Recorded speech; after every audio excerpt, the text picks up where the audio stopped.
Gonna be a big day today.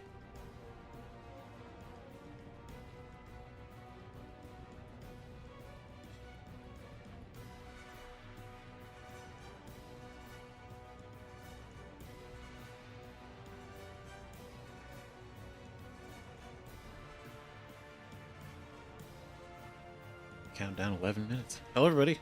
Welcome to, I guess, the first real big stream. It's huge, massive.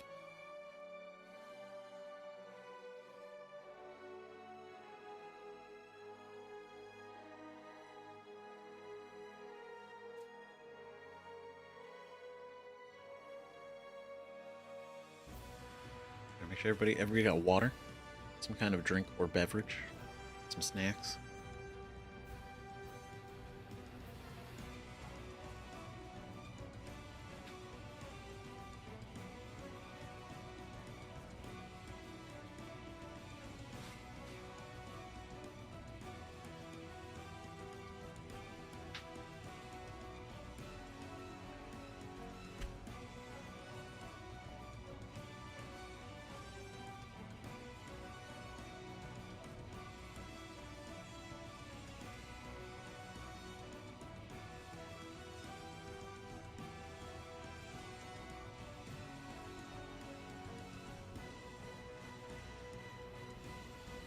Yo, Todd, you should never a better time to justify it than right now.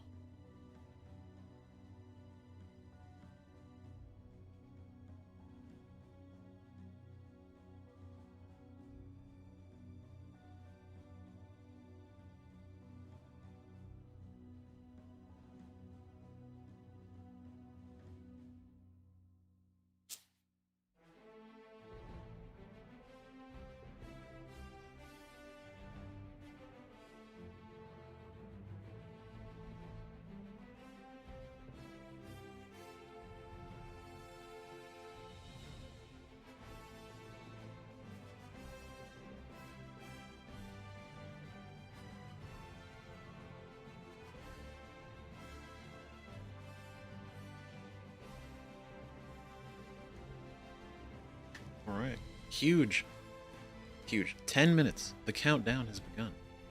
We're here. We're ready. Right now,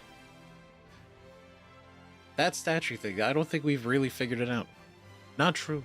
I know there's speculation, and we talked about it on the Discord, but also a lot of talk going around that it's divinity related. Very curious about that. Because, I mean, what is it? I got Divinity Origin. I'm gonna mix it up. It's either Divinity 2 Original Sin or it's Divinity Original Sin 2, right? And that I got on the PS4, and up until recently I realized I didn't even get off the tutorial. I think I started the boat at the beginning, and then just never was able to go back. So in time, but the fact that this is either going to be potentially a new Divinity, could be a remake, just called Divinity, unifying the entire series under a single easy name, or it could be a lot of other things, right? Because I know there was some armor on there. There was an alligator, right, which we all know was in God of War. Right, there were a few alligators, and Kratos did wear armor, so there's a good chance could be that. There were a couple other rumors. It wasn't what I heard super often, but Dragon Age Origins remake, I would be surprised, because I don't know. I don't think there were any alligators. Maybe there were. I don't know. I haven't played it, so I feel like if it is Divinity, though, that's still a win. It's a win for everybody. Right, we got some huge. This year was an incredible year for games. That is a for sure thing. Even though I haven't even been able to get to all of them. Right, thinking back early year, like we had Kingdom Come Deliverance 2. We had Expedition 33, we had Dispatch, we had Silk Song finally coming out. Right? Death Stranding 2, huge. And what is it? Blue Prince also. That was big. I didn't play it myself, but I've seen plenty of it. Fantastic game. Really cool. Beyond me, probably. Because I know that's going to take so many dozens of hours to really get into. But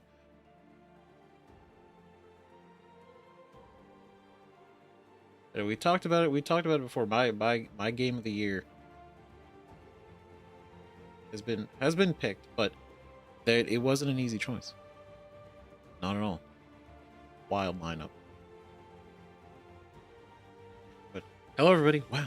So many people here. That's crazy. That's so... Oh my god. No pressure. That was my desk.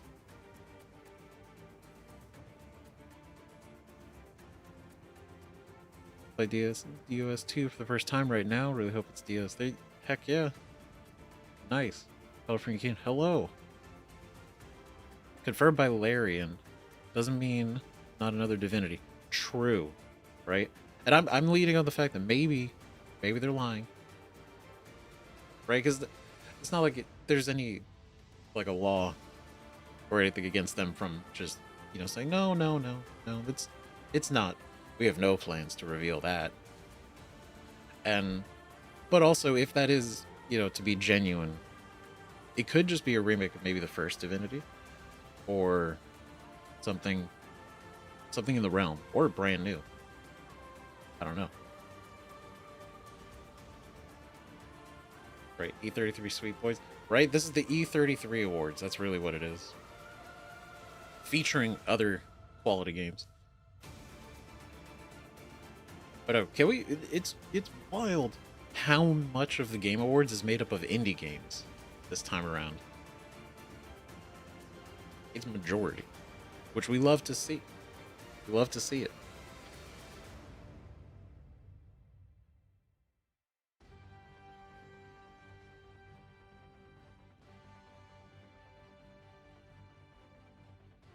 Yep, expect E33 to sweep the awards, even though I couldn't get into it. I mean, yeah, it's kind of crazy how many categories it got nominated for, but it also completely fits all the categories that it got nominated for.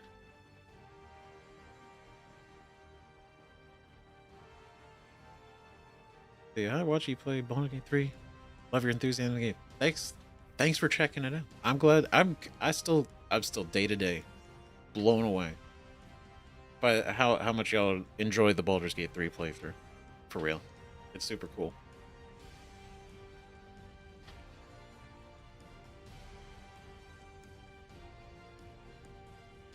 Still recognize a masterpiece.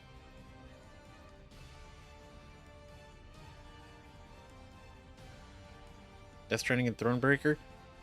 Yes, I do. I've literally had Death Stranding since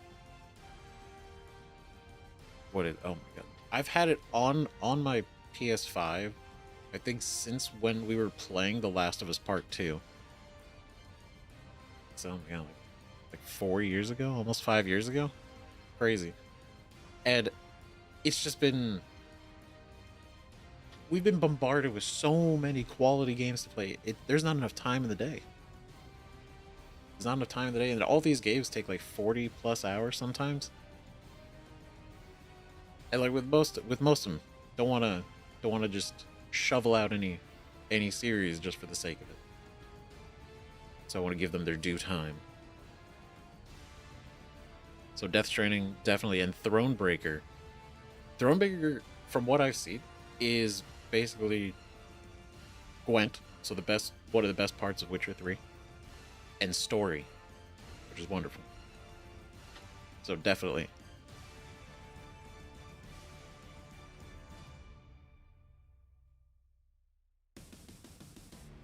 Baldur's Gate 3 is a whole different league. It really is. And that's, even though I never played it, I completely believed that it deserved Game of the Year that year when it did win.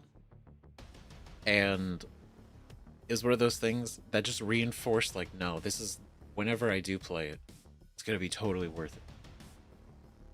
100%. And now here we are.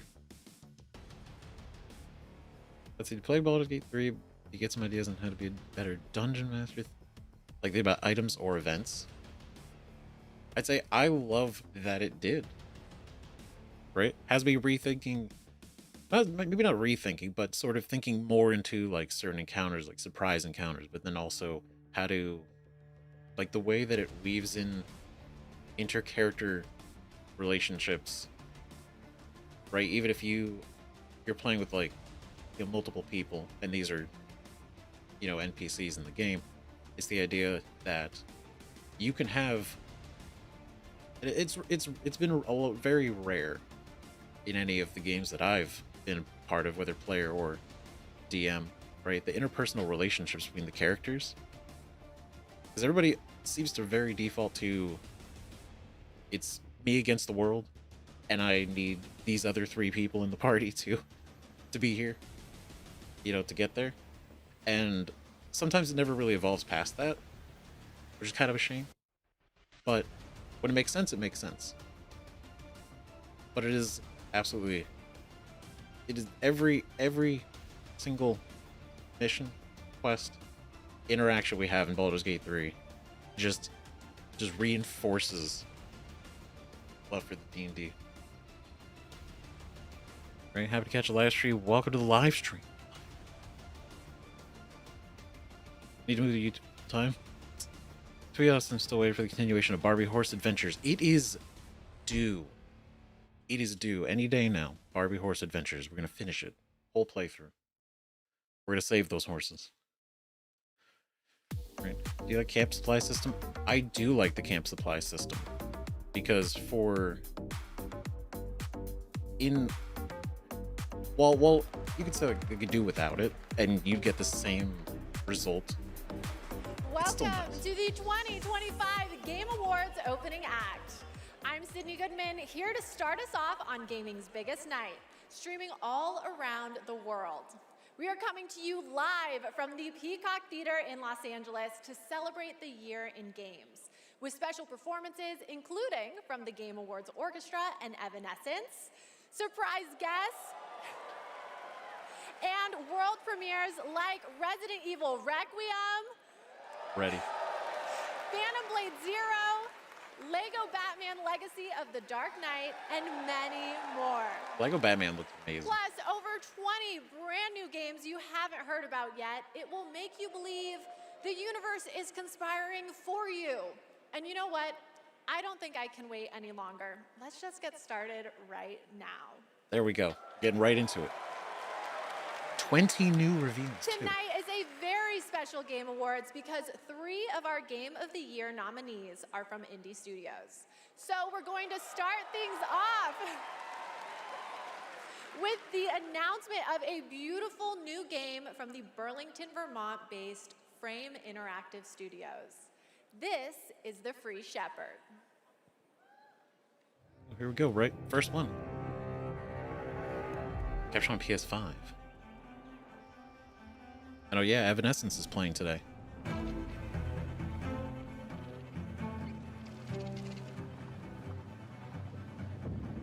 Wait, is it a sheepdog game?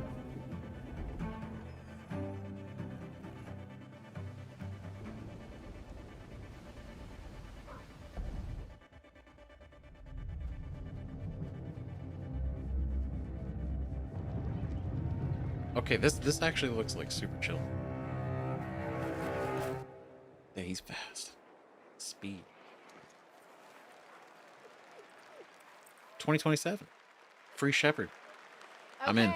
I'll say That was good enough. The protagonist is not only powerful, Love it. but I'm proud to also confirm it is adorable. Look like a border collie. And now it's time to give Yeah. out our very first Game Award. Here are the nominees for Best Family Game.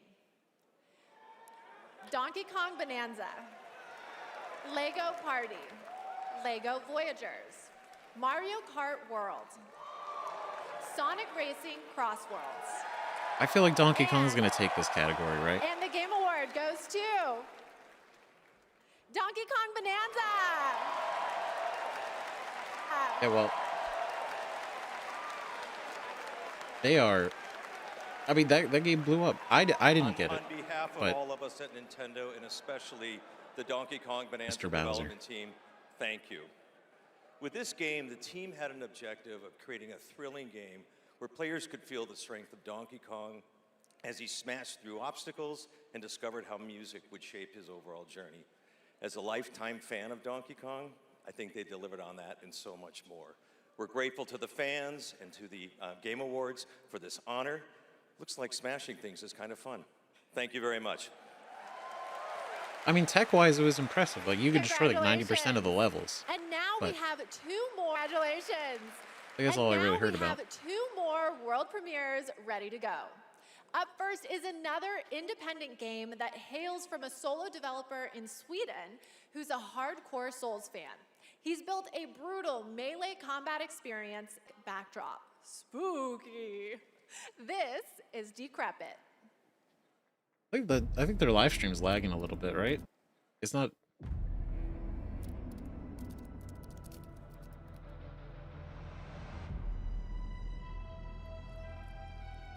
If the audio's weird, I'll refresh it if it does it again.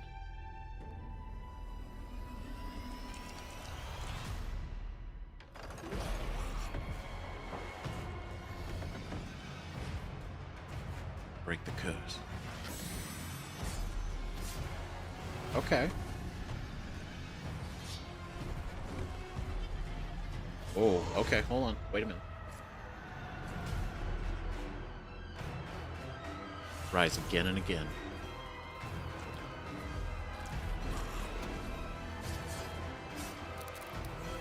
Gross.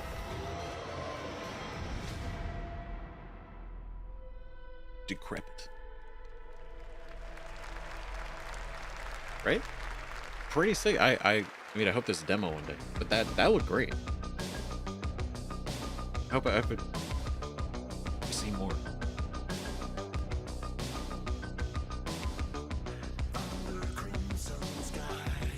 Fight against your music?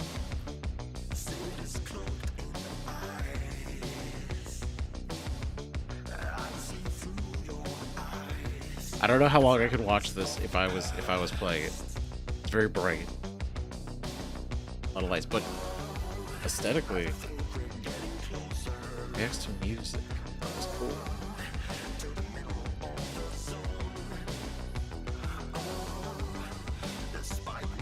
Treble bombs. So wait, do you affect the music?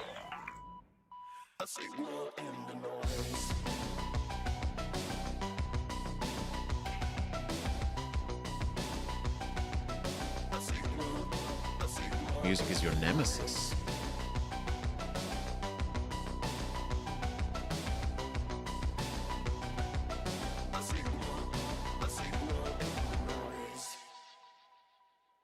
Demo tomorrow. That was Audio Mech, the new That's cool, game especially if you from could like throw Dylan your own Ritter, music in the there. Creator of Audio Surf. But And yeah, I starting would. tomorrow, you can yeah, we play could see an what was Audio actually Mech demo available on the Steam. music. If you want to check out that Not demo, reacted. other Game Awards demos, and wish list games showcased tonight, we made it easy for you. Check out the Game Awards page on Steam. We'd like to take a moment to remind everyone that tonight's Game Awards broadcast is available on YouTube with dedicated ASL and descriptive audio feeds. And in that spirit, it's now time You for play it our and I'll next sing award, for you. Deal. Innovation Got and it. Accessibility. This year's nominees have all demonstrated their commitment to making games that are as playable as possible by as many players as possible. And they are Assassin's Creed Shadows, Atomfall, Doom: The Dark Ages, EA Sports FC 26, and South of Midnight. So I read the And Game accessibility Award for goes these. to I would give it to South of Midnight. Doom: But The Dark Ages. The Dark Ages was my number 2. The amount of because you can control bullet speed as well as like increase Thank you parry so window much. This timing, is such freeze such an timing. honor. It's You know, very Hugo set the vision for this with the idea of creating It's Doom pretty impressive, for all but- Slayers. A Doom for all Slayers. And we couldn't be more proud of the team for executing on that. It takes such commitment. Thank you also to Xbox for their commitment to accessibility and the support of the game, and as well as our partners at ZeniMax. User research, QA, our dev team, our accessibility consultants. We couldn't have done it without you. Thank you so much. Very, very good. Very good, for real. Congratulations, Doom of the Dark Ages. I'm not sure what Still to come, Assassin's more Creed did brand either. new game announcements, Other than, like, awards, they were all pretty and standard. At the top of the hour, maybe Jeff will finally reveal what that statue in the desert is all about. I'm thinking it's probably not related to Miss Piggy, who will also be here later. We'll be That's right right. back. Oh, The best time for you to play Guild Wars 2 is now. Immerse yourself in a realm of magic, mystery, and boundless adventure. never Be played Guild clarion Wars 1 call or as 2 in you my life. Join a community of millions. Played a lot of WoW. Diablo 2.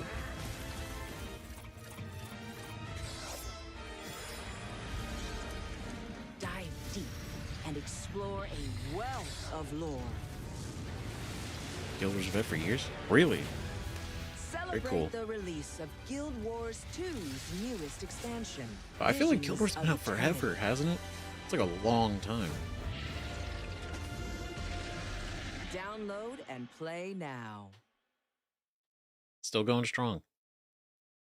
I mean, it is cool, right? It's free to play, and you just pay for the expansions. I believe no subscription, so.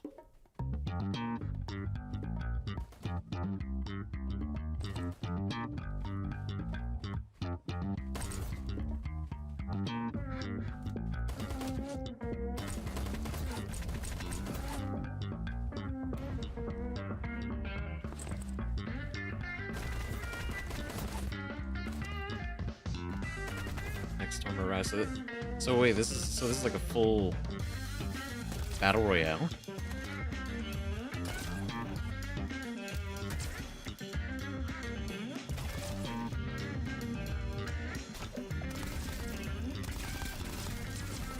I mean, the music's a vibe.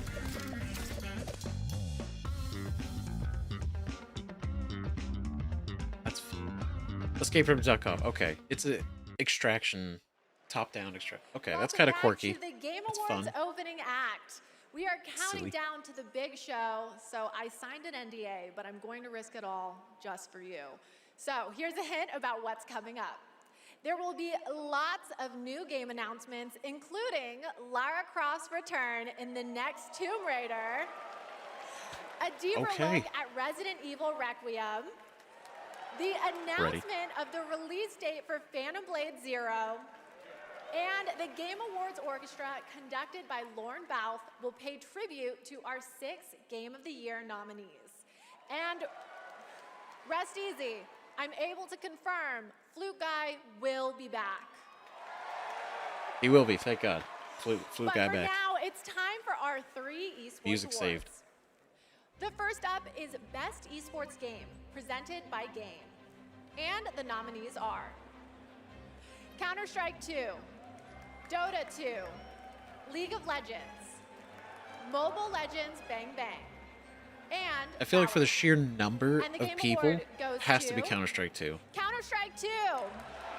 That community is so massive, there is no way. The nominees for Best Esports Athlete are Brock, Chovy, Forsaken, Kakaru, Mena RD, and Zywoo.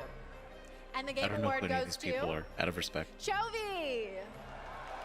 Good for Chovy. The nominees Look at for him. Best Look at him go. Esports Team are Gen G, NRG, Team Falcons, Team Liquid PH, and Team Vitality. And the Game Award goes to Team Vitality. Yep, there they go.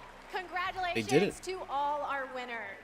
Yep, I don't really watch Okay, esports, so I want to take a minute to remind everyone that we are streaming live around the world on more than 30 platforms. including for the first time on Prime Video. While you're watching, you can head on over to TikTok to share your favorite moments. Professional gaming using too? Yeah, I don't. hashtag the Game It's. Awards. We can't wait to I think see the your videos. only one that I ever And got into now I was have Here's the yet Storm for a another little bit, world premiere and new and room for all StarCraft you 2. real ones. Here's some important But news about that's really it. Capcom's Pragmata. Okay, so they're finally showing more. I mean, they did see some You've been to recently. the sea before? This. On Earth? Of course I have. Got a house with a view and everything. You just gonna stay here when this is all done? What do you want?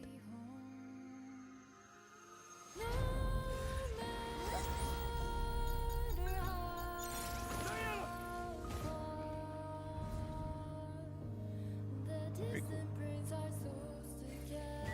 Like that, all fancy. Oh, thank you. Great. Man, eat us again. I can't do anything.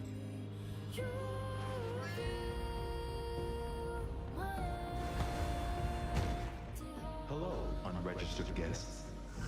Your presence here is a violation of Cradle Security Protocol. That's huge.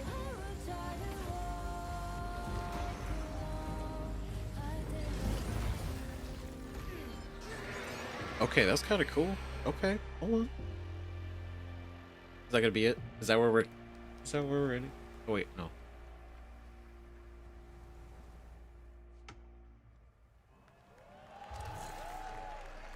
Switch 2. Whoa. I don't know, the idea of it, I think, is because you control, Stunning. Both? I have the same beach in my research station back they do different home. things. And surprise, you can play a demo of Pragmata on Steam right now. See, Steam. we're giving you lots of goodies tonight, and trust me, there's more to come. And now I have another award. These nominees are games that never leave you because they're on your phone. Here are the nominees for Best Mobile Game. Wuthering Waves. Destiny Rising, Persona 5 The Phantom X, Sonic Rumble, Umamasume Pretty Derby, and Wuthering Waves.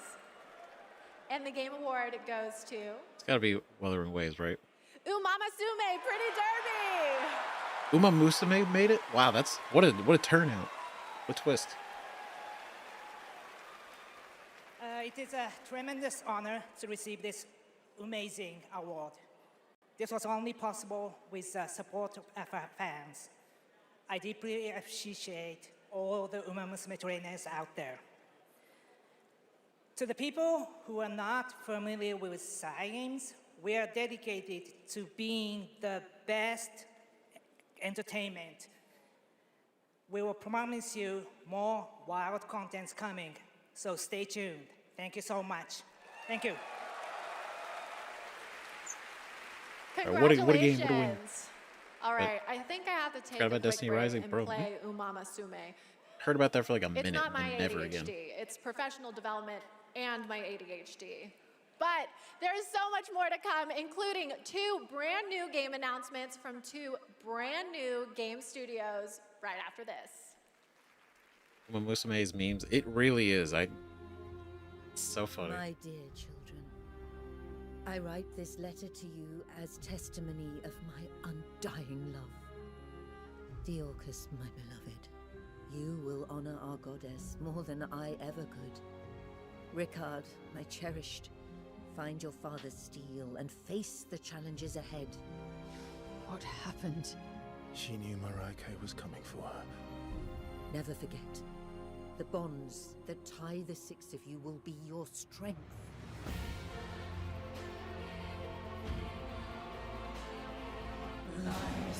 You Okay. should have saved her. Oh, She deserves okay. the peace of death. Deborah Wild's in it. Oh, Ben's okay. What an Now I got it. interesting family you must have.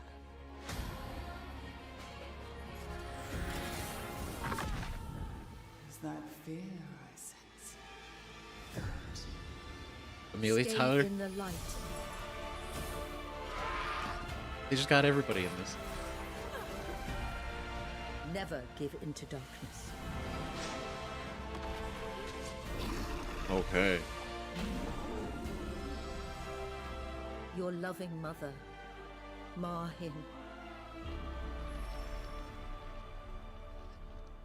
Yeah, March next year. Okay, we got to finish Baldur's Gate 3 by March, so that we could immediately start that one for the next 400 hours.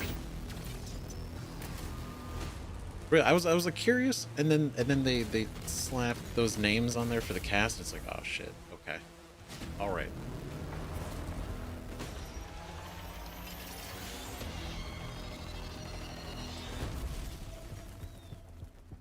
I know we've never quite seen eye to eye. Believe it or not, Whitaker, we want the same thing. It's all out there in the zone. You never know what you might find. Tank rat. Oh, wait, hold on.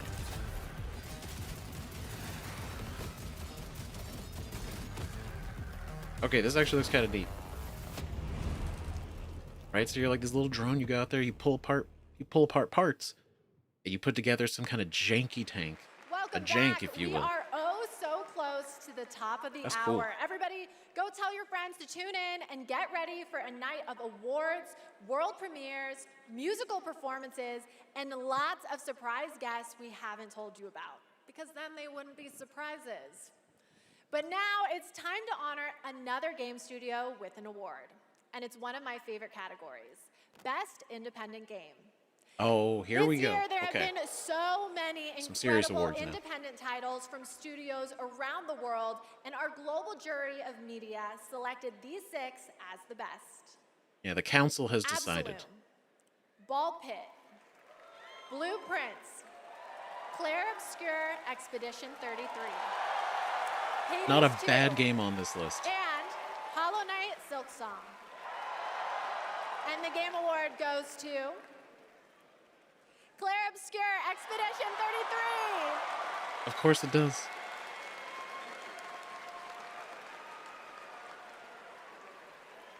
Thank you. I remember Sunfall beginnings in early 21, just 4 of us painting the walls of the small office we had just rented. We wanted to make a small game then, but with big ambition and creative independence. It was challenging every day. For most of our team, present here tonight, Expedition 33 is the first game we've ever shipped. First we couldn't ever. be prouder of what this team has achieved, and we dedicate this award to all the indie teams around the world, to those who put creativity first, to those who push forward with limited resources, also to those who never make it to the release, and also to those who bring extraordinary games to life every year. You make our art form richer, and you continue to inspire generations of creators and players. Thank you. Absolutely. Phenomenal. Congratulations. Well Speaking of deserved. independent teams, this next game is a special one from a brand new independent studio. It comes from Day for Night, a new studio from the lead designer of Red Dead Redemption and the creative director of Mario plus Rabbids. We're excited to share this global announcement with you for this action-adventure game that blends exploration with mind-bending free-form puzzles. Interesting. All right, welcome in everybody else. Everyone's funneling in now. I love the new game. Okay, sunshine, check. Back, check. Time for a new platforming adventure. What? My village Platforming was badger. gone. All I wanted was to go back home. Badgerborn. Badgerborn? Tried exploring. Did some jumping around. You know, the classics. It's what I do. Everywhere I went looked strange and weirdly unfinished. Okay, that's funny. When I found it. And everything changed. Finally, more platformers. Oh yeah! Make your own platform game, baby! Now we're talking! I had a new grasp on things. I learned tricks that blew my mind. I felt like Little Big Planet a little bit there for a second. I really transformed myself. This thing is amazing! Okay. Made a bunch of new friends. Picked up new wheels. Figured out how to think. Oh, this is like Banjo a little bit, right? It kind of gives you that vibe with the transformation. I had it all. And then the code broke down.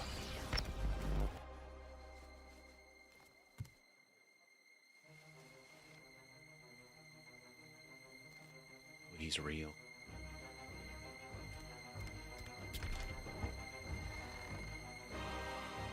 Are they? Part of me was hoping that was a real part of the game where he just goes to the real world. And that's when I found you.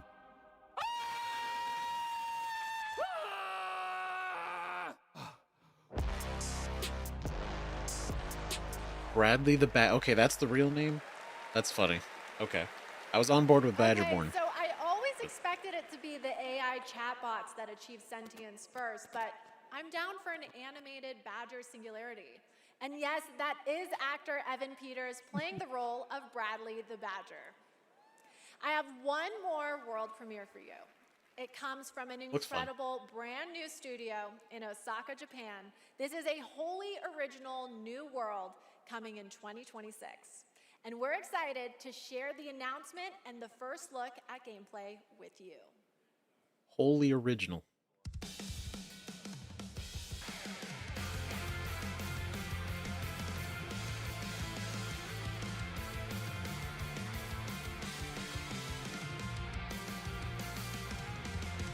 In love, first sight to alone despair.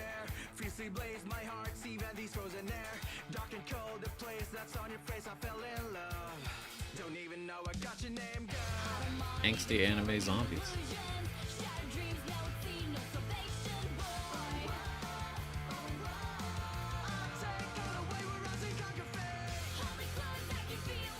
Evo Teen Zombies.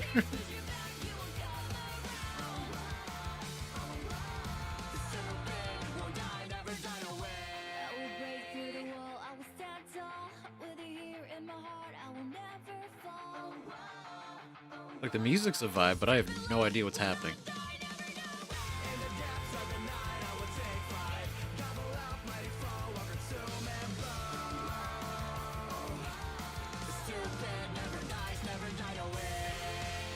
Wait, he's a zombie. She seems alive. He's the personification of her internal turmoil.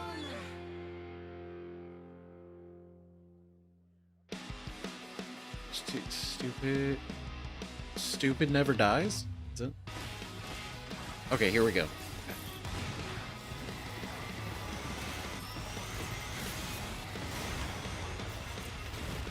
Okay, wait, this might not actually be bad. Is he a werewolf? He's a zombie werewolf.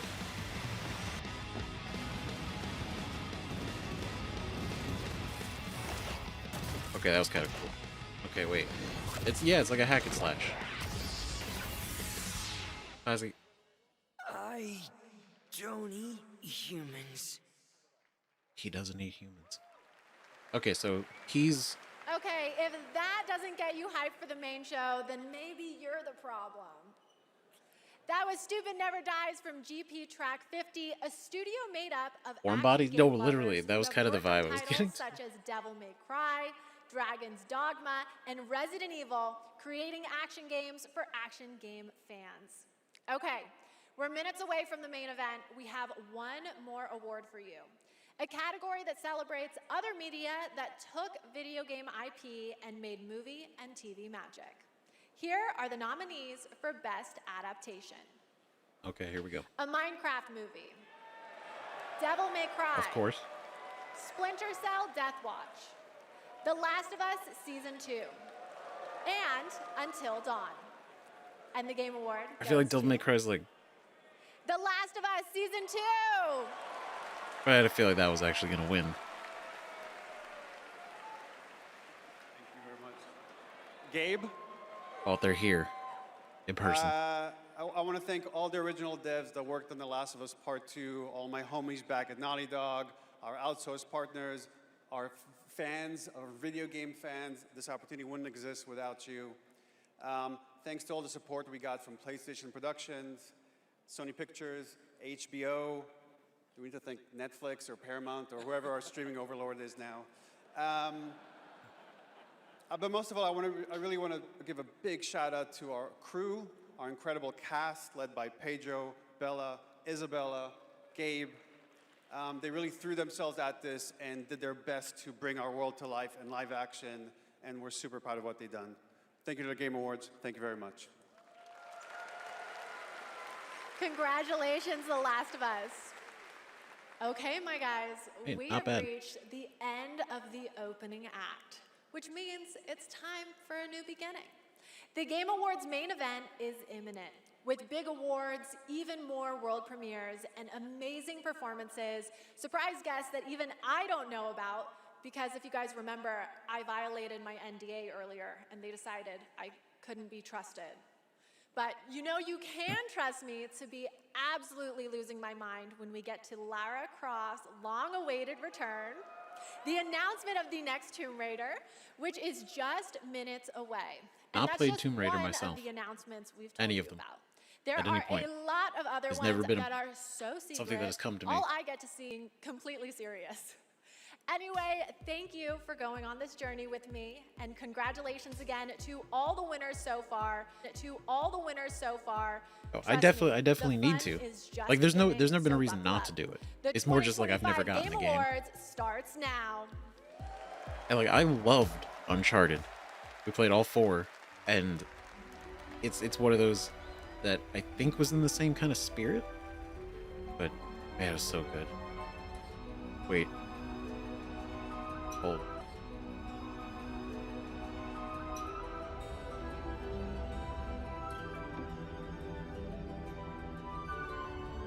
I recognize those colors.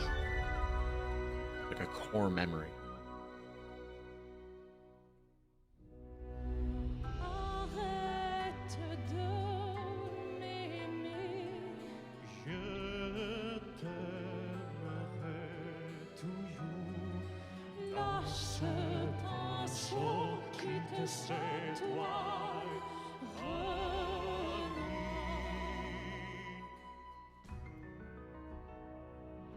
Je prendrai toujours. Arrête de prendre. Lâche le pinceau, quitte cette toile.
phenomenal.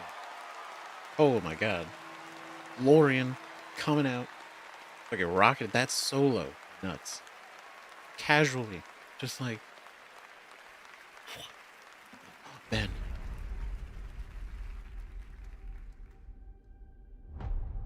Living That was things right. can't help but change. Right? Victor Borba. They can't stay the same forever. That's what Where was living he? is. To change and to embrace change.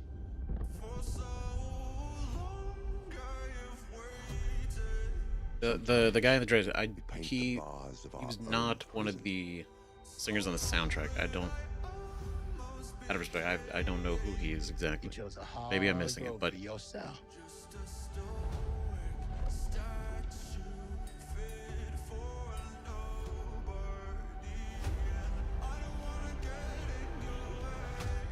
Stubborn people change the world.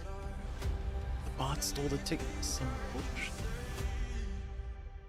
Say the thing you're afraid to say.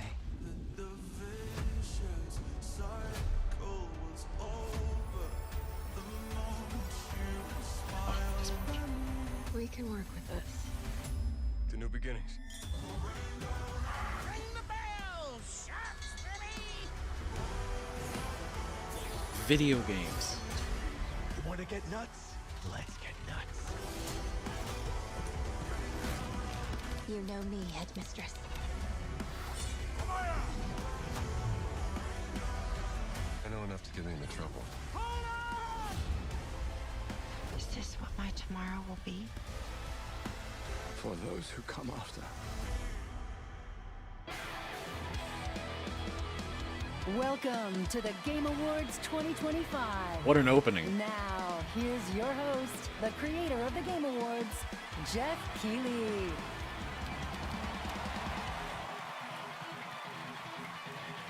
Kojima's there. Everybody's here. We're all here.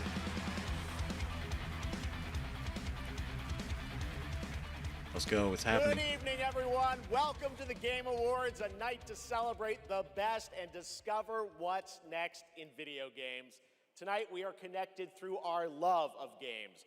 Thousands of us here at Peacock Theater and millions more watching around the world in places like China, India, Brazil, in the middle of the night in Europe. I know it's late. I see you guys. Thank you for showing up for this show. And first of all, thank you to Elise Duport-Percier, Lorian Testard, and the music of Claire Obscure. Expedition 33 kicked off the show.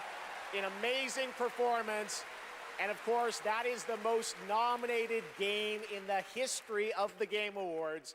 And many members of the team from Sandfall Interactive are here with us tonight. I think you can identify them based on their attire tonight. Welcome, guys. It's great to have you here. You know, every year this show reminds us why video games matter. They are worlds we share, stories we live, communities we build, and experiences that challenge, inspire, and connect us like nothing else, especially when life gets hard. I don't usually open up about personal things on stage, but 2025 tested me in ways I didn't expect. In January, my home burned down to nothing but ashes here in the Los Angeles fires. And just a few months ago, I lost my dad, who quietly sat in this audience every single year, proud, supportive, always cheering us on. My mom's here tonight, and we've left an empty seat beside her in his honor. Miss you, Dad. Damn, bro. But in the middle of all that loss and rebuilding, this show and all of you became a source of strength for me. I think about this night, this moment, and this community, and it gave me something to look forward to. It reminded me how important it is to celebrate games. Games have this incredible ability to hold us when we're hurting, to lift us up when we feel small, to give us somewhere to go when the real world feels unsteady. I know I'm not alone in knowing that. All of you watching tonight, you've felt that power too, and that's why we're all connected in this moment. We're here to celebrate the artists, technicians, and storytellers who help this medium soar to new heights.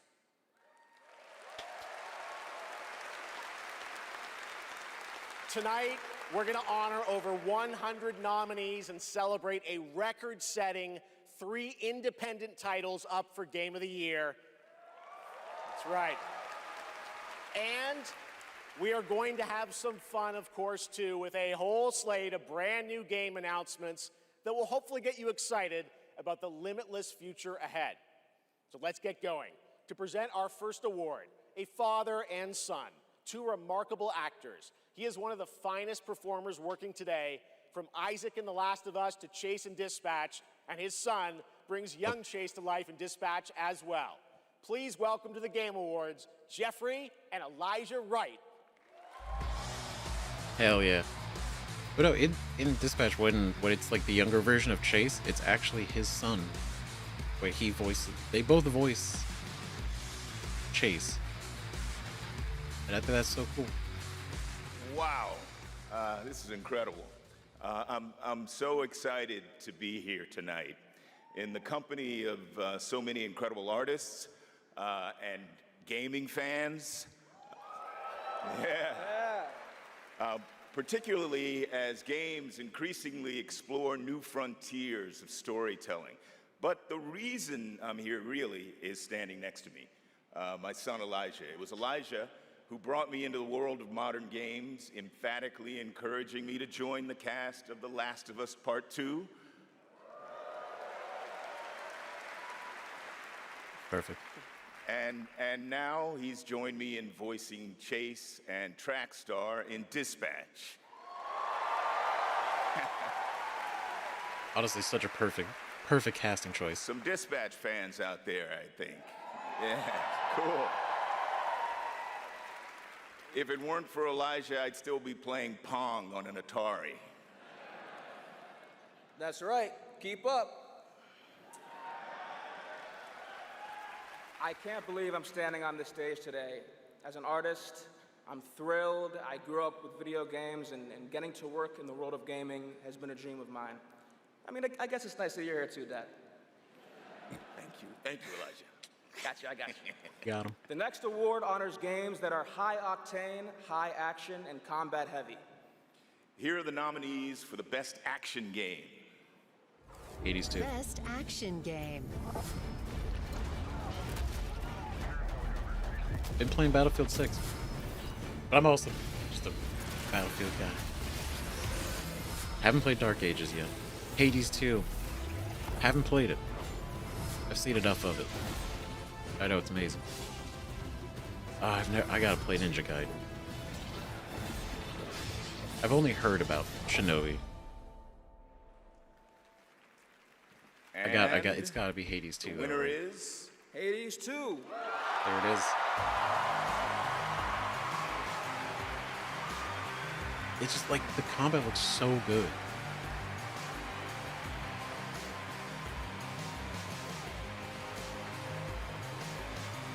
It does. It's all like Doom Dark Ages didn't look too bad. Looked a little slower than Doom 1 Thank you. because I only played Doom 1. The 7 of us who worked on our first action game, Bastion, all still work together at Supergiant Games.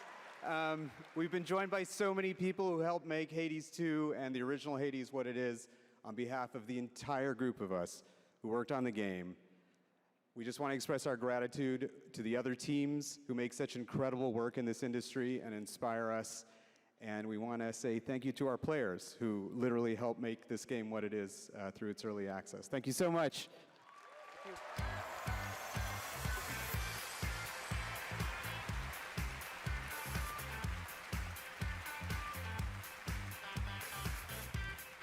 That was cool. That's very cool. They deserve a win. Congratulations, Amir, Greg, and the whole Supergiant team. That's amazing.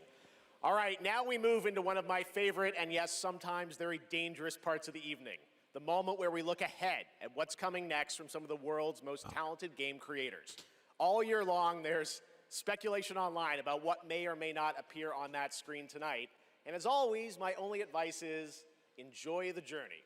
Maybe you'll witness the birth of a brand new universe or the long-awaited return of a legend. That's the magic of this show. Anything can happen. So, is that right? Let's get started.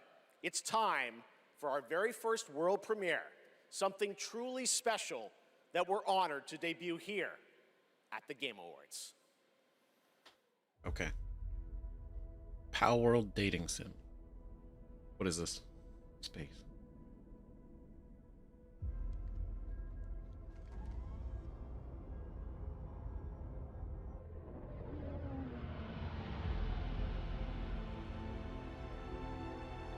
recognize that ship's shape.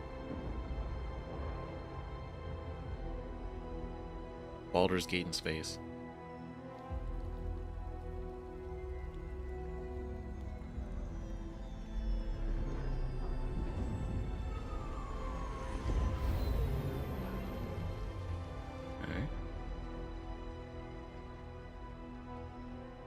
Like, I instinctively want to say Star Wars, but I'd be surprised.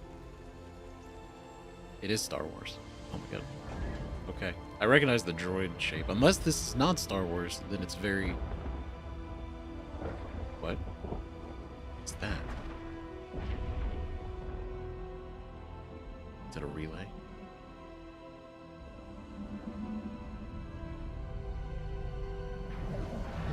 Okay, it's got to be Star Wars.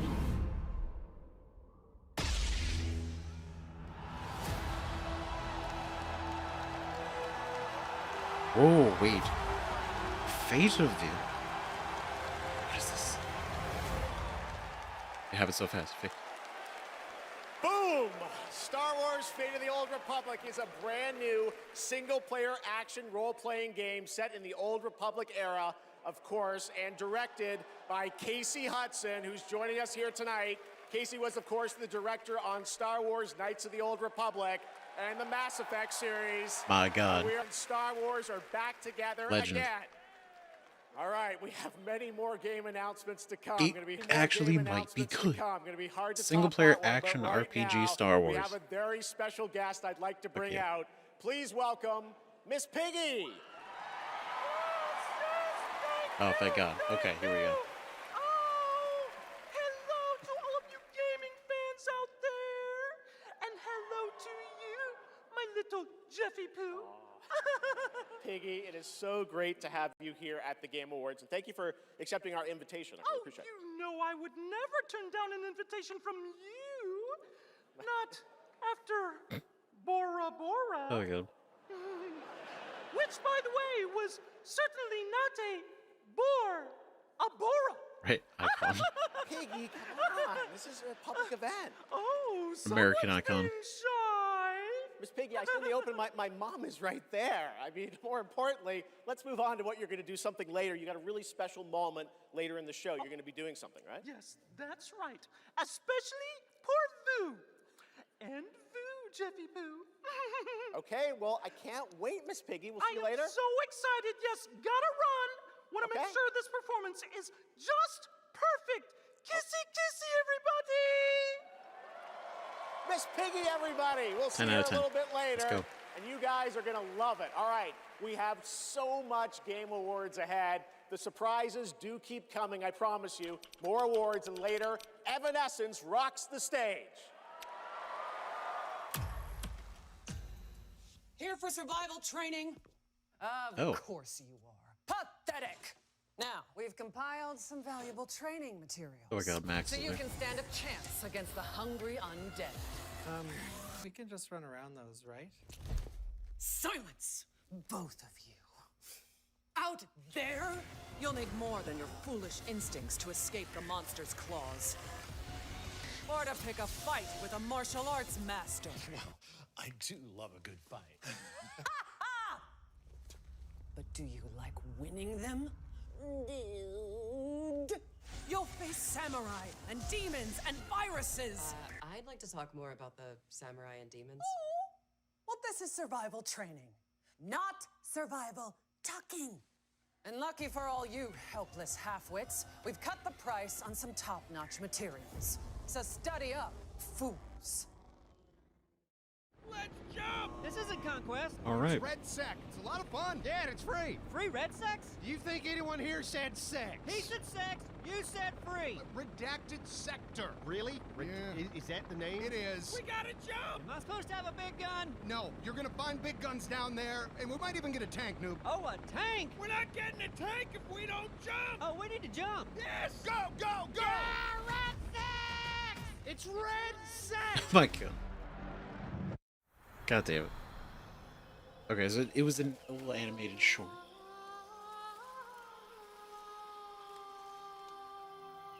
Interesting hat. Find me. Or phone. No bird. Betray me again. Double eyelashes. Oh, is this what is it? Oh my god. The Soul Frame. Yeah.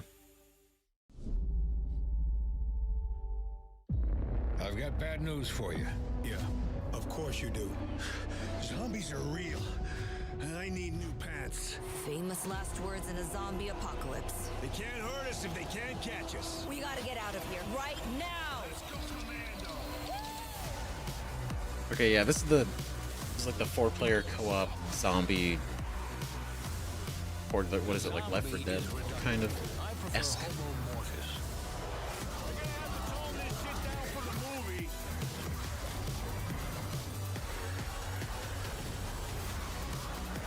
I mean, it definitely looks fun with friends. Look! More slug shit! It's a zombie apocalypse!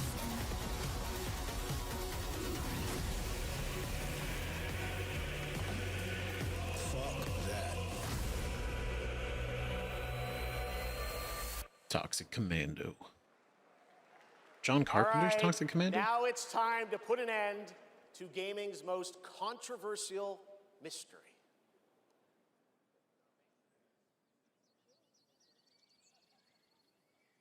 Oh boy. Okay, this is what it's actually starting. Alright, the cult reveal.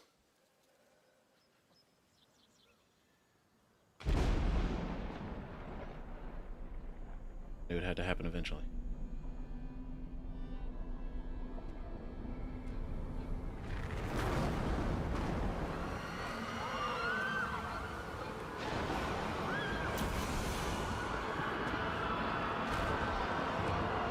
You're gonna live sacrifice him on stage.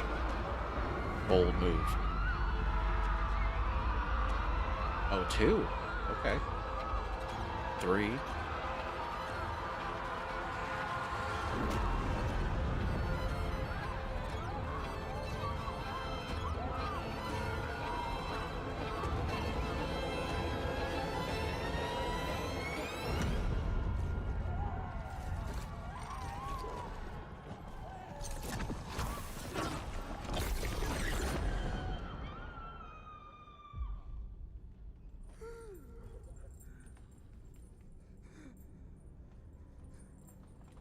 Jesus. No, different guy.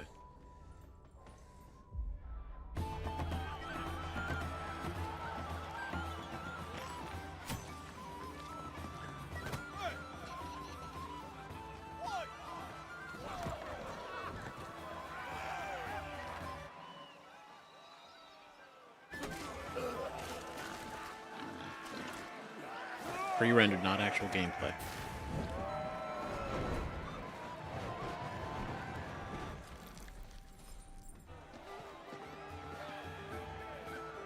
It's obviously very fantasy-esque.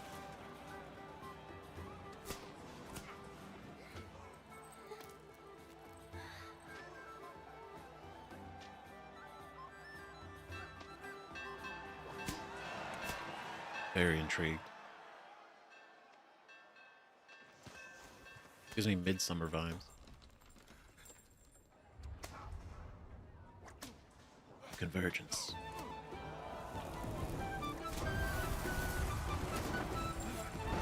Oh, he's in there. Oh, that is unfortunate.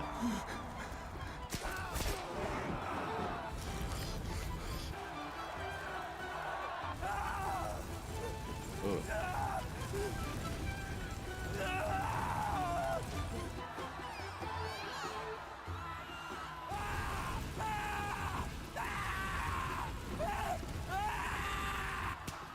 What the fuck?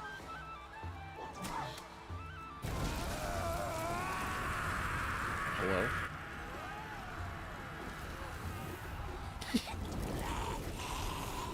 Oh, the kid's into it.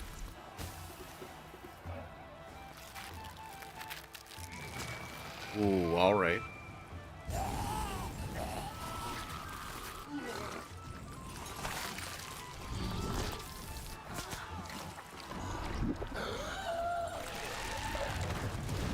What the fuck?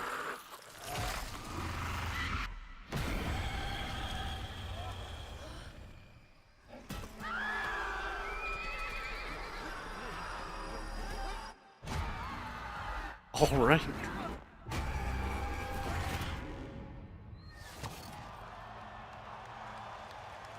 What? What is... Wait.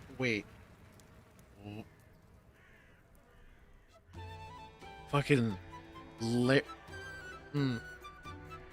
Oh my god, that was the statue. It was... It is... It's all coming full circle.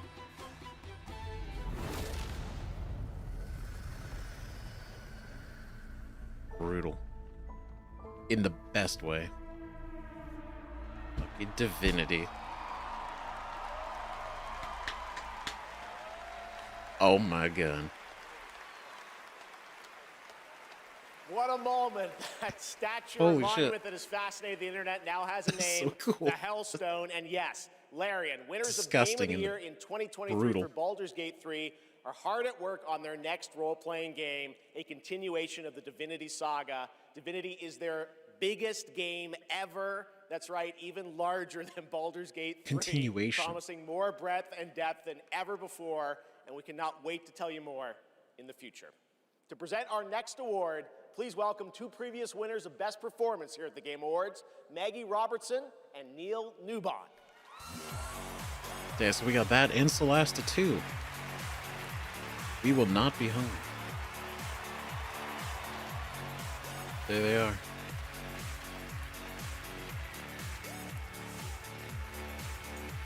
Oh, he is tall.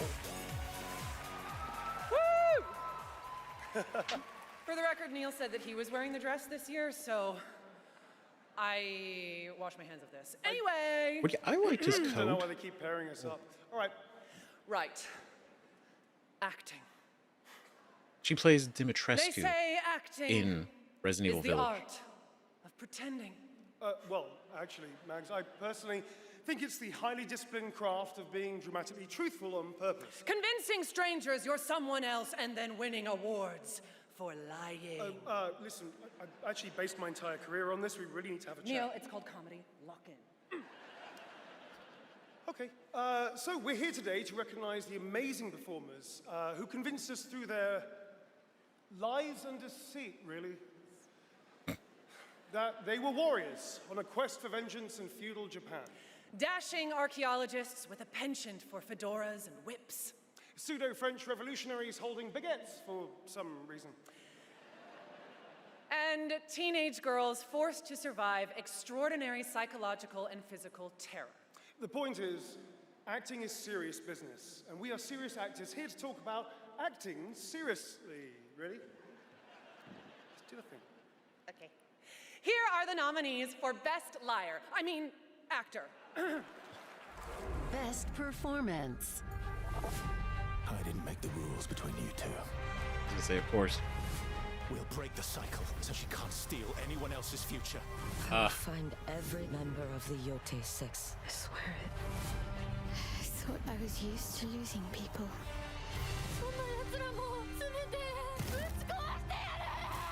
These relics hold a force that could change the course of history. Okay, he deserves recognition because that was a damn near perfect And the Game Award recreation. goes to... Jennifer English, Ben Starr. Jennifer English! There it is. Fucking Jen knocking it out of the...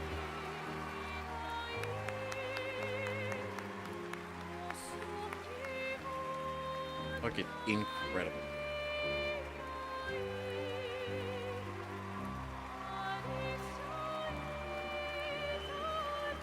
Mael, Alicia. And now I know Shadowheart. Look at that. Who'd have thunk?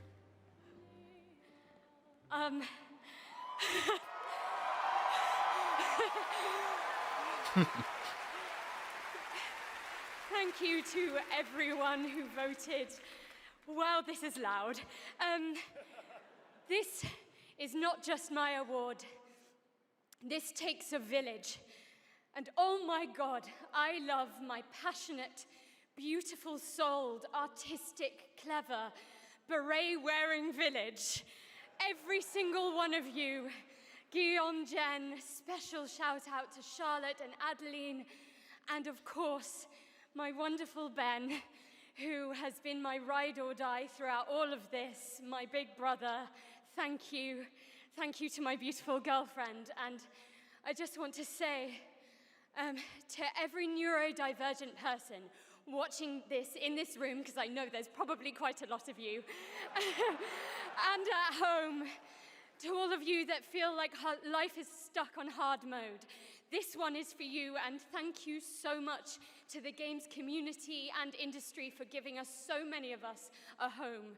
For those who come after, thank you. That's right. Incredibly well deserved. But then again, they all did. They all not. I don't think one of the names on there was bad. Not at all. She was fighting to get through that. Big feelings.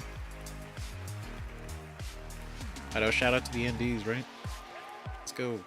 Incredible. Congratulations, Jennifer. From Bad Robot Games, please welcome J.J. Abrams and the creator of Left 4 Dead, Mike Booth.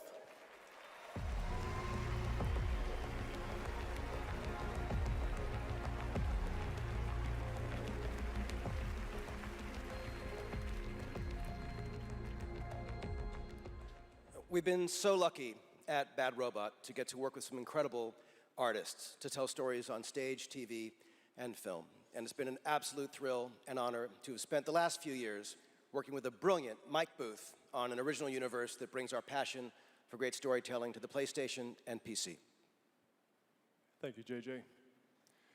At our Bad Robot Game studio, working with our friends at PlayStation, we've been creating a new kind of co-op game that builds upon what I learned making Left 4 Dead.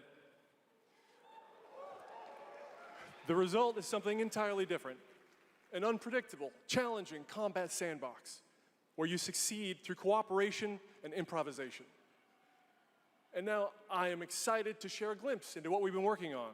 In fact, we're also inviting all of you to sign up for early playtesting and check it out for yourselves.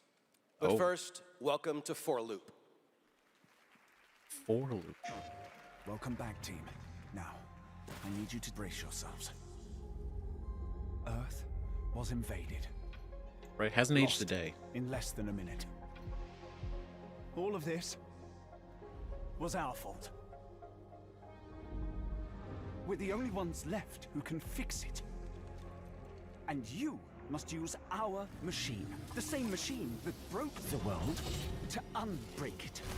Now, I know what you're thinking. This bloke's gone insane. This plan sounds impossible, and we're probably going to die. But that's where you're wrong.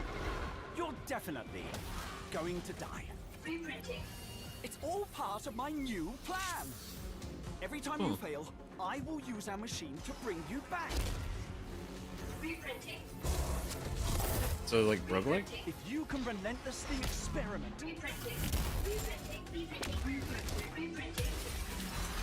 Test strategies. Learn from your failures. You will become the world-saving team humanity needs you to be. Trust me.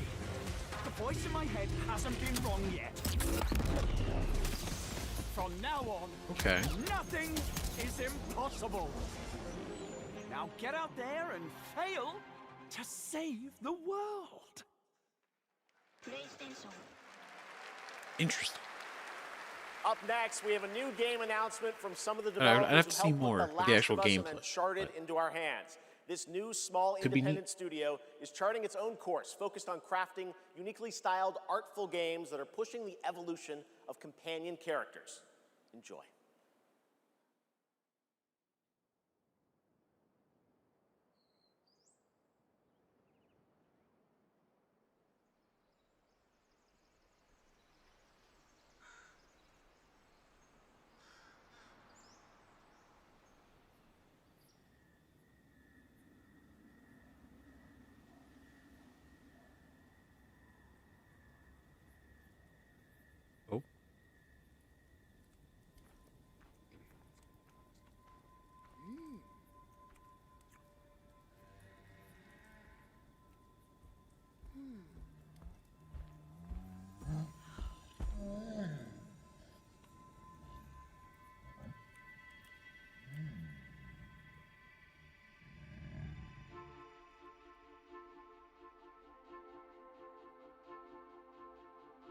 This is true.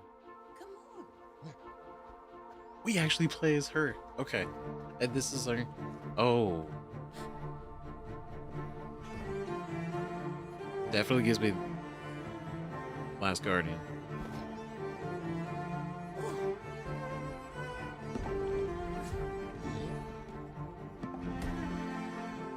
Okay, this feels charming. Right, she got chicken feet. Good grip.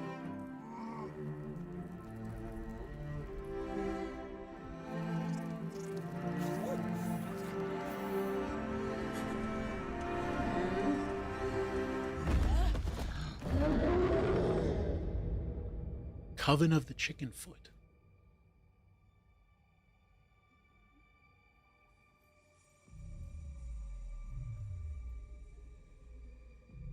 Love the art style. Seems very wholesome. With a dark undertone.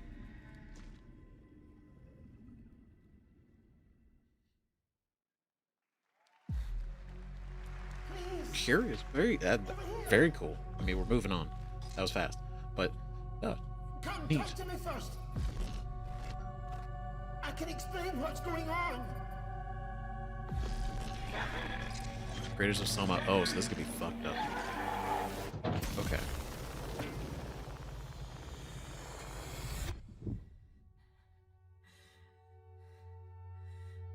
What is existence, really? Surely a question without an answer. Skarsgård? Your father thought he knew, and it inspired him to grant wishes. Who's there? Nightmare. Yes!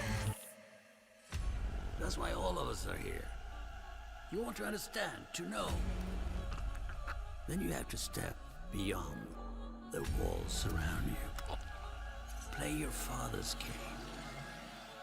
Push the very limits. Until you're reality itself. Gives me Bioshock vibes.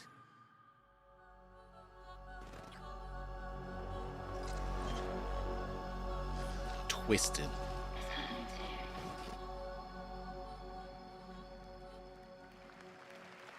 Very, very interesting.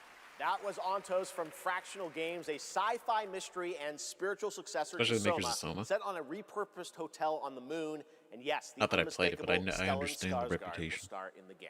All right, there's more Game Awards ahead, but right now it's time to reveal a new forceful Void Hunter in Hoyoverse's hit urban fantasy ARPG, Zenless Zone Zero. Meet Ye Shuangguan, the first ever dual form agent.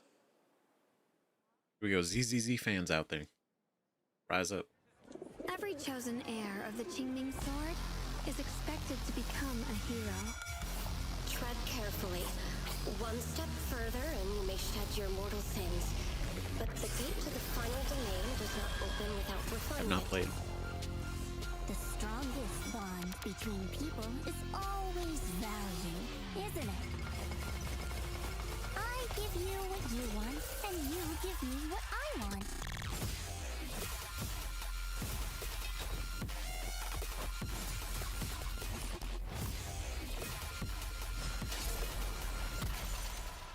It was all a lie from the start. We never had a choice. I'm not fighting alone. From within this sword, many others are fighting beside me.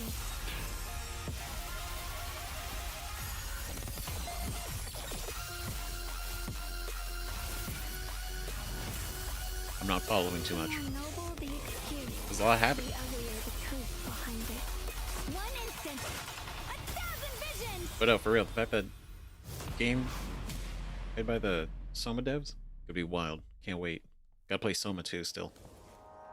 Not Soma 2, but Soma as well. Alright, glad Jennifer won. She knocks it out of the park, but she literally, my first experience with her was Mael in Expedition 33, and then Shardo in Baldur's Gate. Right, very cool. Okay, we'll get to it.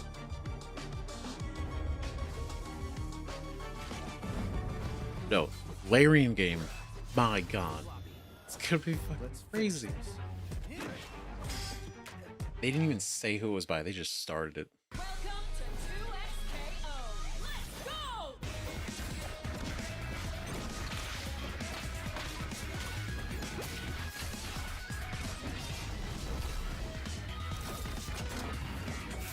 Oh, this is like the, what is it, the League of Legends fighting game?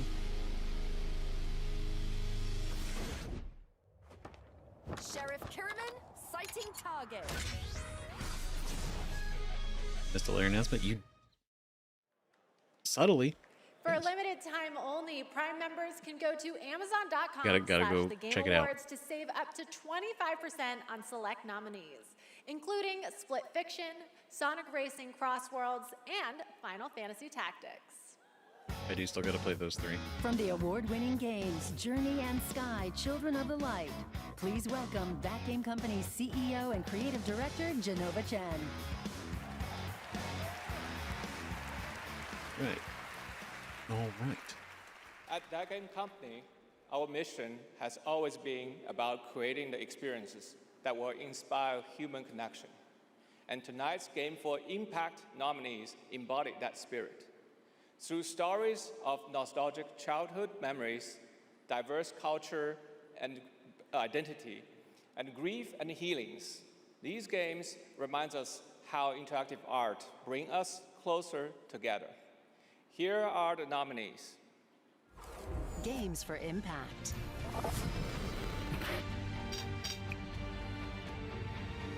Did not hear of this one. Oh, neat. Didn't hear that one either. Friends like you. We forgot for a reason. I knew this came out and I never heard anything of it. If I was the one missing, I wanted to play South of Midnight. It looked really cool.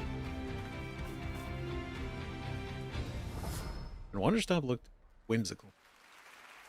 And the game goes for South of Midnight. There we go. Okay, cool. Perfect. Right. According to the website, like Impact, like games that made an impact was kind of like how it said, like, what the wording was like. I don't want to say like created a message, like had a message, like a social message or a cultural message, something like that. It was roughly the best way that I remember it being described.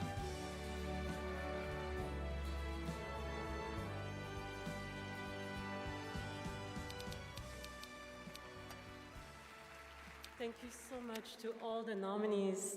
I would like to share this award with all of you, and of course to our incredible team back home, and every single players who's been part of this journey with us. And from the start, we listened to stories passed down porch to porch, kitchen to kitchen, to build a world that would feel as warm and as rich as the South. A world that would be filled with compassion, kindness, and courage. So we're incredibly excited to launch this spring South of Midnight on PlayStation 5 and Switch 2. Thank you so much. Have a great night. Merci. More people to play. I would have been so much more nervous than that. They held it together. Respect. Tonight, one of the most iconic survival horror franchises returns to the Game Awards stage. For nearly 3 decades, Resident Evil has defined what it means to face the unknown, to survive against impossible odds. This next installment, Resident Evil Requiem, is a nominee for Most Anticipated Game, and tonight, we're excited to dive deeper into the game and some of the surprises that await. Let's go. Go right in.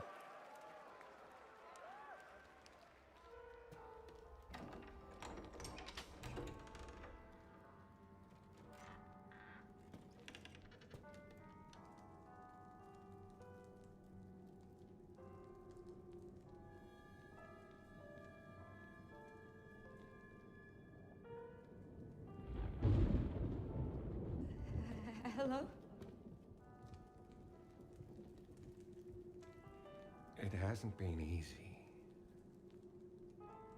But after much effort, here we finally are. Who are you? I know now that you're the one that I've been searching for. The special one. The chosen one. It's Ashcroft.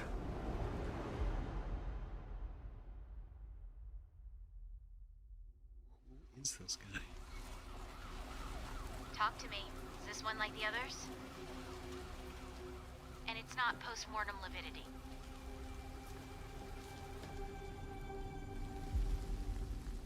Hey, I just got a report of a missing police officer. It might be unrelated, but he disappeared near where the fifth body was found.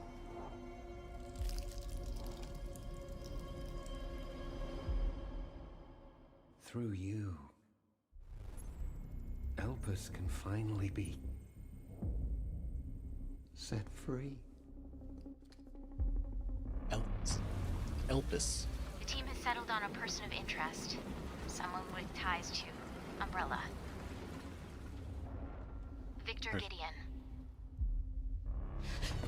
Victor Gideon.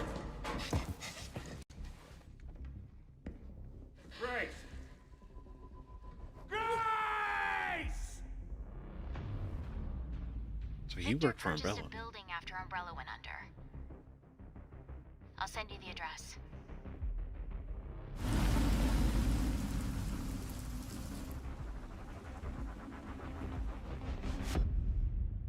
Welcome.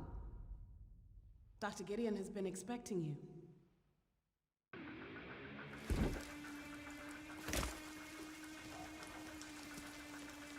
You there, Leon? No way. Yeah. My God. He's back.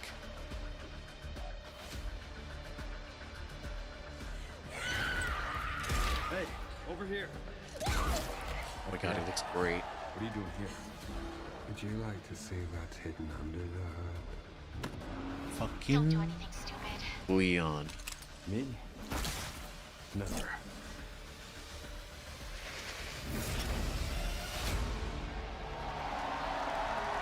I was already sold, and now he didn't. Think I want a second opinion. More chainsaw guys. Gameplay.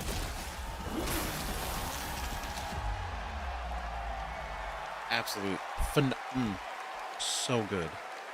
Yes, Exactly the what I internet was right. hoping it would Leon look like. Kennedy, one of gaming's most iconic characters, is back for Resident Evil Requiem. The story in Requiem will intertwine the fate of two playable characters. Grace's storyline takes players through a unique survival horror experience, while Leon delivers explosive action to the game. Two storylines? It's going to be exciting. It's coming out in February. All right. So This kinda year like has been an RE2. incredible one for independent games, as we've been talking about all night. Fuck yeah. Bold original titles created outside the traditional big publisher system. Day We felt one. it was important to spotlight those visionary projects tonight, right alongside the big franchises. This next game is a good example. It comes from a legendary name in the independent scene, someone I first met back in 2007, and it's a project that has been 10 years in the making.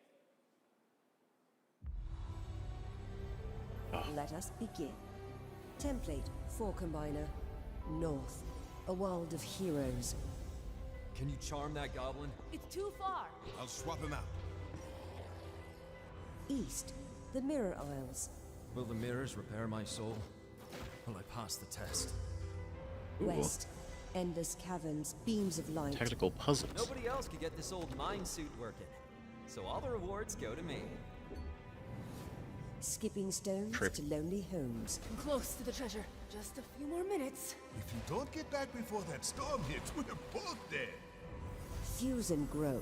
We will it so. Who are you? And what are these? Beams. They're very useful. Watch this. Can you push a stone back across the water?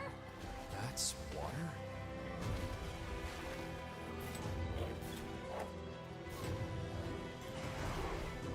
When the portal appeared, and It looks kind of neat. Very. Oh my God. I had never imagined such a device that could fuse. So because they're kind of very laid back. Not just mashing together terrains, it weaves the very laws of nature into a composite whole. The result surprises me constantly. But who has done all this? And what do they want with me? Order of the Sinking Star. 1,000 puzzles. I guess if you love puzzles, big into puzzles, that's huge. Order of the Sinking 3D Star puzzles. is an amazing puzzle adventure with over 1,400 puzzles and a big story wrapped all around it. 1,400. Very excited to play it. All right, next up, we're traveling 40,000 years into the future for a brand new look at Exodus, the upcoming sci-fi action RPG from Wizards of the Coast and Archetype Entertainment. For decades, Wizards has built worlds where players define their own legacies. Exodus carries that tradition into the stars. It's time to step forward. Exodus. Ooh, okay. I've not heard of this. I may be behind the times. I'm a friend. Celestials are the enemy of humanity. Ooh. A relentless threat to our very survival. Oh, wait, what? This is neat. I can't do this anymore. Salvaging scraps just to get by.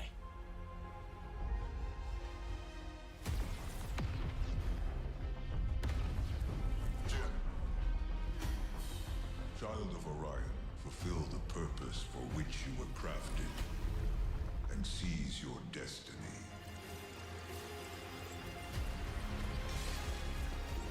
Ooh. Our world is dying. Oh. You are the only one who can wield celestial tech and find a cure. Well, that's fucking terrifying.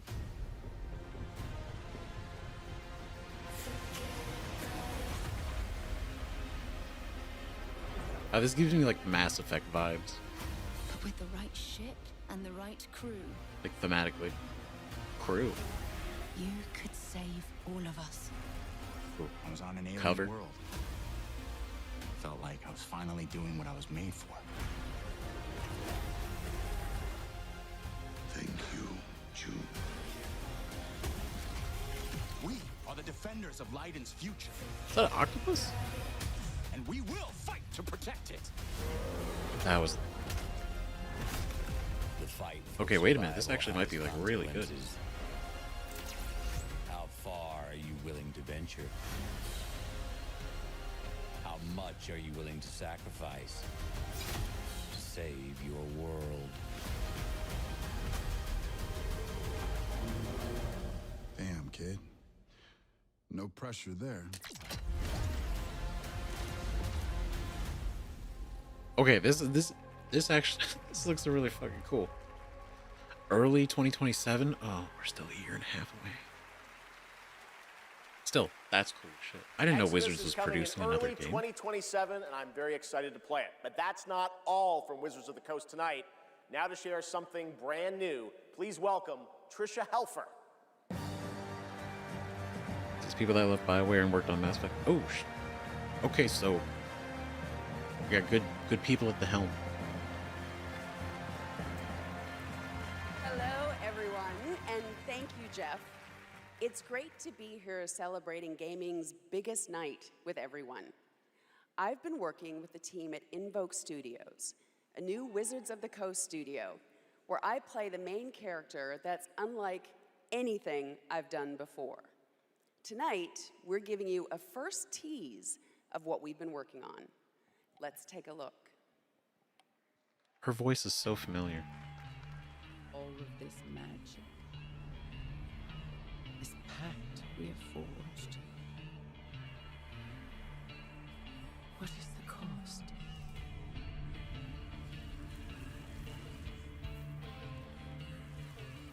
Okay. Okay, it's gross.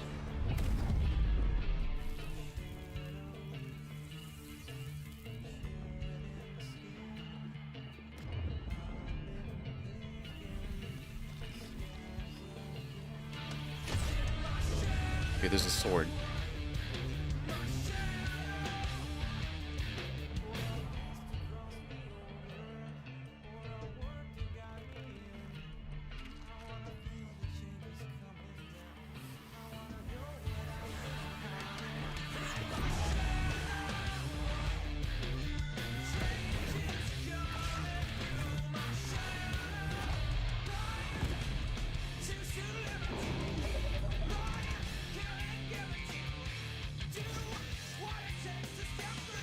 cool. I was gonna say it's like Warlock, but it's literally called Warlock. Oh, they're gonna reveal gameplay next year?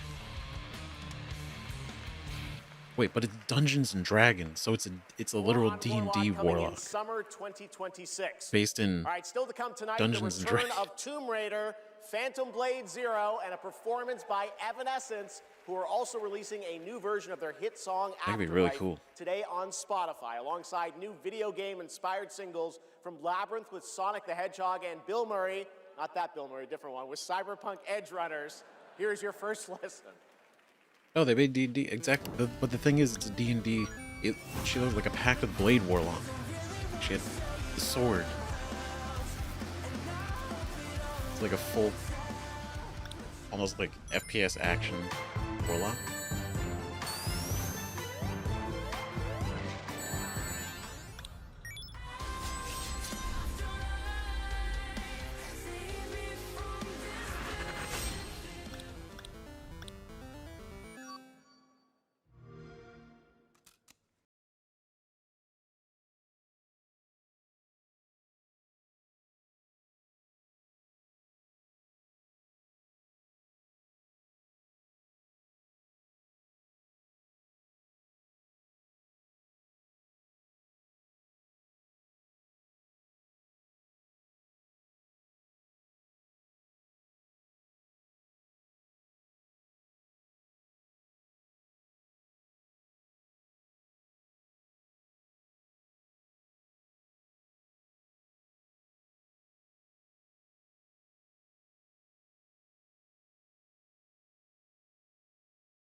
Hi, Susan.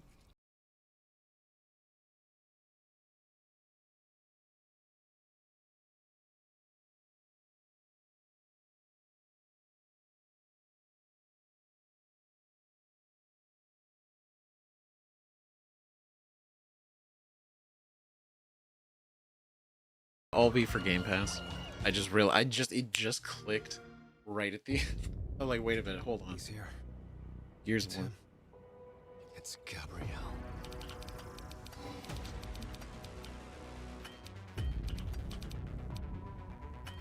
We need cars.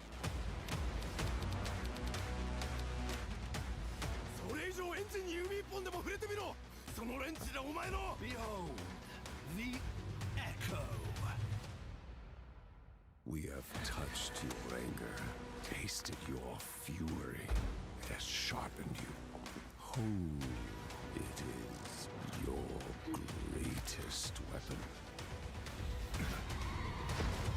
リツコも言いたいことある？リツコ？ A Screamer tournament is about to be announced, held by a Mr. A. Consider this Kind of cool. your personal invitation. Burn alive, you piece of shit!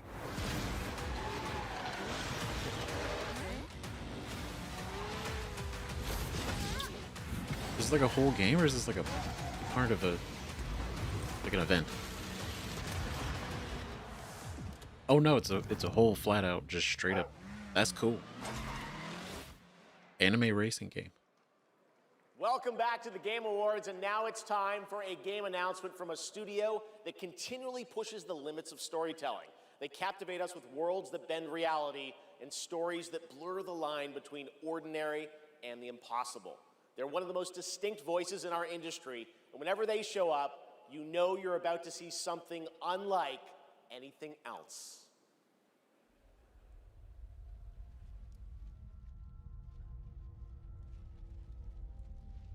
Okay. Unlike anything else.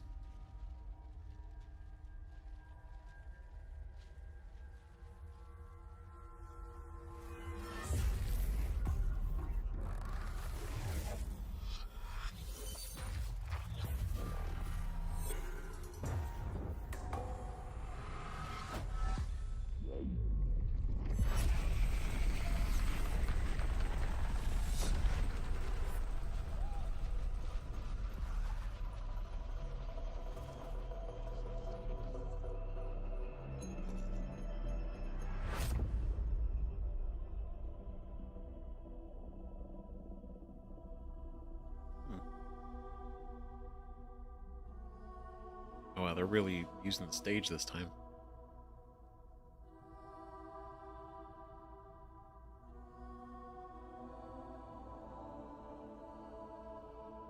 P6. Do you feel it? Something is coming.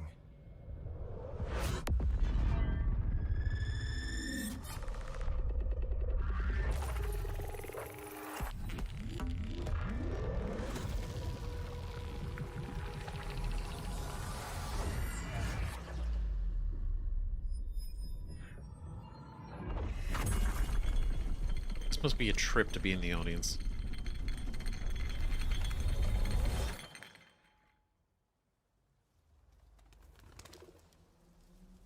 An intrusive pattern.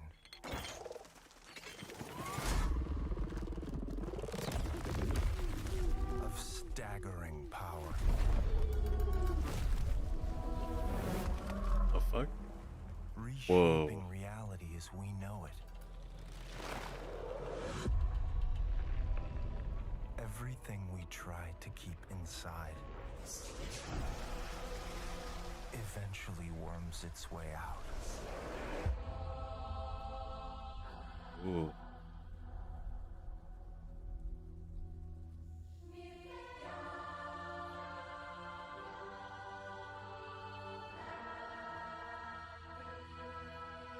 You must have had good reasons.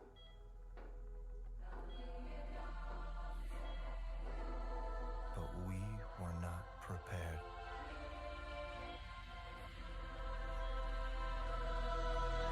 Oh. What the fuck? For what would follow. I'm confused and intrigued.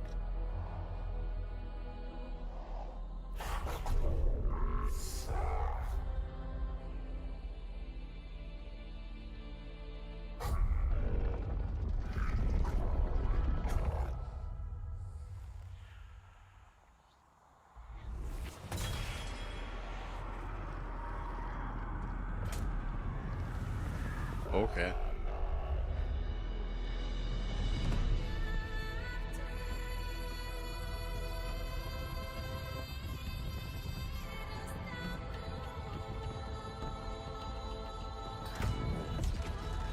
Okay, I'm in. I don't know what it is, but I'm in.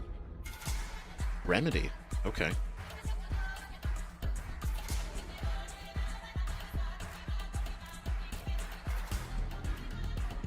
Okay, I'm very in.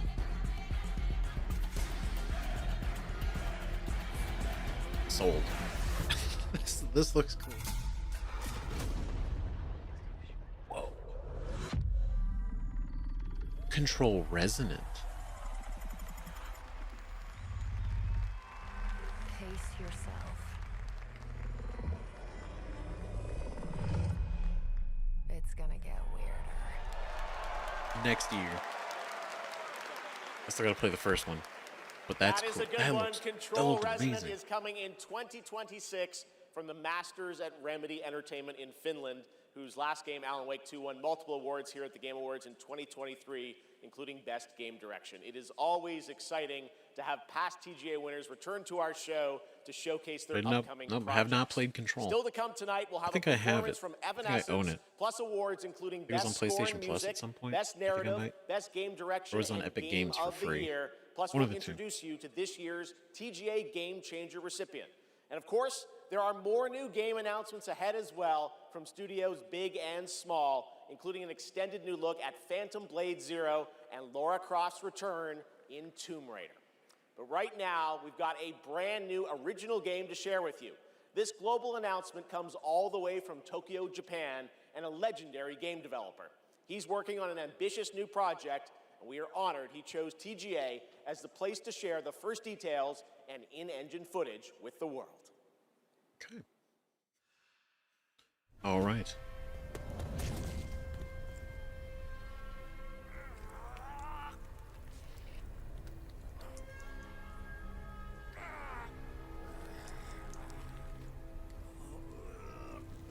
Jeez. What a start. Motherfucker!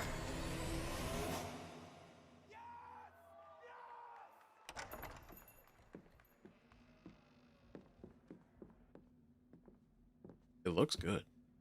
Shinji-san, yeah? Time to settle up.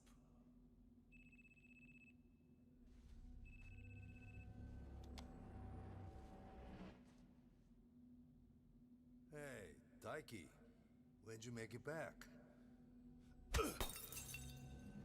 Excuse me, sir. Shut your mouth. All right. Talk soon.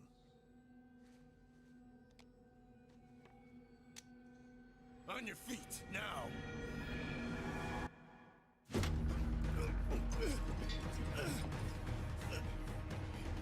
Son of a... Fuck it! Just kill him! Idiot. Yeah, it's kind of a badass. Just leave.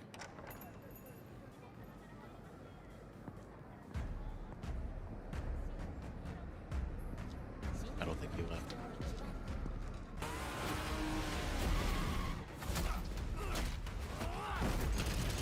Dude, what a fucking tank.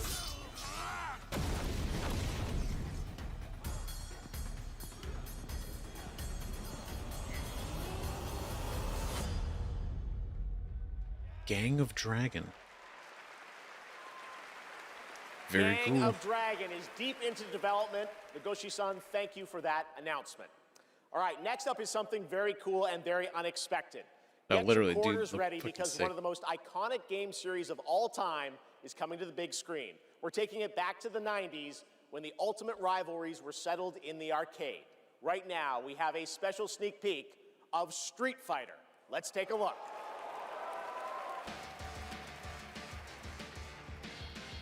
Collection or like a new?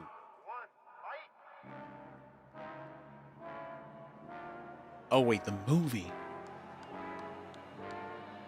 Yeah.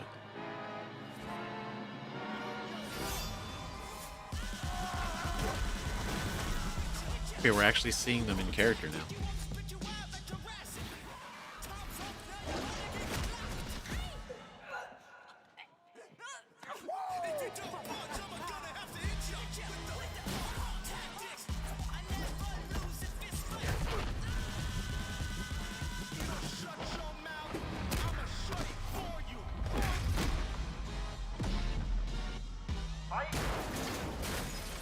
The car.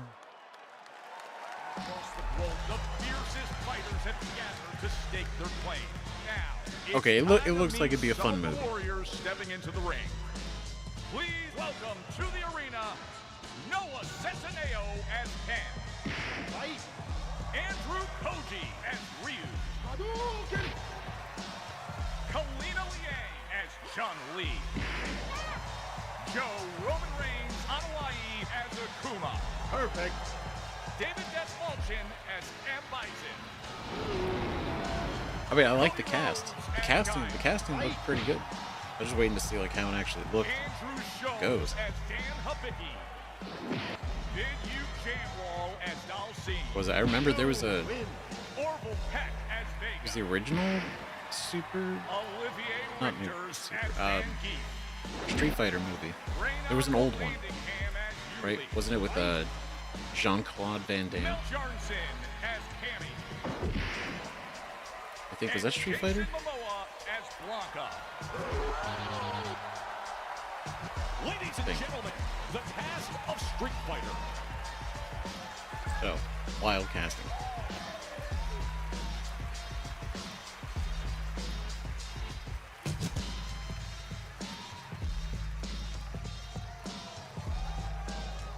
What a game award!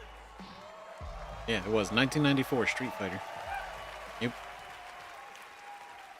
Now I know our movie It was comes okay. out like a year Don't get your from hopes now, up. but there was no way we were showing up without a sneak peek. We just wrapped a few weeks ago, and fortunately for me, I had the distinct pleasure of kicking half of these guys in the face. Legally, on camera. I kind of miss that, guys. We miss it too.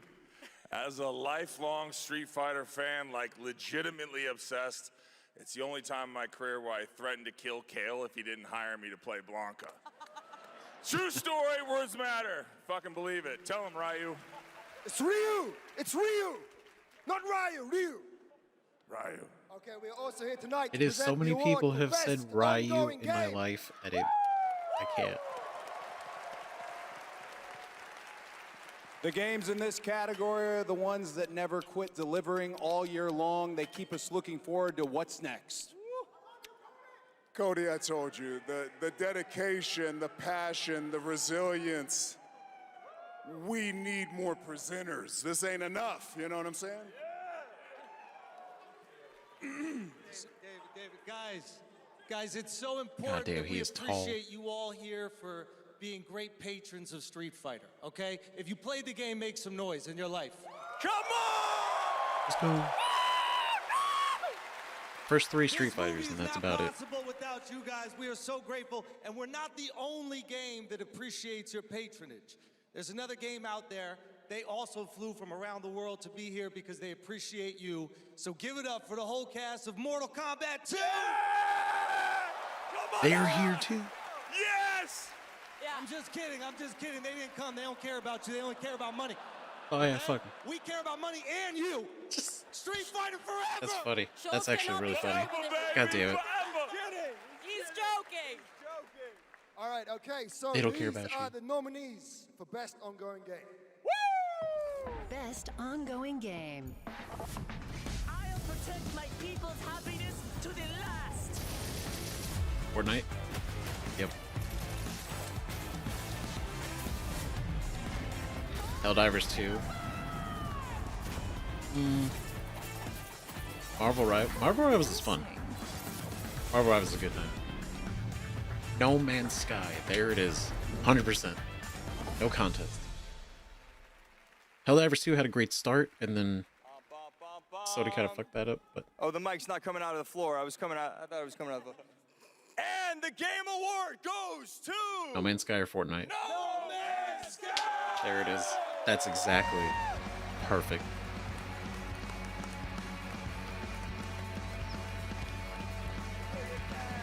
Since day one, been with No Man's Sky. Way back when. Incredible. Crazy amount of content that they've put into that game. That is the definition of a labor of love.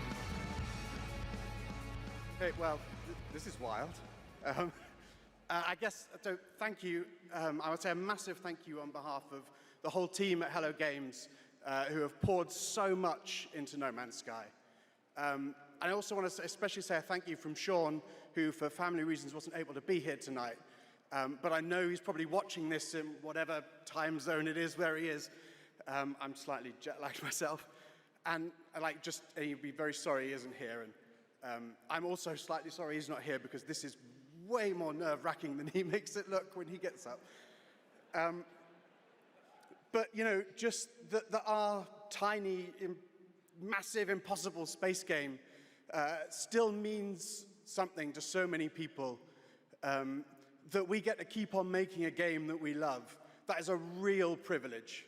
You know, that we are able to be here on a stage surrounded by so many incredible games. Like, that is really special. And, you know, the whole team is so grateful. It means the world to our team. So thank you so much. We love to see it. I know it's not for everybody. It's definitely a space sim, but man, love it.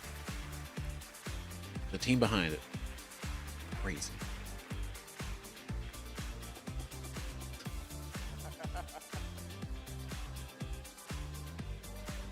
Absolutely. Phenomenal. A lot of handshakes. Congratulations, No Man's Sky. And how about the Street Fighter cast? That was absolutely wild. All right. There's lots more Game Awards ahead, including a very special announcement. Oh, Wow. Okay. here it is. Well, we'll pick it up, I guess. Hello? Hello? Oh, live from the Batcave, all the way from Gotham City, Batman, welcome to the show. How you doing, buddy? It's great to see you tonight. You having a good time? Commissioner Keeley, sorry I couldn't make it in person. I've been trying to decide what batsuit to wear. Abs or no abs? Anyway, great show so far, but it's about to get even better because it's time for a new look at my upcoming game, Lego Batman: Legacy of the Dark Knight. Batman out. I do love the Lego games. And this one looks great. This is like a day one interest. Make sure he stays secured at all times. You want to see a magic trick? The city has become a breeding ground for suffering and injustice.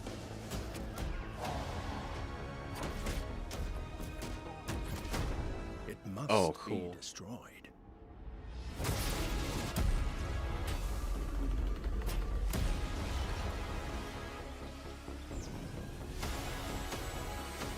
Let's get to work. Who are you? I think we can help each other. This town deserves a better class of criminal. Good evening, Gotham. Join us in a celebration of absolute chaos. Okay, this is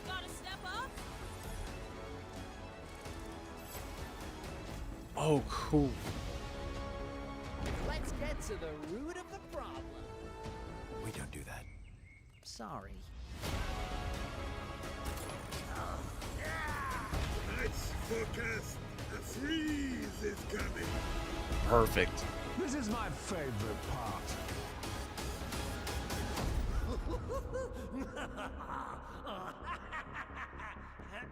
It looks exactly what I would hope it would be. Lego Batman Legacy of the Dark Knight launches on May 29th, 2026. Now it is time to recognize a number of teams across the industry with the announcement of the winners in a few categories. Here are the nominees for Best Audio Design: Battlefield 6, Claire Obscure, Expedition 33, Death Stranding 2 On the Beach, Ghost of Yotei, and Silent Hill Audio F. design. This year, the Game Award goes to Battlefield 6. Congratulations. Here are the nominees for Content Creator of the Year. You know what? Pedro, Not terribly Kai Cenat, surprised, but Moist Critical, Sakura Miko, and The Burnt Peanut. it's gotta be Moist And Critical, the Game right? Award goes to Moist Critical. There it is. Congratulations. A champion. Here are the nominees for Best Fighting Game: 2XKO, Capcom Fighting Collection 2, I've not played Fatal any of these. Fury City of the Wolves, Mortal Kombat Legacy Collection, and Virtua Fighter 5 Revo World Stage. The Game Award goes to Fatal Fury City of the Wolves. Oh, good for them. Now, the nominees for Most Anticipated Game. There we go. Resident Evil 007 Requiem or The First Witcher Light, 4. Grand Theft It's gotta be The Auto Witcher 6, 4, right? Marvel's Wolverine. Oh, Grand Theft Auto, Resident though. Evil Requiem, and The Witcher 4. It's gotta be The GTA. Game Award goes to Grand Theft Auto 6. It's just Stick way around too for big of an more of the Game audience. Awards. Some of tonight's biggest surprises are still ahead. And of Always. course, later, the Game Awards Orchestra and Lauren Balfe pay tribute to our Game of the Year nominees. Right, but I'm Resident Evil, Witcher, Ready for action. in that order. She-Hulk smash! Oh yeah, I still gotta play this game. Looks fantastic. Reminds me of Turtles in Time when I played it back on the Super Nintendo as a wee lad. Feel true power. Yeah, like I respect the interest in GTA. I never really got into it that much. either. Right, it was always, what is it, San Andreas? My neighbor had it, we played it. And I really was just all about driving the cars. That's all I really cared about. Driving cars around the city. Goofing around. Using the cheats. That was about it. I tried to get into 5. It just never grabbed me.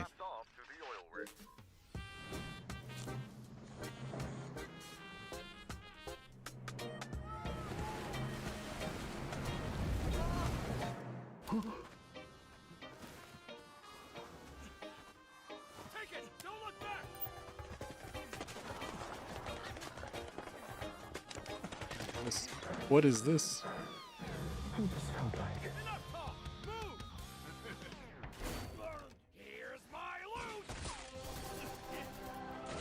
Oh, is this going to be another extraction? Wait. Anyone got a power bank? Rust Mobile, first global. Oh, see, I don't know anything about Rust. That completely. Unlock the TGA limited skin. God damn it. I wonder what the real one feels like.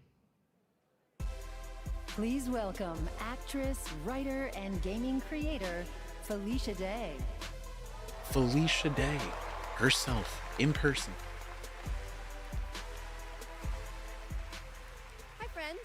I am thrilled to be here tonight to present the TGA Game Changer Award, an award that recognizes an individual or organization that has demonstrated positive social progress in the gaming industry. And I'm even more thrilled that tonight's honoree is one of the most impactful organizations uplifting girls today, and one that I'm honored to represent as an ambassador, Girls Make Games. Over the past 12 years, Girls Make Games has empowered over 8,000 girls aged 8 to 18 from all around the world to create and share their own video games through summer camps, workshops, and game jams. In 2022, GMG established a college scholarship to bridge the gap for young women as they entered college and careers in the games industry.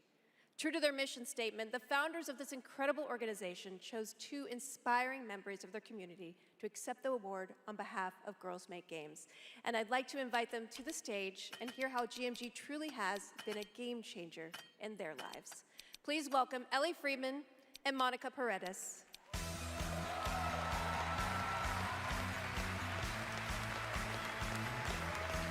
Okay, I think I understand what this one's for.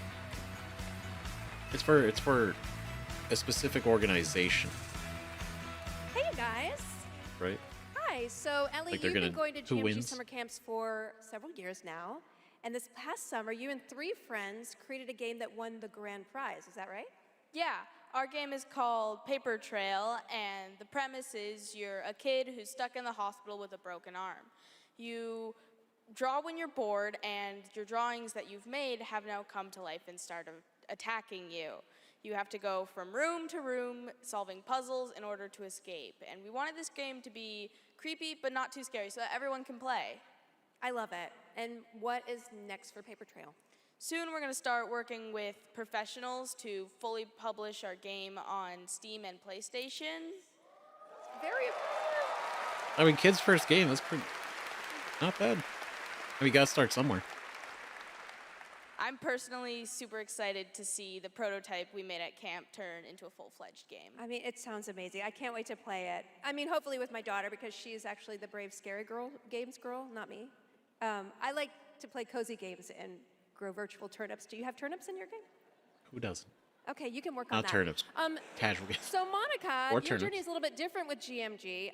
You never went to the camp, but you actually were one of the first recipients of the college scholarship back in 2022, is that right? Yeah, so I grew up loving video games, love all that you do. And then my high school Awesome. robotics teacher actually encouraged me to apply for the scholarship. He knew I was interested in game development. Then I got it. Now I'm attending USC, and I've been doing some game development. Good for them. And now I've That's actually great. had some game development experience with our club there, Open Alpha at USC. Yeah. That's amazing. It sounds like it's really helped you set you up for success. Is there any message that you'd like to give girls out there who might dream of making I their don't know, I'd be own terrified video to be games up there. one day? Yeah, I think if you're someone out there with an interest in making a video game, explore it, give it a shot. You never know where that interest could take you, and there's a ton of amazing programs like Girls Make Games who want to see you succeed. Yeah, well, obviously, I really wish that there had been an organization like this when I was a kid, but I'm very excited that starting next year, my 8-year-old daughter can go to GMG and express her love of gaming. You guys are very inspirational. Thank you. Great.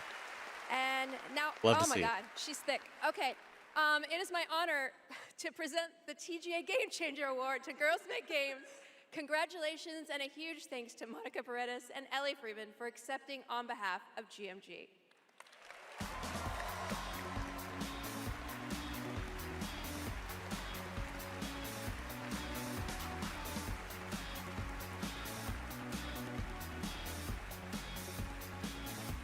Thank you so I much, think- Felicia. I thought she was saying to the congratulations person. I think Girls she was saying Make the Games. It's an statue. incredible program. I had the chance to visit the their summer award camps was in the past, and it she-thick. is truly inspiring. See the passion and the creativity that these young developers bring to the medium. Initiatives like that don't just open doors, they shape the future of our industry in a positive way. And I have no doubt that some of the girls in that program today will be on this stage in the years ahead accepting awards for the games they helped create.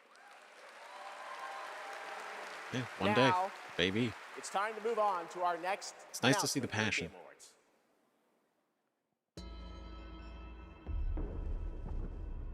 The entire world knows your legend. You survived the Dragon's Triangle. Crossed the threshold to Atlantis. I've heard a dozen tall tales that say you're unstoppable.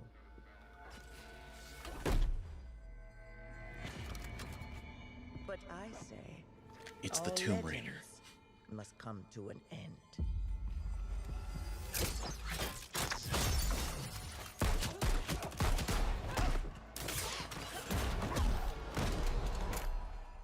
That's where you're wrong.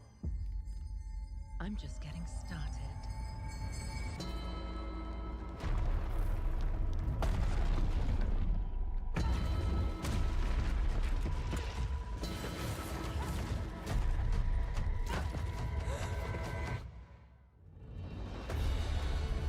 She's back.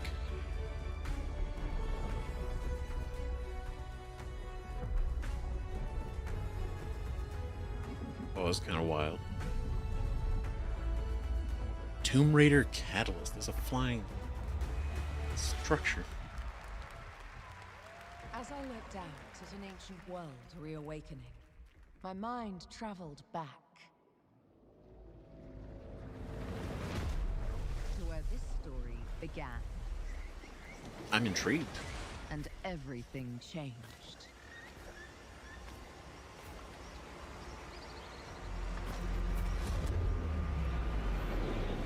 I mean, it's only a cinematic, but it looks good.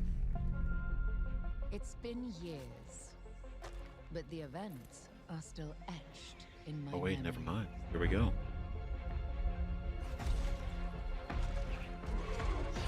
Lost worlds.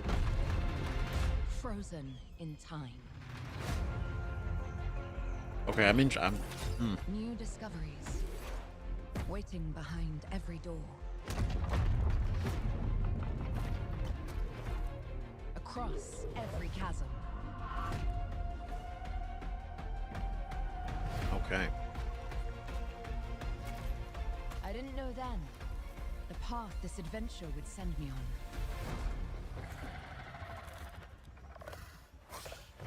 They got dinosaurs?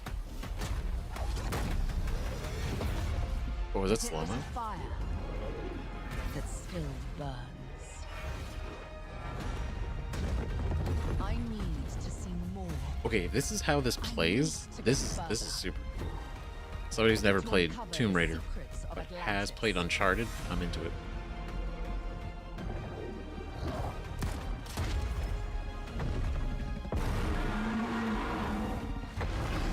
Okay. Some legends are destined to be retold. Legacy of Atlantis. That's sick. That's pretty cool. That's very cool. There's two. There's two. Atlantis and Catalyst. There you have it. Not one, but two Tomb Raider games. Tomb Raider Legacy of Atlantis, a reimagining awesome. of Lara's iconic debut from 1996 for the 30th anniversary in 2026 next year, and Tomb Raider Catalyst, a brand new game and Lara's biggest adventure yet in 2027. And now for something completely unexpected.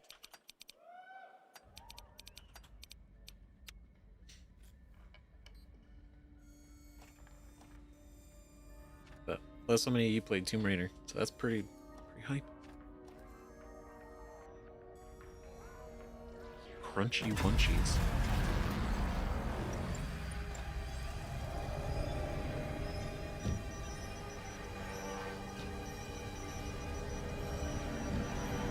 That's not good.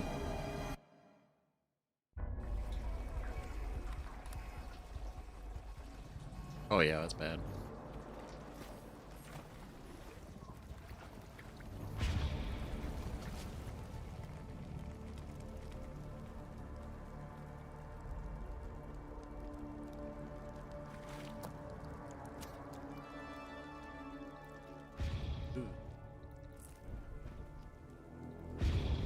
Okay. All right. Creepy.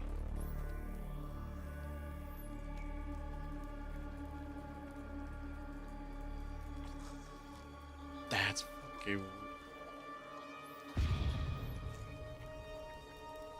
It's like the worm is like piloting her.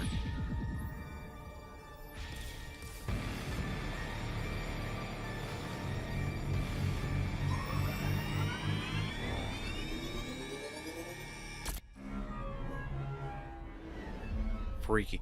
Wait, Force 3? Force 3? I'm Robert Kirkman, co-creator of Invincible, and I'm here to introduce a brand new character to... Hey, Game Awards! Sorry, Robbie K. I got Oh my god. this. I see you, Keeley. Love what you've done with the place. There were two other Rex, I was just Forces? here to introduce a world Yeah, premiere. look, I am the world premiere. Cue the lights, cue the orchestra, cue the seething jealousy, and meet the second best character in our 3v3 fighter, Invincible Versus. Roll it, Kirky. What the f? I said roll it, Kirkman. Roll it. Oh my god.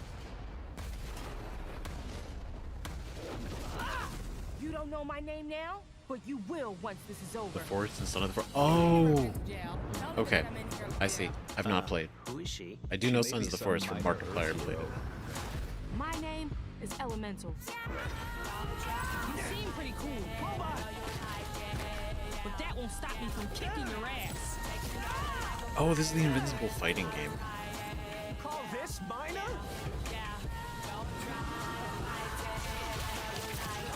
Here's a solution. Watch it all away. Let me show you what the elements can do.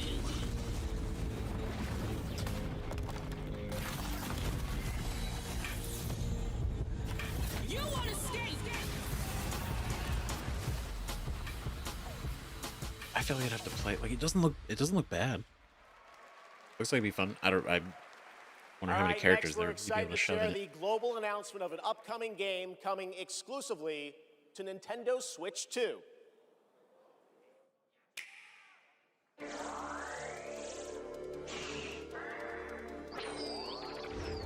Exclusively.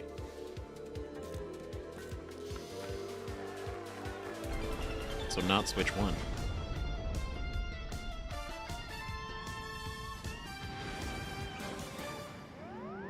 Oh man, I like the art style.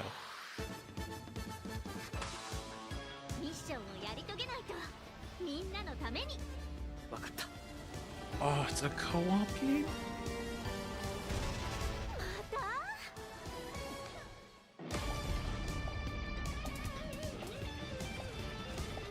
God damn it, am I gonna... Okay, this is really... This is cool as shit.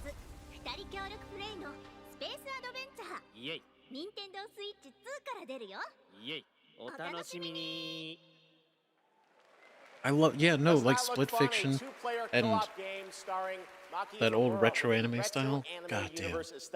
Orbitals is coming in 2026. Now it's time to present some other... Jeff! Oh, that looks so cool, and I don't have a Switch 2. Rolf isn't here yet. Rolf the dog? Nor somebody else to play it with. My accompanist, the piano player. Yeah, I thought you guys were rehearsing for later. You know, we're actually live in the middle of the show. He's not here yet. We're not rehearsed. He doesn't know the song. What am I going to do? Piggy, we have awards, we have announcements. You know what? Go with this guy. He's going to help you. Get you ready for later in the show, okay? Yeah, exactly. Right there. I like to think there are people that don't know who Miss Piggy is, and they're like, what the fuck is going on? They're like, what is this? And scene. All right, well, I'm sure that's going to work out. Ralph's probably just stuck in traffic.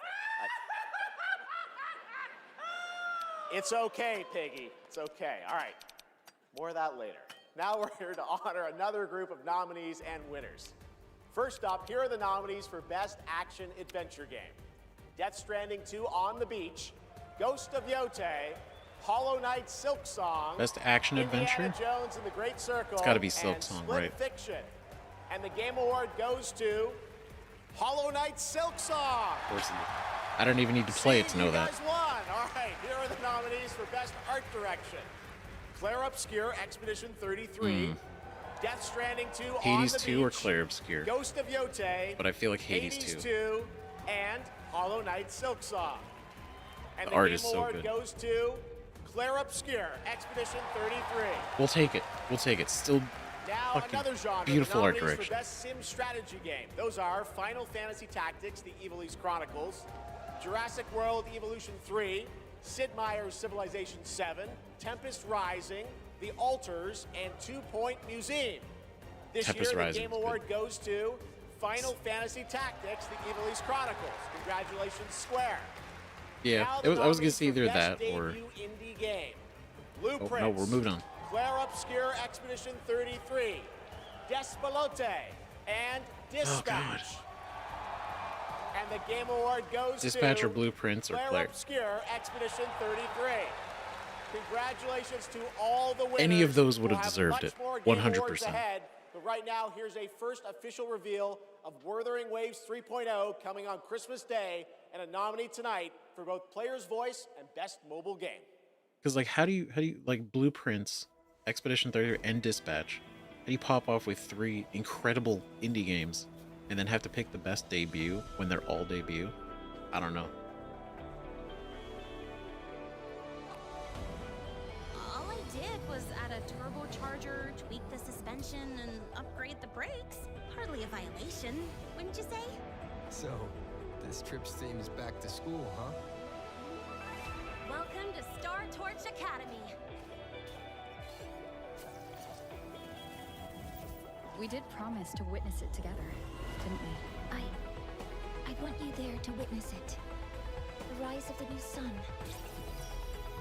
Yeah, crazy stacked bracket of games this year. Don't blink. It's a good year. Miss the best part. The way to the High Roy is open. It's time for you to return. Journey well.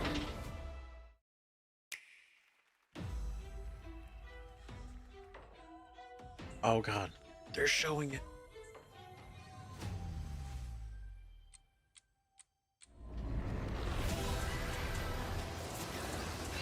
Almost done. God, I do need to replay the trilogy. I've been waiting for this. He's got a voice. 3, 2, 1. 'Cause no one can do it like we do it, like we do it, like we do it. 'Cause no one can do it. That makes sense. We'll slip an ad in here. Like we do it, like we do it. 'Cause no one can do it like we do it, like we do it, like we do it. There it is, the Google Play Point, the most valuable jewel in the game. Earn them by playing the stuff you love. Then trade them in for the sweetest in-game items. Score the latest sweet IRL addiction. swag. Or up your game with limited edition merch. Victory is yours, and so are rewards. With Google Play Points, go reward yourself. Go play. It hovers for you. Heck yeah. Wait, Hogwarts is free on Epic? Yo. Only ever played the side-scrolling Metroid games, never the Prime. Side-scrolling Metroid, phenomenal.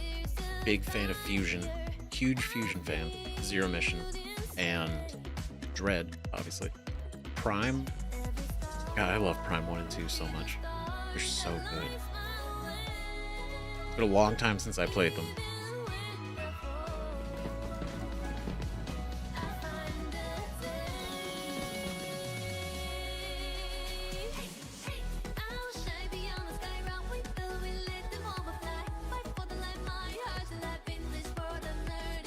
Whimsical.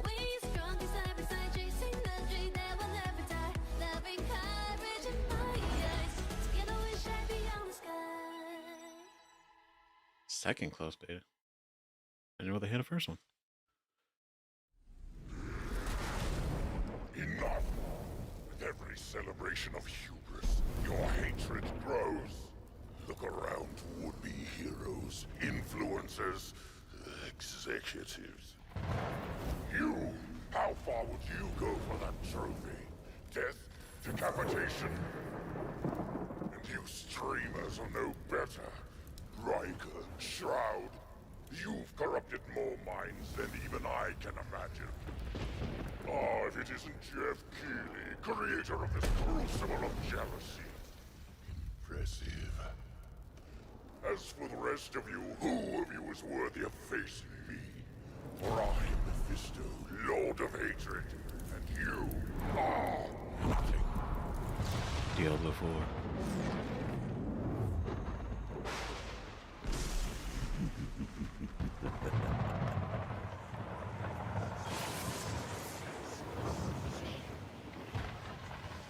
New expansion.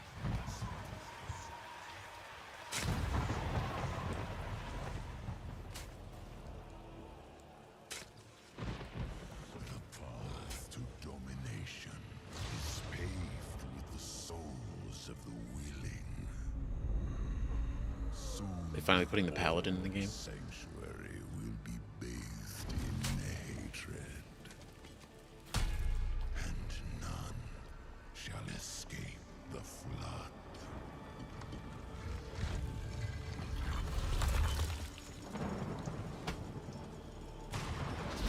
Mephisto, you shall darken the world no longer.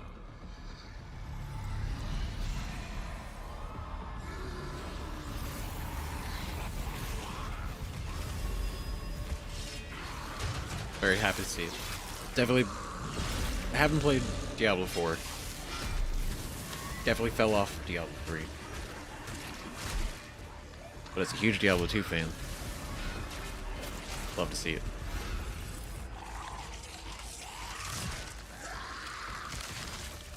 Okay, that was fucking cool.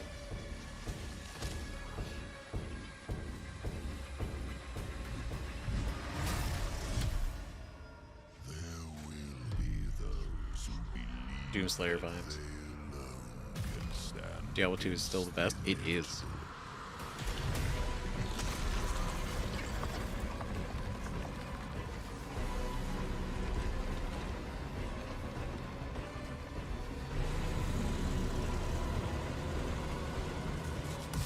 I invite them to try.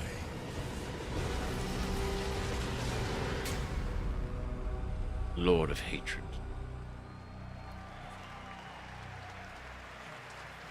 Yeah, there we go. Cool. Diablo players, your wait Right, lots is of dark, over. gory Get in the trailers fight and today. play as Paladin today, and get ready for Lord of Hatred coming in April. It is great to have Blizzard here. Oh, at so you the just Game beat Awards. Paladin today. Want to know who else is here? Well, it's time for an update from Marvel Rivals, a nominee tonight for Best Ongoing Game about the latest Marvel hero set to join the game in 2026. Say cinema. No, the cinematic looked amazing. It's about time I made Marvel Rivals the most hero-packed shooter ever. But first, I'm Put not redheaded Deadpool in trying to Marvel blast my Rivals. ass a few new holes. And I got a surprise for her.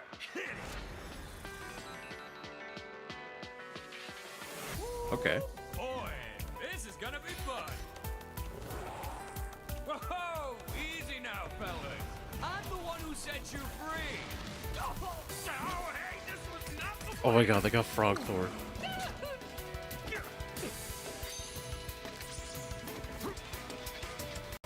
All right, you rejects. Get Tyrannosaurus Rex! Come on! I'm not even a mutant!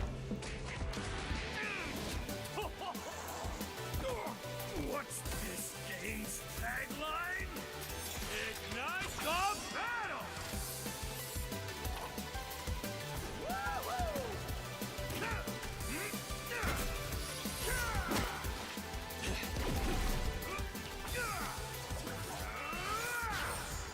And that's why I have 3 movies, baby! Stupid.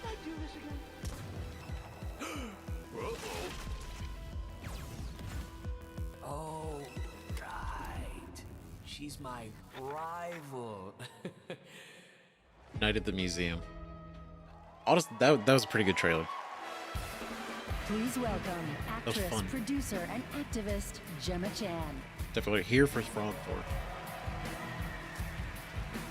I hope his ult doesn't mess with that. That'd be great. Hello Game Awards.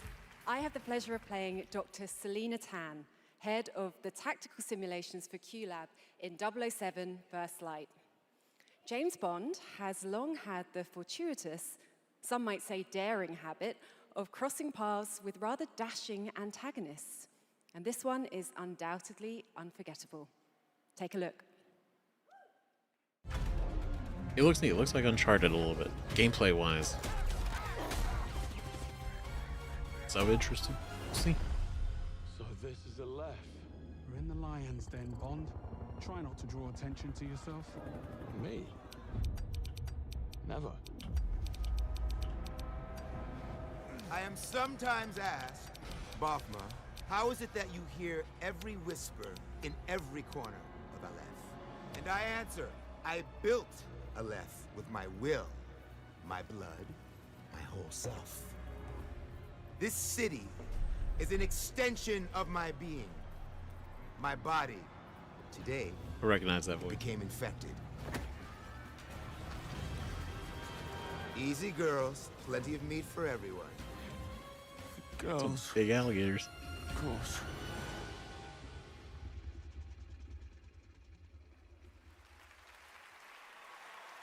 Please Interesting welcome build. Obama himself, 4-time Grammy winner, Lenny Kravitz.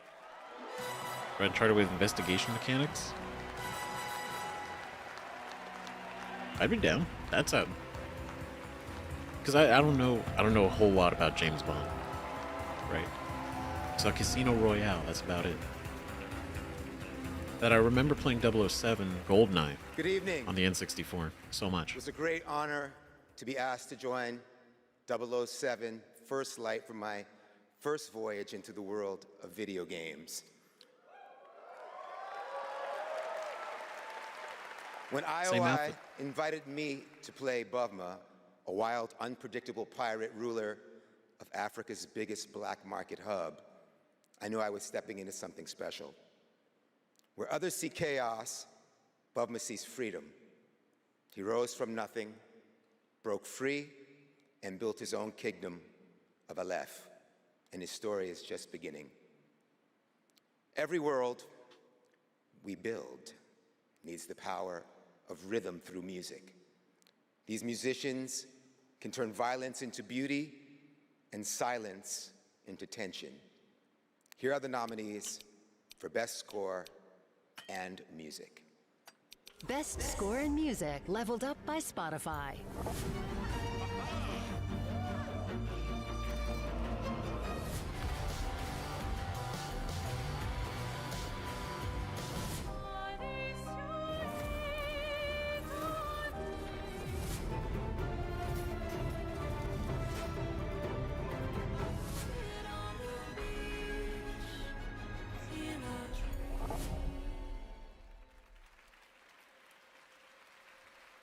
And the Very Game cool. Award goes to Claire Obscure. Laurent Testard. The man. What was it? They found this man on SoundCloud. This man he made this soundtrack. What was it? They found him in a cave making music with a box of scraps. He did this. Look at achievement.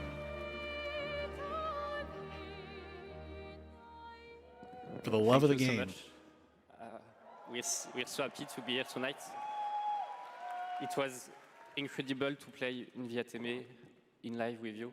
It's incredible. Thank you so much. I have a letter I would love to read. Sorry.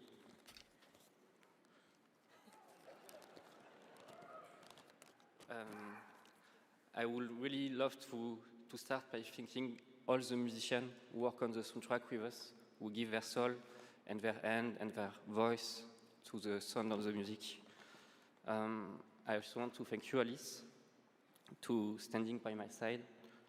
It's an immense gift to share this journey with you. Thank you for carrying each note within you and for letting Alicia's lost voices resonate in the world of Clarobscur. Thank you, Guillaume, for lingering on one of my songs on that night when our story was aligned. And thank you to all my loved ones for their love and their support during all these years. And to all our players, thank you for letting Clarobscur and our music find a place inside you. You are the lumière that makes us want to keep painting, keep loving, and keep dreaming. Thank you for reaching out your hands to us. We don't know the colors of tomorrow, but we are ready to paint them with you. Thank you. To the Untitled Tomorrows. That was incredible. Man, I love that he was actually looking at everybody. He wasn't looking at the crowd. He was looking at who he was talking to. I would like to say something too. We are so grateful Beautiful. to receive this award tonight. It's a wonderful recognition of our work over the past 5 years. A hug thank you to Lorient, who made this world adventure possible. And a big thank you to Central Studio for their trust and unwavering support. Thank you, everyone. Tomorrow comes. Tomorrow comes. God. Soundtrack that I listen to for fun. In between. Just because it's good. Even if you're not a fan of the game. The man has For a created limited time only, Prime crazy members can soundtrack. go to Amazon.com/TheGameAwards to save up to 25% on select gaming hardware and accessories from brand Turtle Beach, Lenovo, Samsung, and more.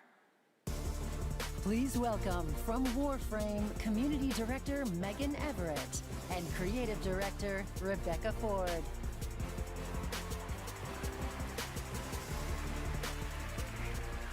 Hello, Game Awards! Hello!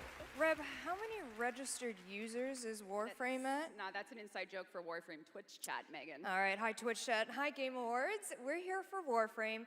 We launched our biggest update of the year, the old piece, just yesterday, and all things considered, the update went smooth. So we're not here to finally announce that we're coming out of open beta 12 years later. No, we're still in beta, 12 years, and you know, in those 12 years, all we have learned is that Ben Starr will do anything for money. But in all seriousness, we have an amazing community of Tenno and Warframe, and now Envoys with Soulframe, and we truly wouldn't be here without them.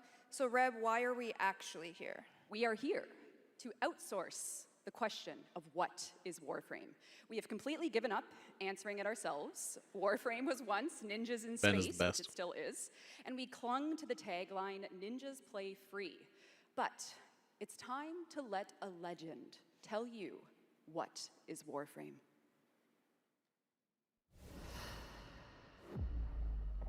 What is Warframe?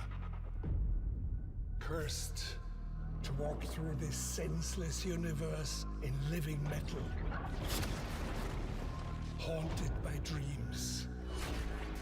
Excalibur. Isn't that Saw? Mr. Saw? Names that echo an ancient purpose, now lost. He seems familiar, I don't know.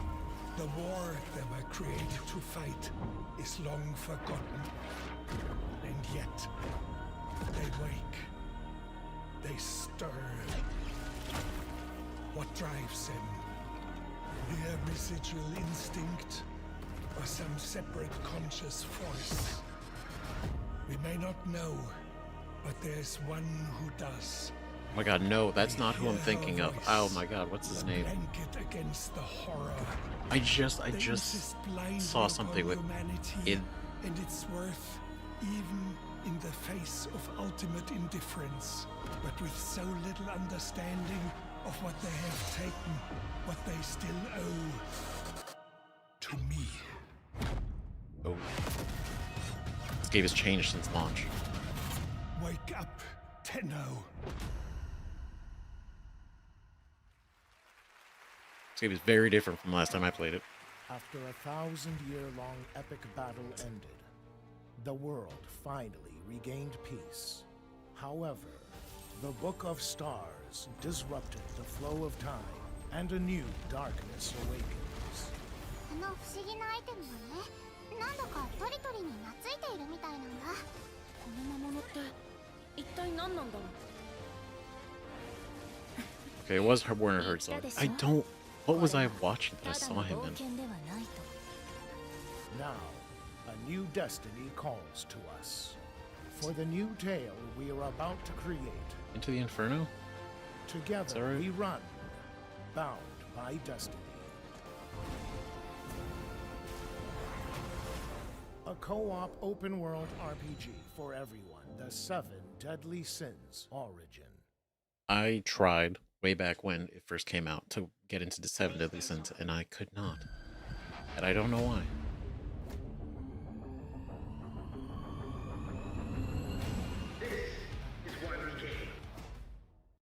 Mandalorian. That's the...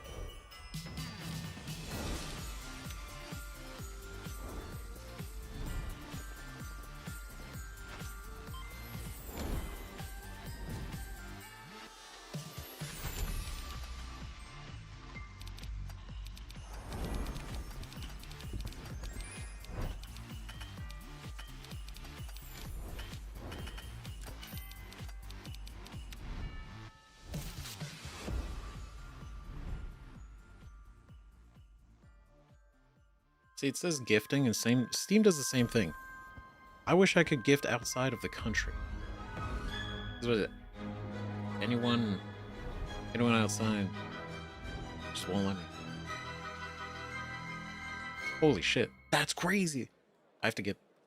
What's today? Okay, I got a week. Hogwarts Legacy is free on the Epic Games Store right now, and there's even more Harry Potter fun coming later this month to Fortnite with customizable Hogwarts house outfits. Play Hogwarts Legacy on EGS before December 18th and unlock a Harry Potter chocolate frog back bling in Fortnite. It's the world we live in, guys. All right, back in 2023, Lords of the Fallen surprised and impressed players with its brutal combat, dark fantasy world building, and stunning dual realm design. Tonight, we have your first ever look at the gameplay of the sequel. Lamp bearer. One must travel many paths on the road to salvation. Paths through light. Paths through shadow. I will walk them with you, wherever they may lead. I remember watching a good bit of the first one, and it was like okay.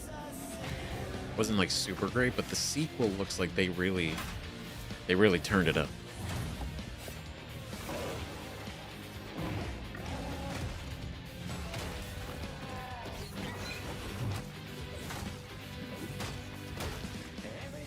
All right.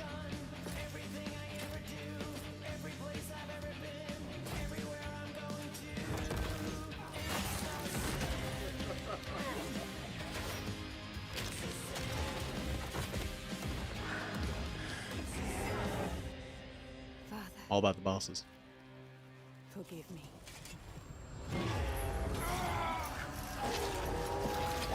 Oh. Brutal. Lords of the Fallen version 2.5 with new veteran mode out today. Yeah, those patches really helped that Next game. set of awards recognizes a diverse set of games across a variety of genres. Here are the nominees for Best Sports Racing Game: EA Sports FC 26, F1 25, Mario Kart World, Rematch, and Sonic Racing Crossworld. I would give it to Sonic. And the Game Award goes to Mario Kart World. We Congratulations, knew what Nintendo. it was, though. Here are the nominees for Best Community Support: Baldur's Gate 3, Final Fantasy 14, Fortnite, Helldivers 2, and No Man's Sky. Gotta be No This Man's year, Sky, the right? Game Award goes to Baldur's Gate 3. I did, you know what? I Here are the underestimated nominees the for size of the Best community that would have VR voted for that. game: Alien Rogue Incursion, Arcan Age, Ghost Town, Marvel's Deadpool VR, and The Midnight Walk. The Game Marvel Award or goes Alien? to The Midnight Walk. Congratulations. See, I don't know nothing about the VR. nominees for Best Role-Playing Game: Avowed, Claire Obscure Expedition 33, Kingdom Come Deliverance 2, Monster Hunter Wilds, and The Outer Worlds 2. This RPG. year, the Game Award for Kingdom RPG Come. goes to Claire Obscure Expedition 33. Well, I mean, I think, Finally, for me, here are the final Player 5 Obscure. nominees for I was Player's thinking Voice, a Kingdom Come for 100% everybody. fan-voted award. Claire Obscure Expedition 33, Dispatch, Genshin Impact, Hollow Knight Silksong, and Wuthering Waves. Wuthering? This year, the fans selected It's gotta be Claire. Wuthering Waves as the winner. Congratulations. Crazy. And now, we've They got came out in something great flocks for to you. vote for Please that. welcome actor Rahul Kohli.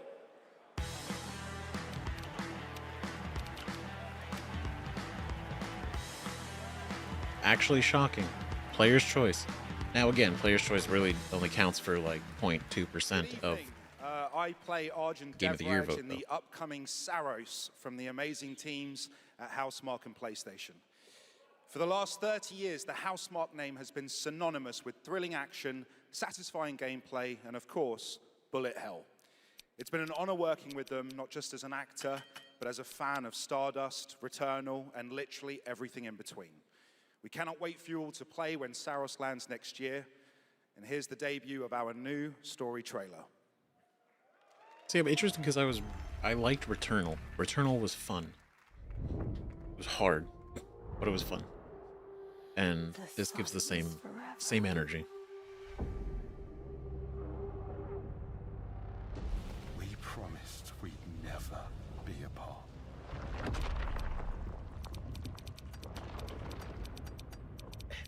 Places. It was promised. I need to know that I just made the right decision. It's me, boss. Wait, how long? Since the last time the sun died, mate. You left The us design here. looks cool. We've lost people. There's no way to get home, and you. This is what it does. It gets in our heads, and it twists, and it turns.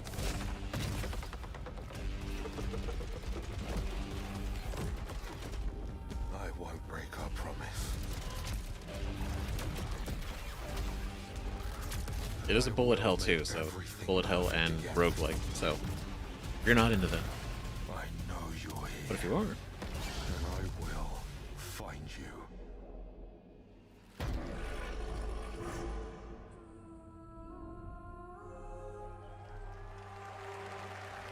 next year is going to be expensive.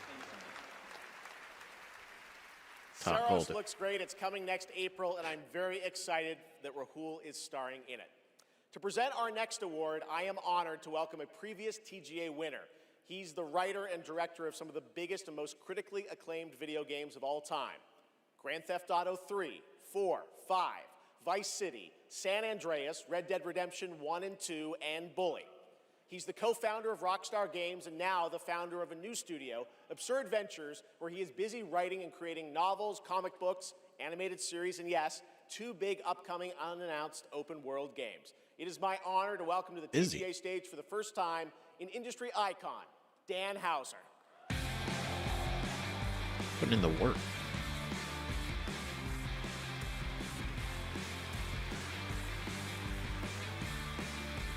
Dan Houser himself.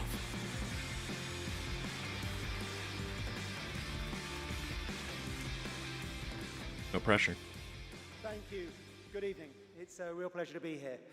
In the 29 years I've been doing this, we've seen games emerge as the premier art form of the 21st century.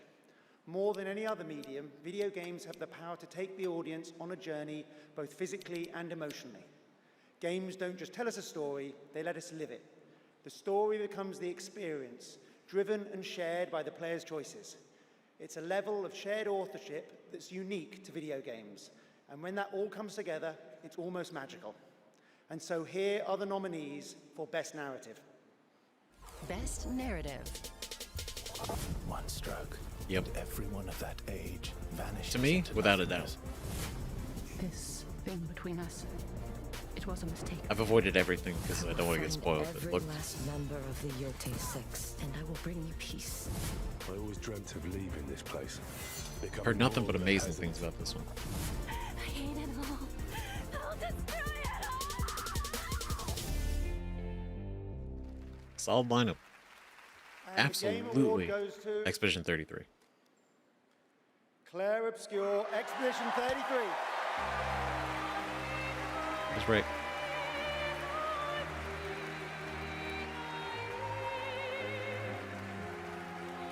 Got instantly a story that sticks with me forever, and I think about it constantly.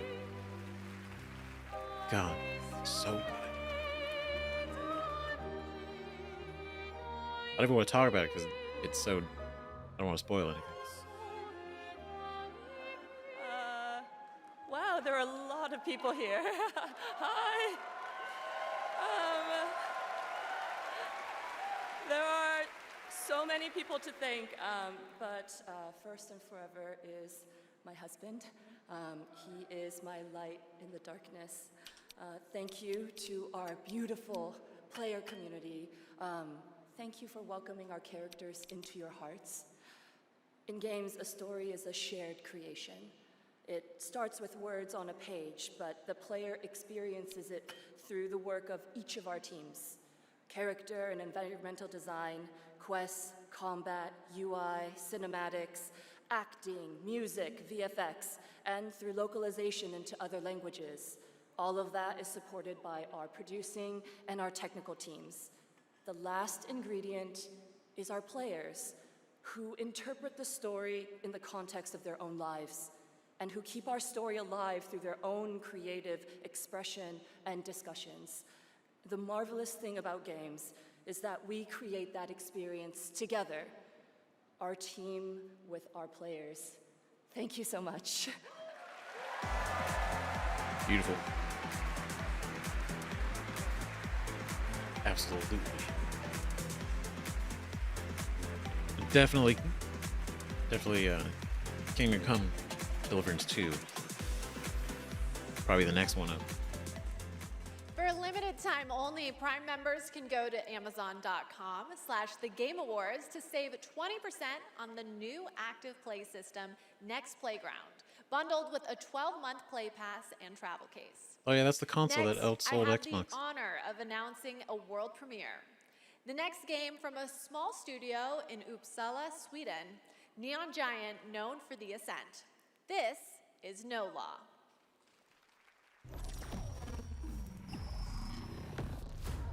Port Desire, a city that don't belong to anyone. But Craftman's got a lot everyone going wants on. peace. No laws, no oversight, just the jungle creeping back in, both the vines and the people. The mayor stepped in where the government couldn't. Said the city needed order, and they'd be the ones to bring it, keeping the peace on their terms. I walked away from it all, kept my hands in dirt instead of blood. But desire is a fickle mistress. The city won't let me go. Ooh. It won't forget my name. I asked for nothing, and they still came and took everything. The mayors and anyone that stands in my way. Every last one of them. Okay. They're gonna learn something real simple.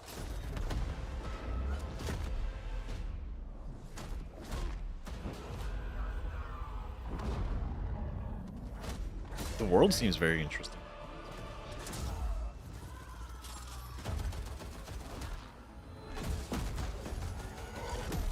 You reap what you sow.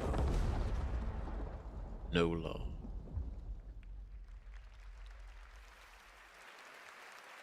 I don't know. We'll all be looking forward to that. Seems like it'd be Good fun. morning to everyone in Sweden and Potential. Europe. I know it's a late night. We got a lot more show for you, but coming up, we've got more awards like Best Game He's like, I Direction. know Europe, it's late, Todd but Howard is here to present deal with that it. We're from not done yet. Bethesda, and more announcements, including one I promise you that nobody could have anticipated. But right now, Game Awards, get ready to get on your feet. Earlier this year, Netflix's Devil May Cry brought Capcom's iconic game franchise to life as an exceptional animated series nominated tonight for Best Adaptation. The show also featured a #1 single from our next performers who just announced their 2026 World Tour. Oh. Here to perform Afterlife, please welcome Evanescence.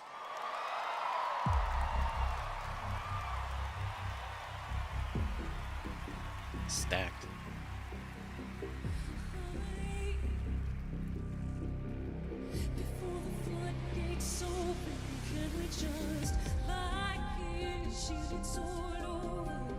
I know we're 3 hours in and still more show to go.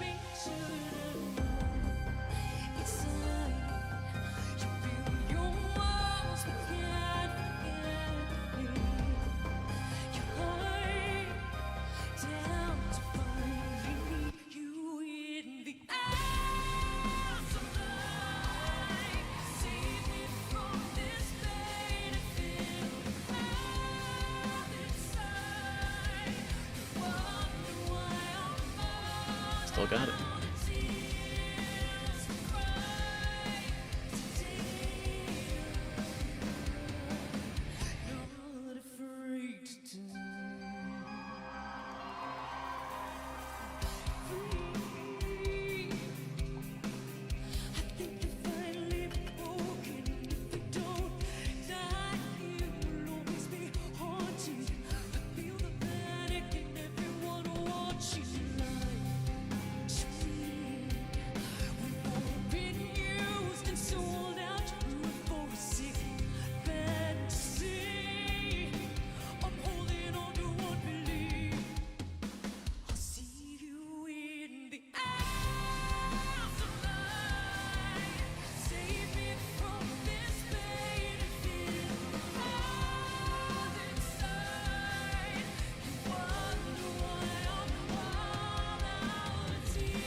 Oh, for real, right? Like, her voice. Still after all these years. Especially live, yeah.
badass.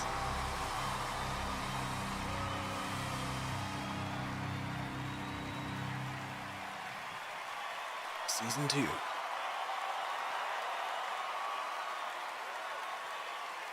So good. Talk about a performance. Devil May Cry Season 2 will premiere on May 12th, 2026, only on Netflix. Give it up one more time for Amy and Evanescence. That was incredible. One more time. Let's go.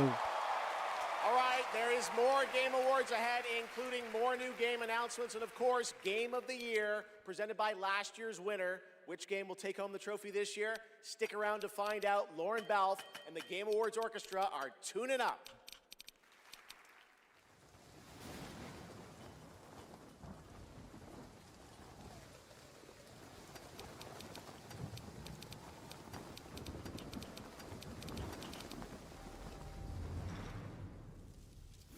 Oh, this is where wins meet. Okay, I still need to play this. Right. I heard it's pretty fun. I don't know how much more beyond that, but if it plays fun.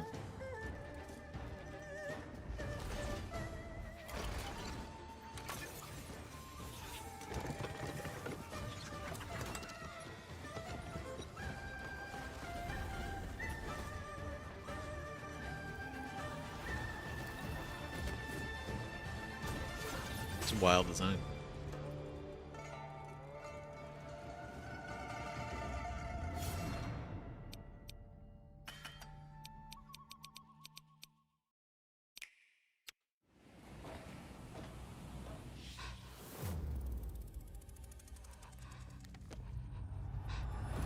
Outlast 3.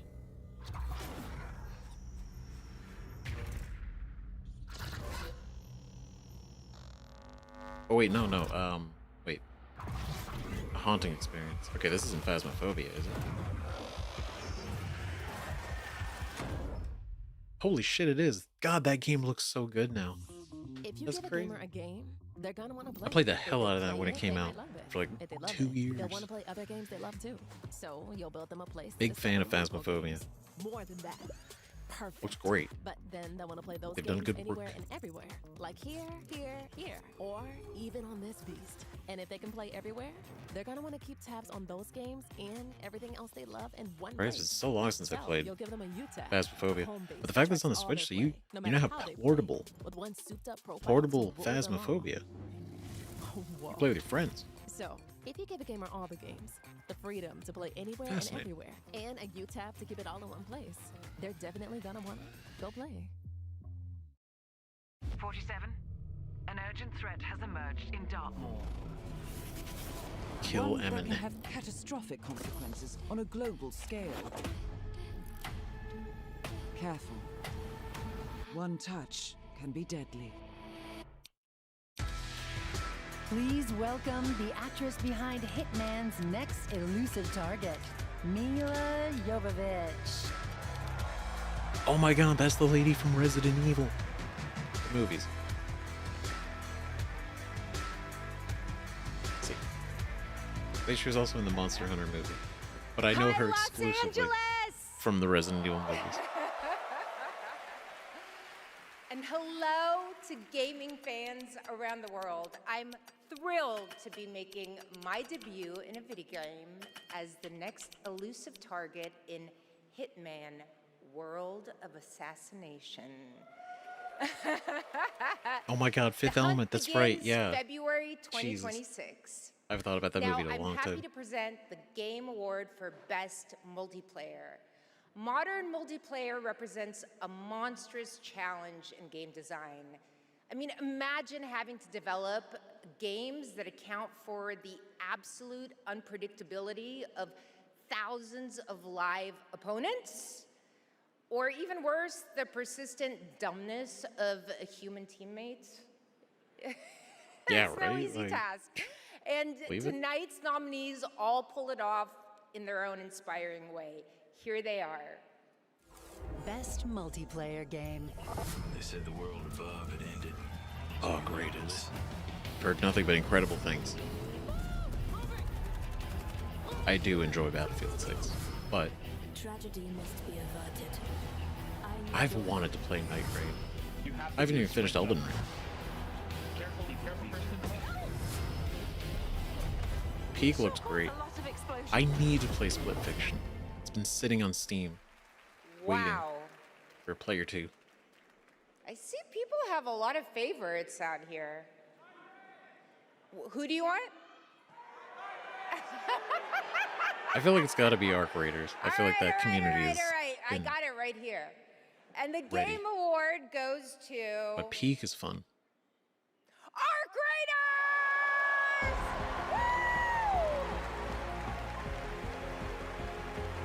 See, look at that. They won something. Good for everyone. But for real, I need to play Split Fiction so bad. It looks so fun.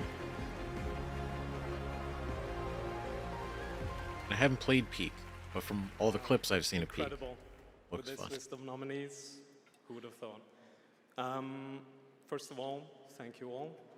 And on behalf of the Arc Raiders team, this incredible team, we'd like to thank our loved ones for supporting us and cheering us on along the way. Embark Studios as a whole, because as we all know, it takes a village, for the fearless leadership of our dear Patrick Sutherland. The partners in Nexon, whose unwavering trust in us took us all the way here and made it all possible. And of course the players, whose love and engagement just means the world to us. Thank you all. I like to see it.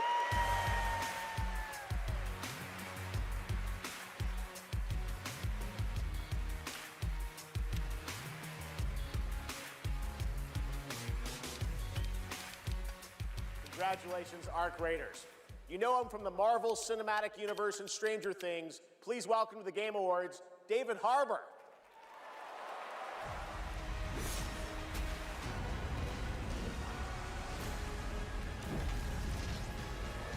The David Harbour.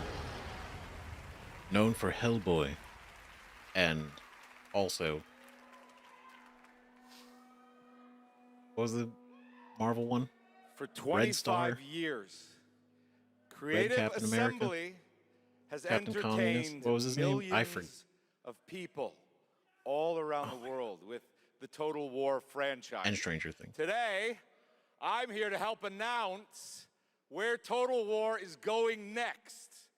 And it'll be in a universe that is so close to my heart. I'm excited to reveal that Total War is headed into the vast grim, dark future with Total War Warhammer 40K. 40K. Finally. Some of you may know this, but oh my God, it's been Warhammer Fantasy. I am a huge so fan long. of tabletop gaming. I've painted endless miniatures, spent a crazy amount of time dropping dice under a table. Of course, as you might expect, that's normal. I'll be in the game. Oh. It connects to some of my favorite aspects of the universe, but more details on that later. Let's take a first look at Total War Warhammer 40K. Hell yeah, let's go.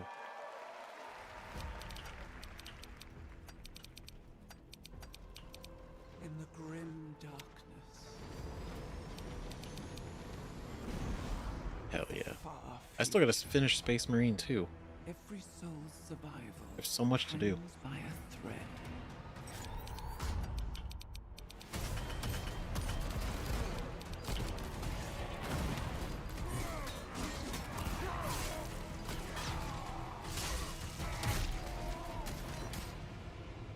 It looks so cool. By endless tides of aliens.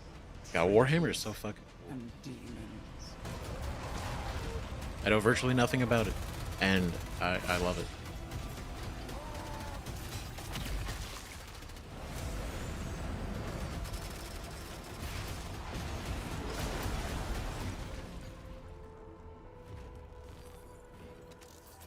Across countless worlds, battles rage.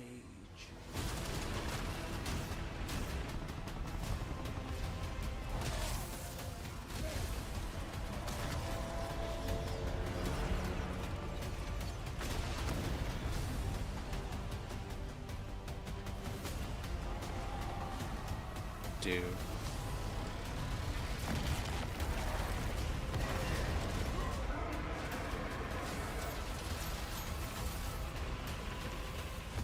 That's so fucking cool. Lead your armies. Conquer worlds. Fight on as the galaxy burns.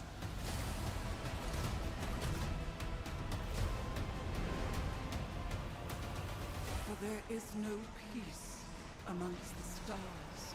There is only war. Yes. My God. It's so good.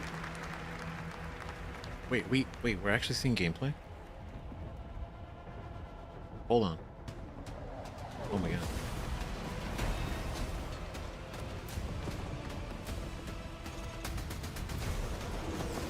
Yo.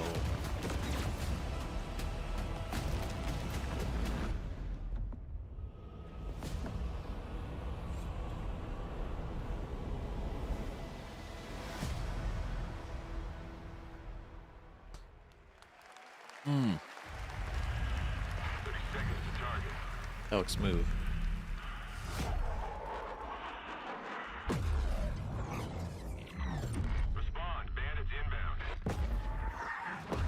Totally fits.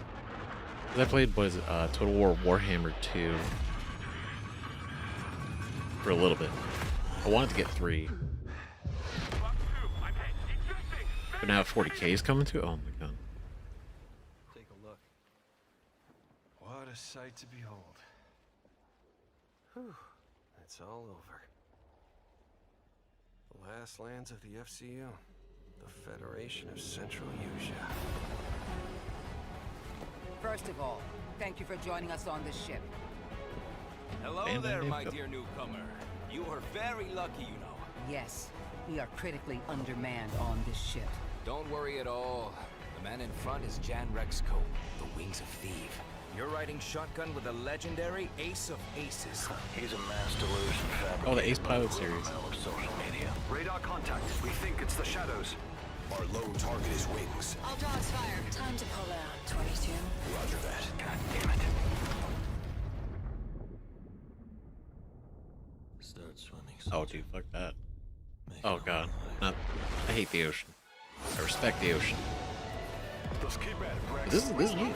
Your orders, Rex. To keep hope alive, Wings of Thief must stay on the mission. I remember playing an arcade version of this, and I would die so fast I couldn't even really play it. From now on, you'll be the greatest ace pilot this war will ever know.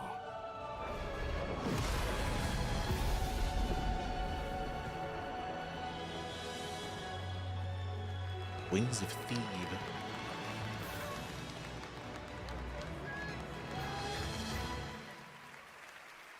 Pretty cool comeback. Yes, that's right. Ace Combat is back in 2026. Thanks to Bandai Namco for that.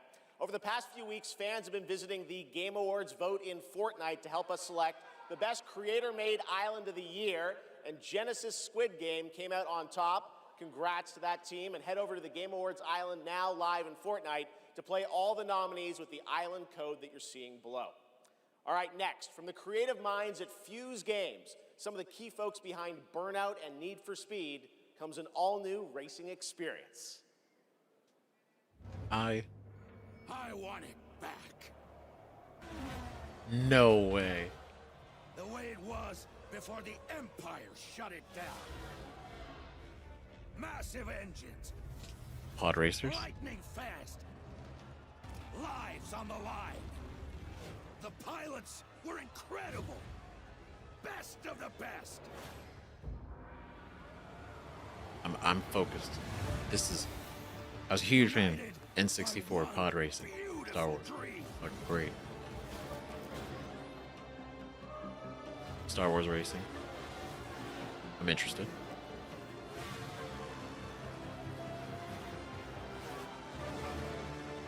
The galaxy needs racing!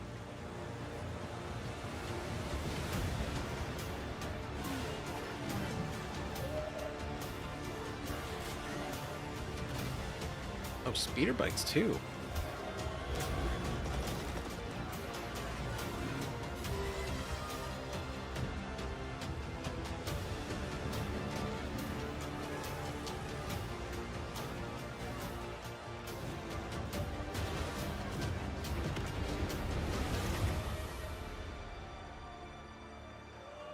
All right, I'm in. Looks cool. Is that old man Sebulba?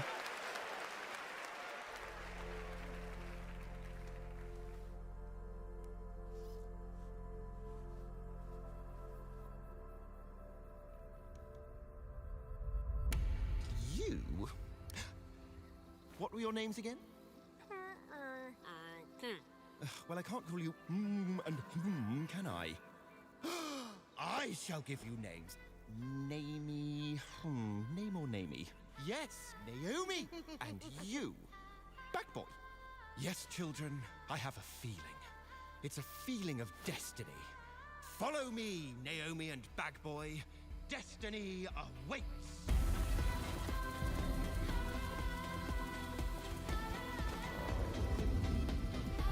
Kind of interesting.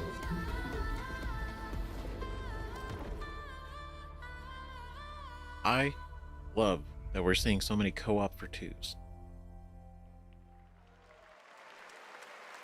Like, for real. Such a beautiful game. That was Out of Words, a stop-motion co-op game being developed over in Denmark, and it's a great game coming next year. And now, I'd like to welcome back Denmark. an icon, a legend who pushes entertainment forward with each of their new projects, someone I consider a dear friend and a friend of the show. Kojima. Please welcome Miss Piggy. Damn. Got me on that one. I am so sorry. I am so sorry, everyone, but I will not be performing a song this evening. No. So sorry. It's all because of my accompanist. My accompanist. This dog was late, as usual.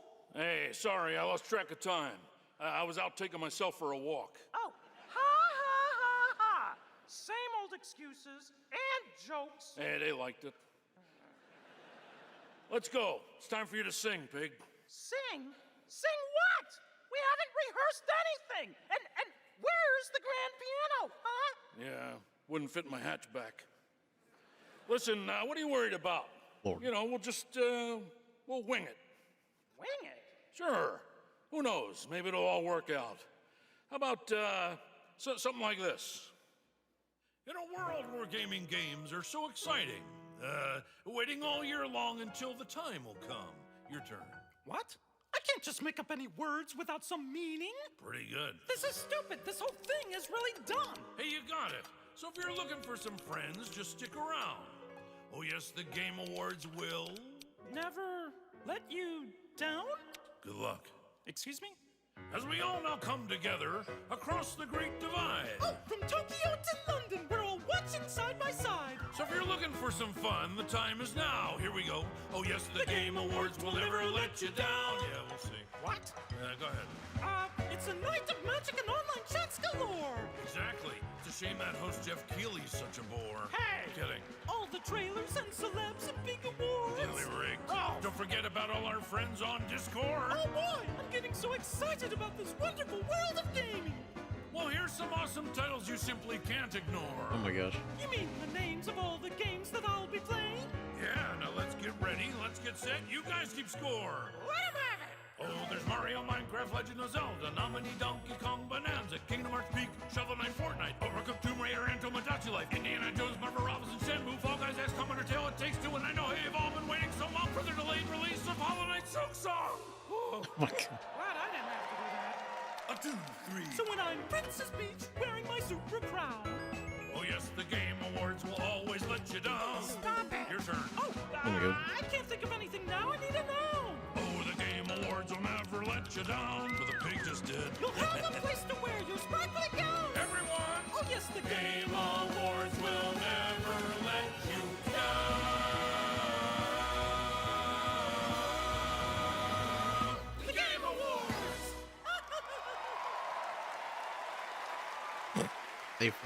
They did it. They Gotta really love 'em. did it. The Muppets, Look at 'em everybody. go. Thanks, Miss Piggy and Ralph the dog. It all worked out in the end for them. All right, the Game Awards will be right back after this new look at Duet Night Abyss. Do it night this.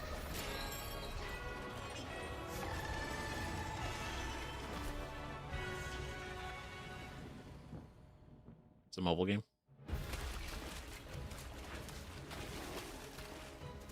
This is a gacha game, or both.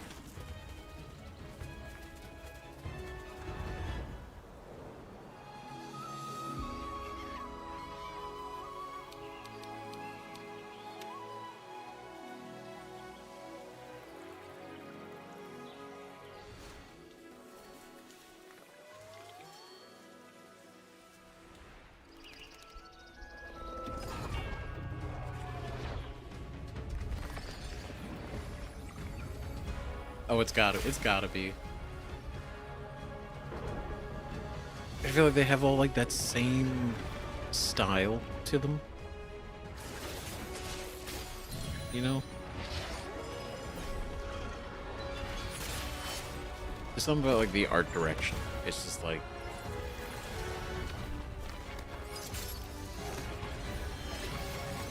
different but same.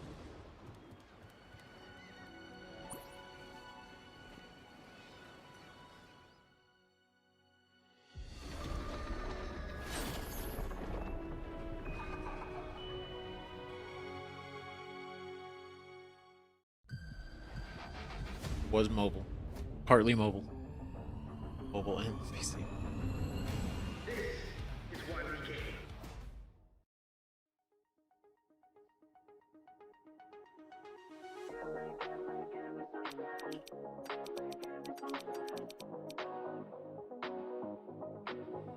Switch the light, crack the door, started wishing, found a mission, break a glass, ring the bell, superstition, but I've been wishing for someone that I can see with my humanity in the mirror, just a little clearer.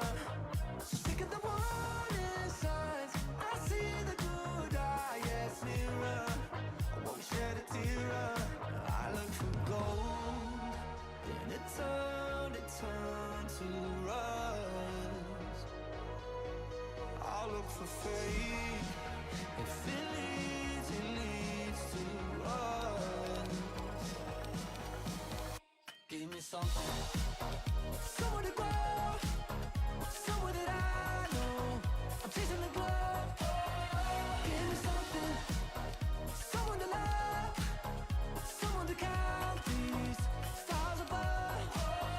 Give me something, tell me lies, make it up, paint the picture, take me with you.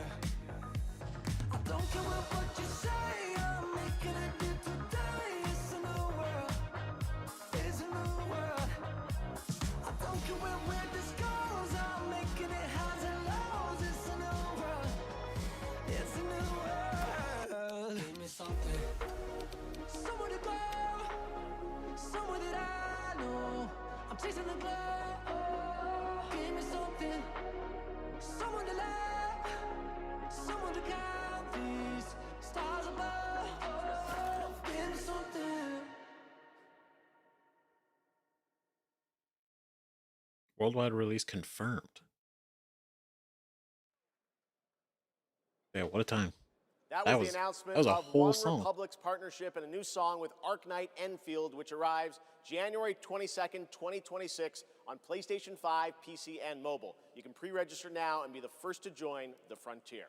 Okay, here's another world premiere only for you here at the Game Awards.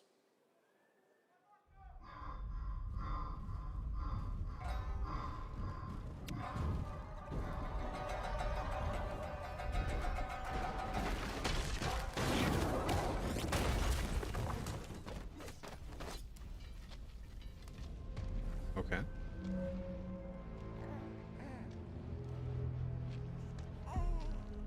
Stolen Child.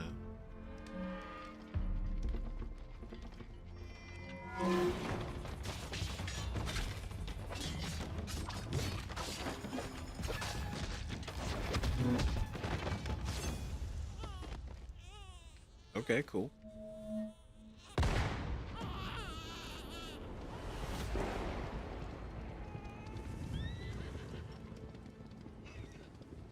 No one goes near that place, at least not Neo? anymore. But you, if my darkness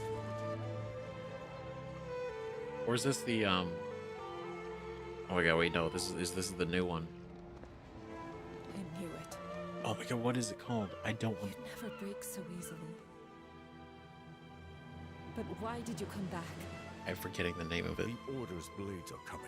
They failed once, but they won't fail again.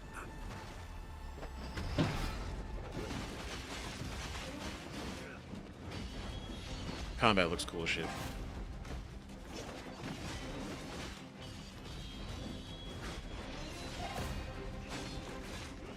Was it they insisted it's not Souls-like, right? It's action.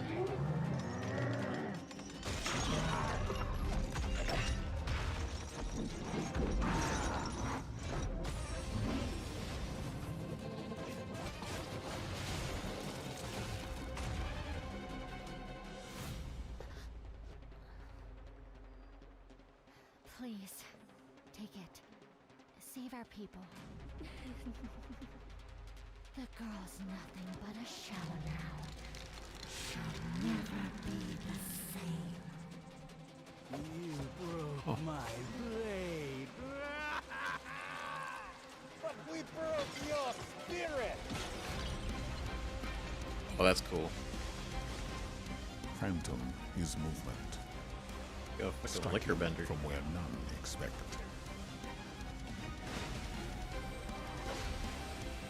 Cool. Blade is breath. We channel it into steel, turning any blade into a divine weapon.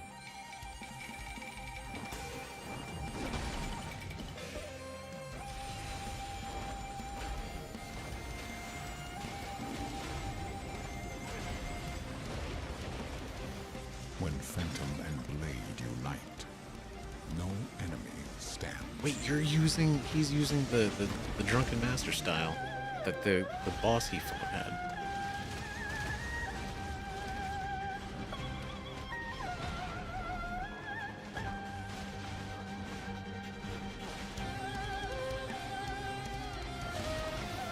Okay, this is looking pretty good.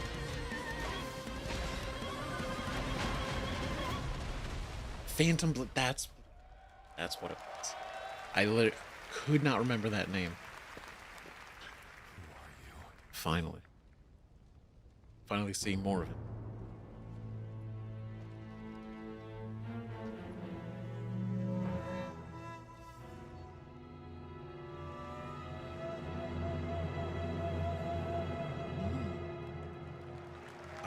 What, September? That's so far away. Phantom Blade Zero looks incredible, and I cannot wait to play that on PlayStation and PC when it comes out next September. Now to present Action our date, next though. award, few creators have changed the landscape of games the way this man has. From the Elder Scrolls to Fallout, his games have helped define our industry and shape the way we explore digital worlds. Please welcome the studio head and creative director at Bethesda Game Studios, Todd Henry. Howard. Howard. Howard. Todd Howard.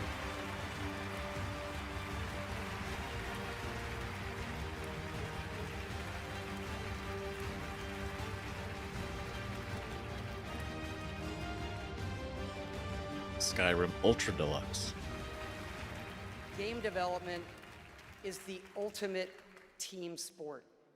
And it doesn't matter if it's a team of 10 or a team of hundreds. Art, design, audio, engineering, and more have to come together as one. Game direction is that glue. And the games that have had them all come together, well, they touch us. They become a part of us. And that's why we're here tonight, to honor them. Here are the nominees for Best Game Direction. Best Game Direction. Play Obscure. Expedition 33. I couldn't protect you. found something new to live for. Oh, that's wild. Time itself is against us.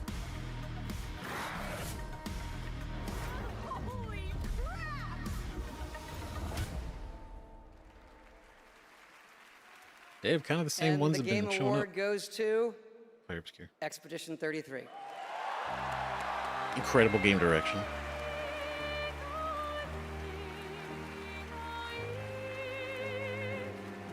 My God. The thoughtfulness that they put in, because I've watched so many behind the scenes things for Expedition 33 and their process. Wow. Hello. Beautiful. Yeah, this is quite intimidating. Wow. Yeah. Well, let's get to it. Yeah, so back in Brussels in 2020, I received a mail, just anonymously. Make a game, they said. It would be fun, they said. Yeah, what's the worst that could happen, right? Yeah. Well, fast forward for a few years. And still to this day, we still look at each other of how crazy this timeline is, for sure. Still don't really understand, but, you know. It's a timeline, however, where we're eternally grateful for the support and love we've received as well.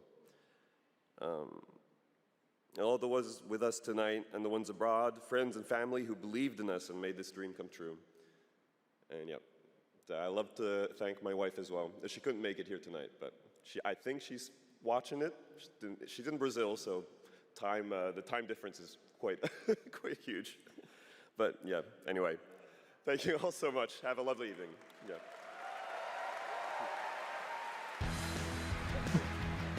Incredible. They made a game that they themselves wanted to play. Who'd have thunk?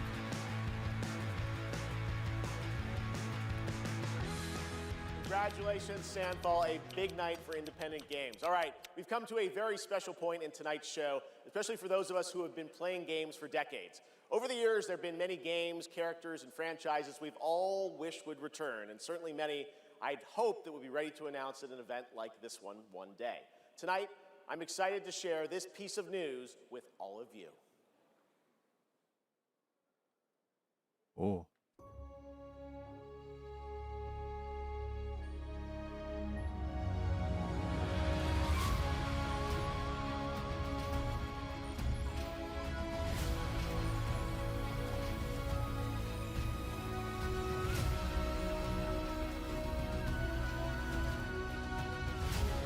The world needs you again.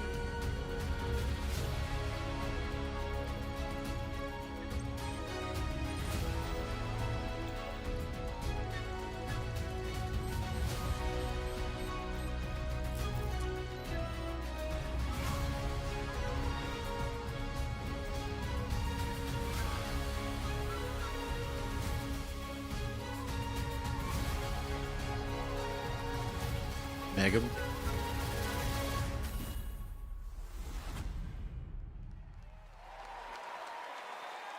I had no idea where that was going. Music was cool, but I was worried like the years that were going up. Yes, they bringing back Mega Man.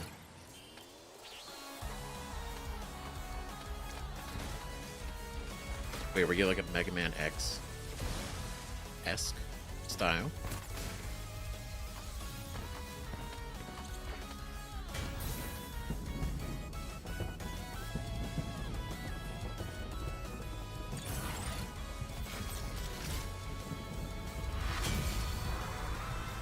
Dual Override.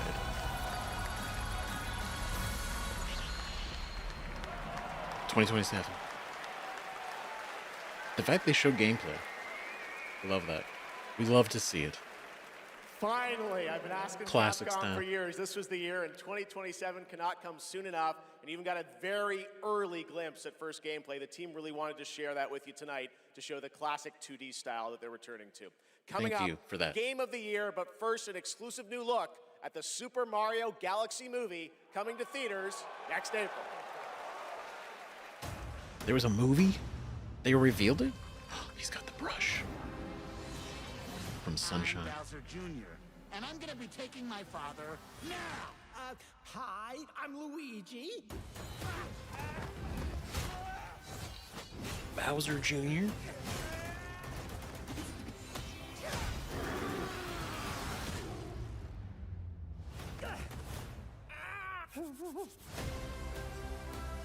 Wait, the second movie they're going to Galaxy? That's crazy. You'll be able to rid us of this crucible. Wild. The light, who traverses time.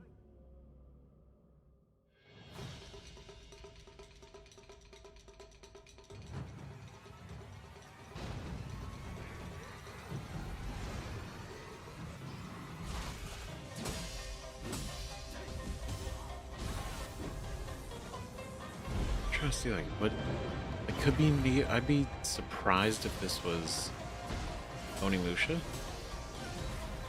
None shall interfere with my course. Become It feels Neo. Yep, there it is. Remember where they showed it off?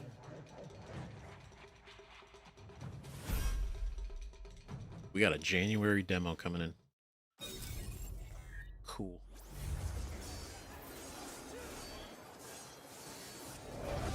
This war has an inevitable conclusion. Solo leveling the game. That is only a matter of time. And the culmination. I have not seen solo leveling. Heard it's amazing.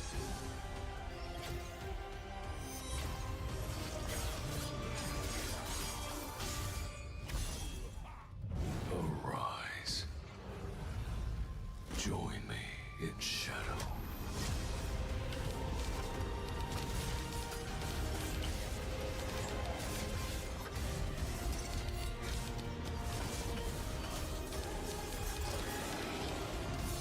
I am the monarch of shadows.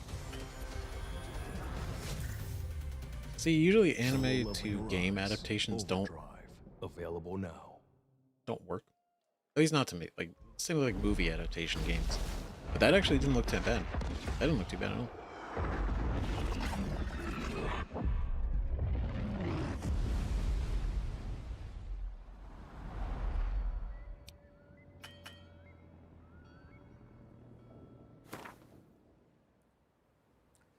You know, sometimes our last reveal at the Game Awards is a teaser for something years and years away. Not tonight. Our final world premiere comes from 61 members of the team that built Apex Legends and Titanfall. 4 years ago, the principals founded a new independent studio with the hopes of pushing the shooter genre forward with a new original game. They've done it in complete secrecy, which is even more amazing because the game is very deep into development. The power of independent, self-published studios to push this medium forward is a growing and I think positive theme in our industry. And so tonight, you're not only going to get the announcement of the game, but also your first look at the gameplay. I've played it, and after you see this trailer, I think you're going to want to as well. Welcome to Highguard. Into lands uncharted and dangers untold. I venture without fear and ride without rest. It's a multiplayer shooter. For coin or for cause, I fight to the end.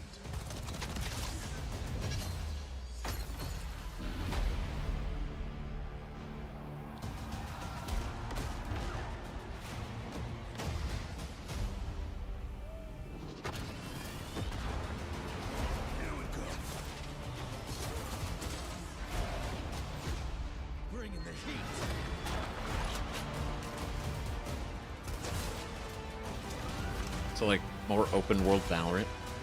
Your light belongs to me.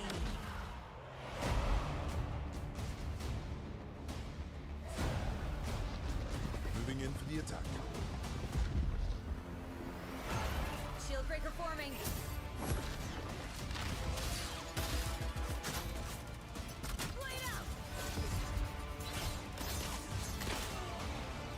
So these other I assume these are other players, right? Strike fast.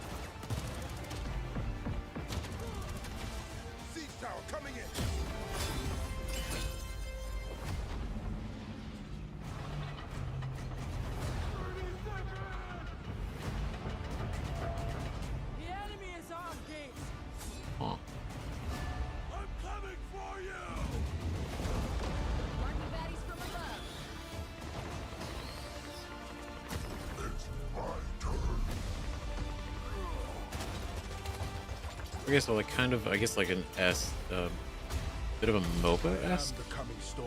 Like there's two, like you have your base and the enemy base, and then I guess you fight over the sword. Like for this instance, right? You fight over the sword, whoever gets it first. Just ram, raid shit. I don't know. And then you can raid their fortress.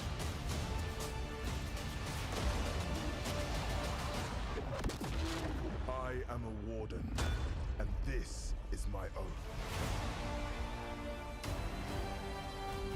Hi, God.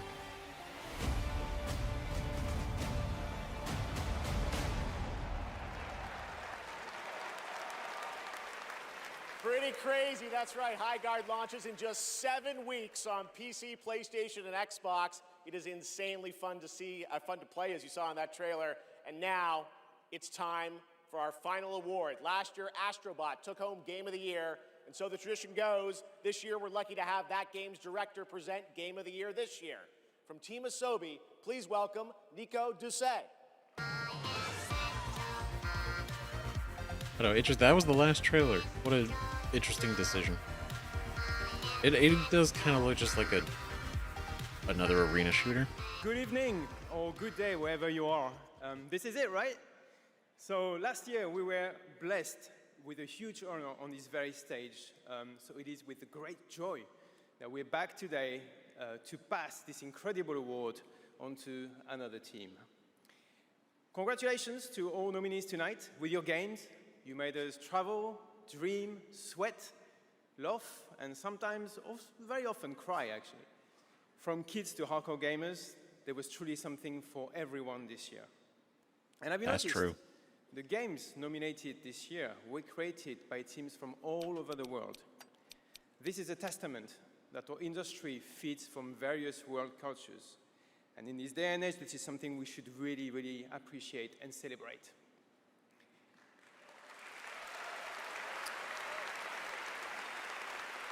Good words. And also, each of these games had amazing music. So without further ado, please enjoy the nominations for Game of the Year, courtesy of the Game Awards Orchestra. Maestro, take it away. Cool, so they're going to play some music from each of the nominees.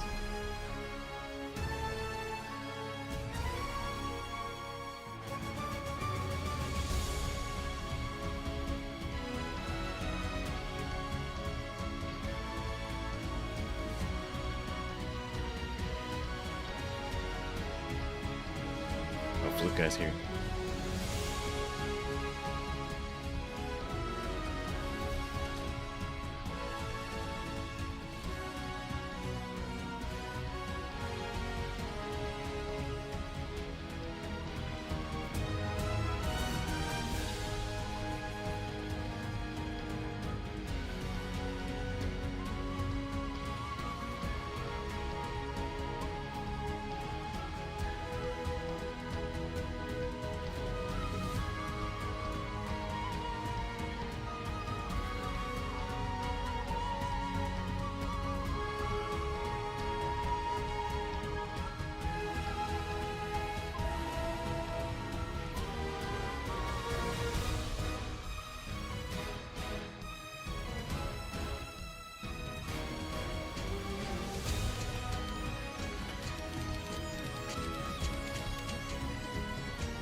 And the game of the year is mon ami Clair Obscur, Expédition 33.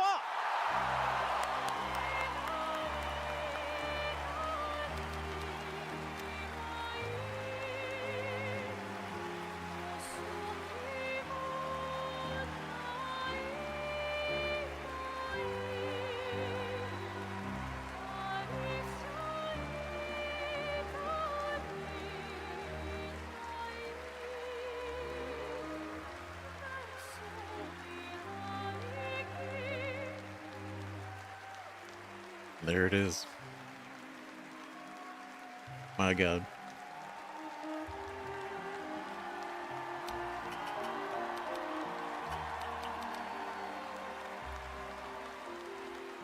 And virtually an impossible lineup right at the end. Absolutely insane. But man, crazy. Your first game, the first year you release your first game. Game of the year.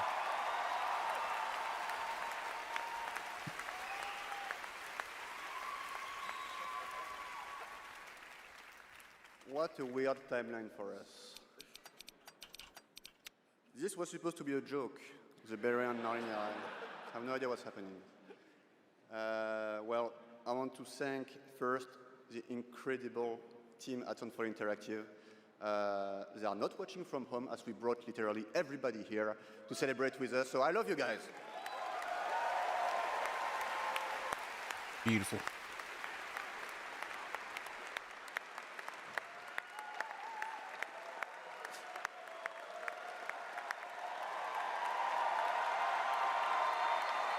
Absolutely deserved. I also want to Crazy thank Kepler Interactive, our publisher, but also our localization teams, our playtesters, our wonderful cast for both motion capture and voice, and all the people who worked on this game to make it happen. It's really a teamwork, so just thank you to everybody who contributed. And also, I want to extend a thank to the unsung heroes of this industry, the people who make tutorials on YouTube on how to make a game, because we had no idea how to make a game before, so thank you.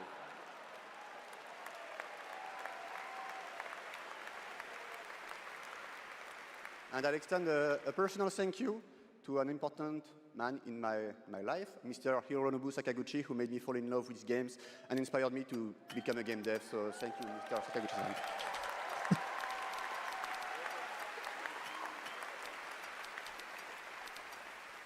And finally, just a massive thank you to the players for all your covers, your fan art, your endless arguing about which ending is the good one. That's wonderful to read.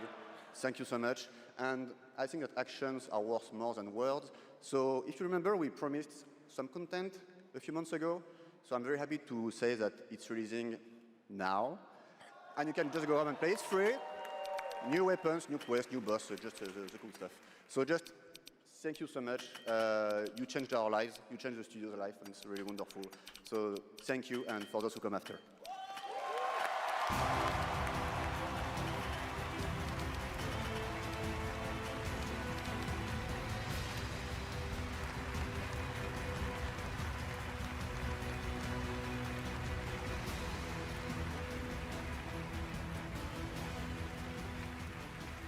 Congratulations to Sandfall, an amazing Game of the Year winner, and that is going to do it for the Game Awards 2025. Thank you all for watching, voting, and being a part of this community.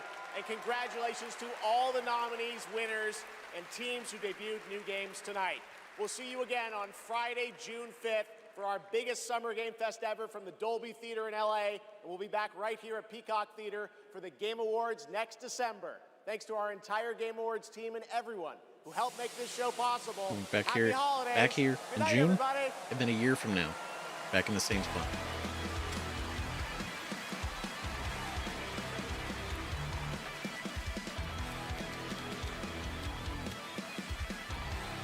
Crazy. What a time. This was like 4 hours. Nuts. Stacked reveals. I'm honestly, I do love that a ton of other games got awards too, right? Recognition. And Clair Obscur obviously got tons of recognition. But Yeah, thanks everybody for coming out. Right, I know it's kind of we knew what's happening today. We're pretty worked with the my god words, right? Where's my mom's making sure that we could set this up and get the audio right so it wasn't too crazy, and first real big stream is pretty nuts. So this was great. Thank you all for coming out and watching. This was great. It was a good time. Right? We got tons of reveals. This was insane. Right? Cool words, great music. Evanescence coming out. Nowhere. Right? Then, yeah. Divinity. My god. I can't wait. And the fact that they confirmed the new Larian game, Divinity, is a continuation, which means it's essentially it takes place after 2. It means I gotta play those games. Not that I wouldn't before, but now it's like, okay, well now we gotta go. But no, this was a fun stream. It's a good time. It's pretty cool. First game fun to watch. Yeah, right? I think this is like my second Game Awards. We watched the Game Awards not live last year, but it was definitely in a video. This is for live everything. Catching, not only being live as in like, you know, us all here, but actually live as in at the same time that all of it's being shown off. Pretty sick. Right, so I know it's hella late for a lot of you guys. And, you know, across the lake. But I appreciate you all powering through.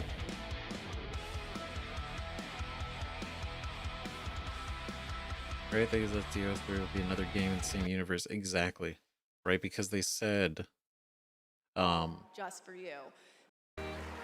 They said that it would be, what is it? It was like really early on.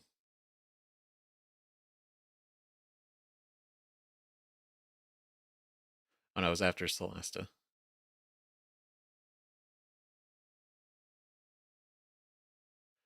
But they just called it Divinity.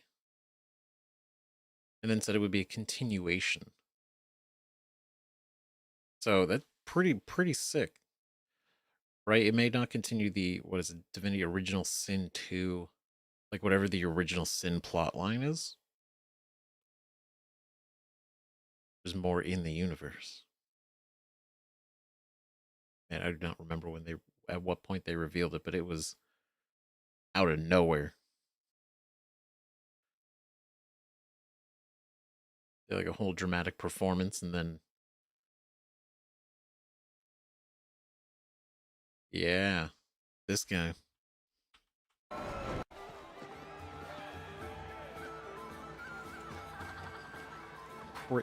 Absolutely. Fuck, brutal.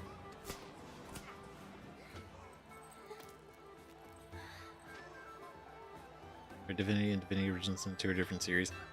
Okay, that's what I mean, that's what I figured, right? Because obviously Divinity came out first. And then Original Sin. Then Original Sin 2 is when I even discovered that they existed. And so I imagine, correct me about, but Divinity and Divinity Original Sin, same world and timeline? Happening like parallel? Or is it like quite literally in order?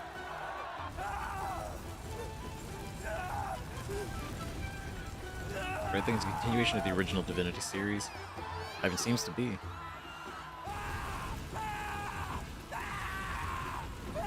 And the fact that they state that it's gonna, I mean, basically everything they learned from, obviously, Original Sin 2, but then also working on Baldur's Gate 3,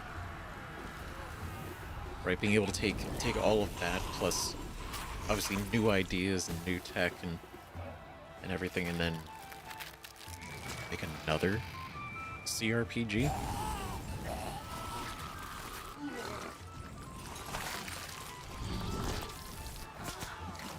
Gonna be a hard game of the year next year too.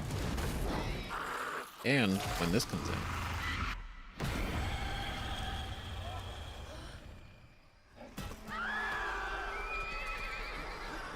Last Divinity game is more of an action RPG. Oh, interesting.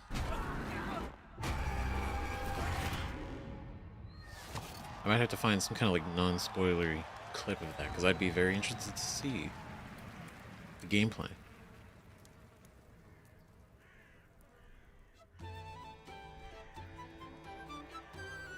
Right, I do like Larian out there, sneaky. Right, got their devs out there denying that they have any plans, and technically, right? What did they actually say? Because did they say they had no plans on revealing the next original sin, or just Divinity, or next game? Were they cryptic, or were they just straight up like bullshitting all of us? Right, to create the statue, place it everywhere. They waited up to the last possible moment to file that trademark, hoping it would go under the radar. It did not.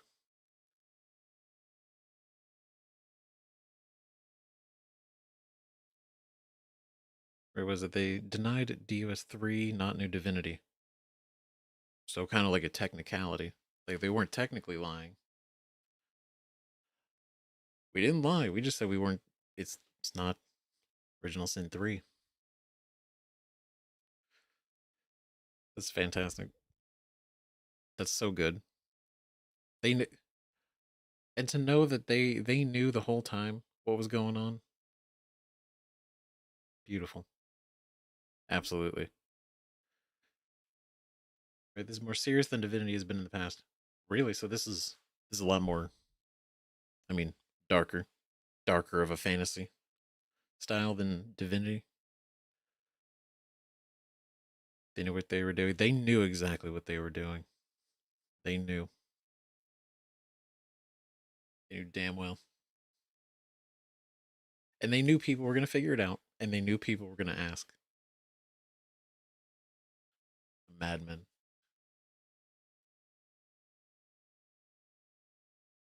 And the thing is, we didn't even know this was Divinity. The fact that it just cuts to Larian Studios.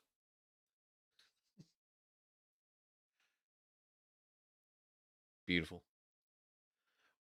But for real, I know it's been a great set of reveals. Right? Some not exactly my style. Right? Like, sorry, no offense to, the last reveal. But not big into the arena shooter. But if that gives more people more things to play, great. Go for it. Neo 3, Phantom Blade 0, Resident Evil. Far too many things to play. And the fact that a handful of these are coming out next year.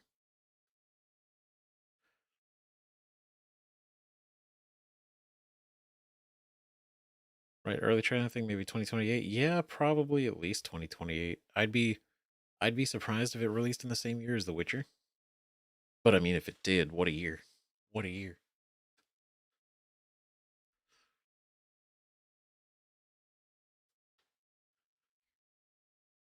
Right? And yeah, so if the original Divinity games had a very specific gameplay style versus like Original Sin 2, I wonder, like, are they going to go back to maybe more of an action style, or are they going to switch to turn-based? Right? Because they're not beholden to the roughly inspired 5th edition system that Baldur's Gate 3 adheres to.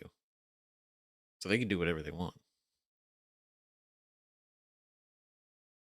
So in a way, it's both a sequel and kind of a reboot, but not really.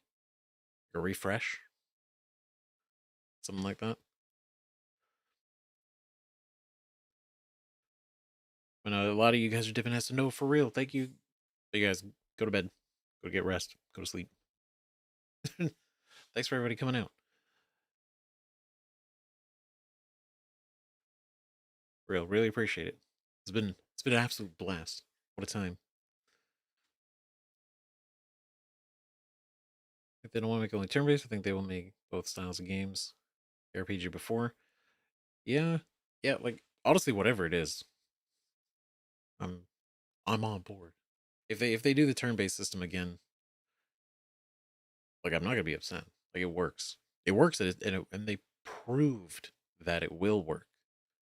You know, whereas before Baldur's Gate 3, people were very I remember.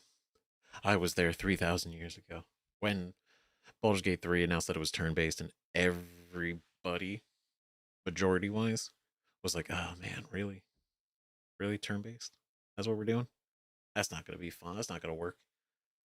And then changed everything once people got hands on.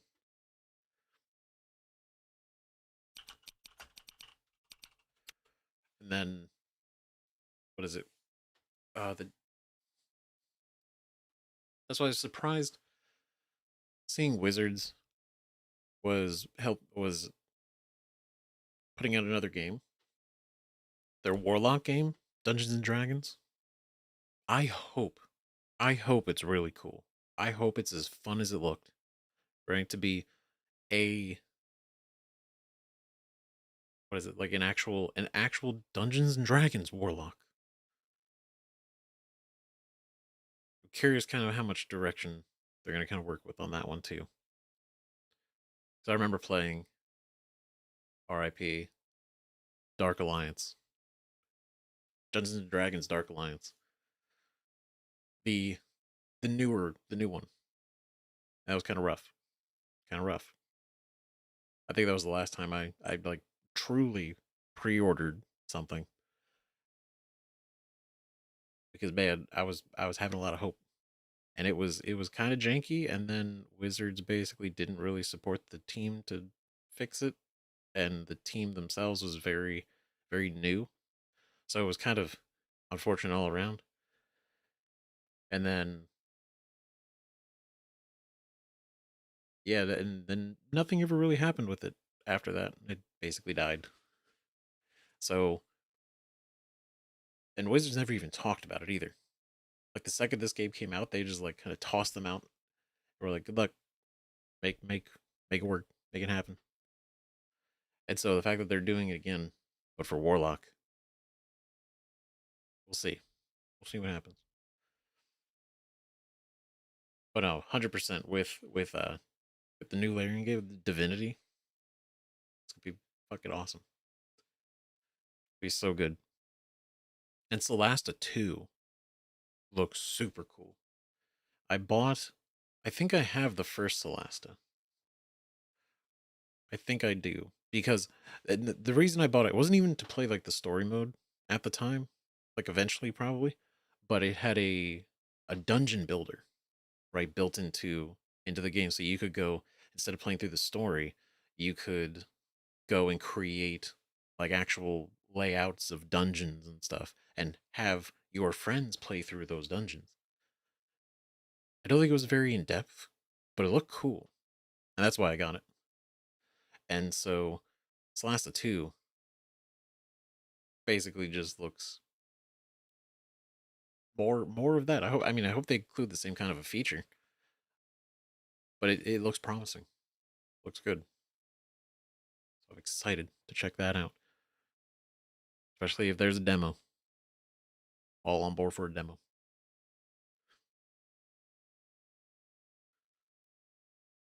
Right, Slasta 2. How could you one up Zafon with a new character for Divinity? I literally don't know. How do you paint the Mona Lisa twice? You know, you can't. You can't do it. Right? Deborah Wild and Ben Starr being in that game. I was like, shit. Okay. They're serious. They're serious. They're like, no, we're gonna have good voice acting. If not the best voice actors that we can find. Right. It's gonna be very cool. Especially because most of the time I'm probably, I mean, if she doesn't do anything different, the fact that I'm just gonna hear Dever Wild, we're gonna hear Lae'zel the whole time we play that game too. It's like alternate universe. Would you ever do a playthrough of the first one? I would 100% play through Celeste 1. Right? And DOS 2? So many. So many games. Definitely. DOS 2 and Celeste 1.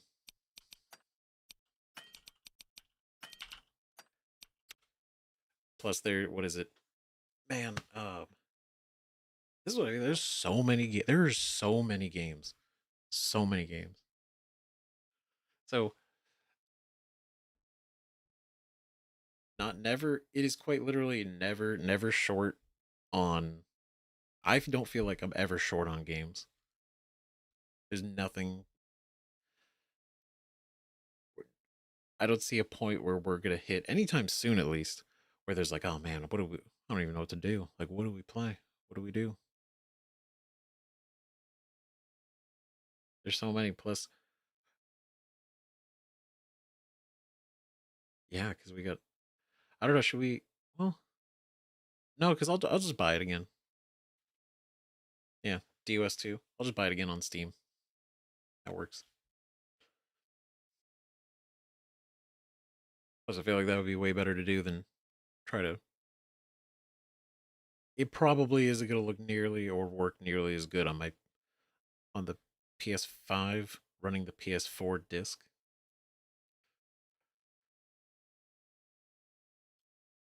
Right? Way bigger budget with Celeste 2. So it's probably, yeah. I mean, it looks like they're going in. They're going in.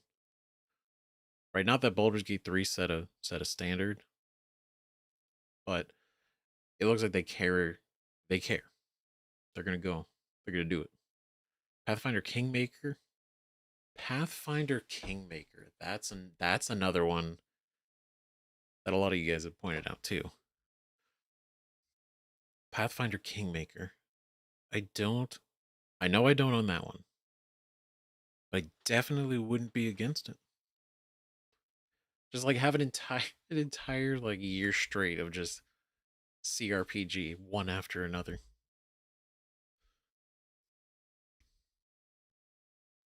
All right. Cool. Thanks guys. Have a good night, everybody. Everybody's bouncing. Real. Thanks for coming out. I think I think I would like them too. I'm trying Wrath of the Righteous. I don't think I've not heard of Wrath of the Righteous. That seems. What is Wrath of the Righteous? Oh, it's a Pathfinder. Oh, it's Pathfinder Wrath of the Righteous. Okay. Ooh. Wait, is that a whole separate game? It is. It's not like, I was like, wait, is this an expansion or something? No, that's a whole separate game. Kingmaker and Wrath of the Righteous. Damn, hell yeah. Very cool. Yeah, thanks for coming out. Again, more videos soon too. Gotta get those finished out. Got a lot. We got Plus. Plus we did, what is it? We did it on the channel, but then also in the Discord too. Put out some polls for some holiday games, so we're gonna be playing. There's a couple of quirky, well, because you could see wintry, Christmassy-esque themed, right? As well as so Christmassy themed games. A couple of them, they're small, they're fun, and I guess also Batman Arkham Origins. That's happening. So you heard it here. You've heard it here. Third, not quite first, but third.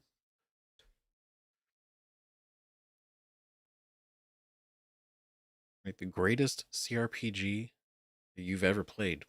That's massive. That's huge. What an endorsement.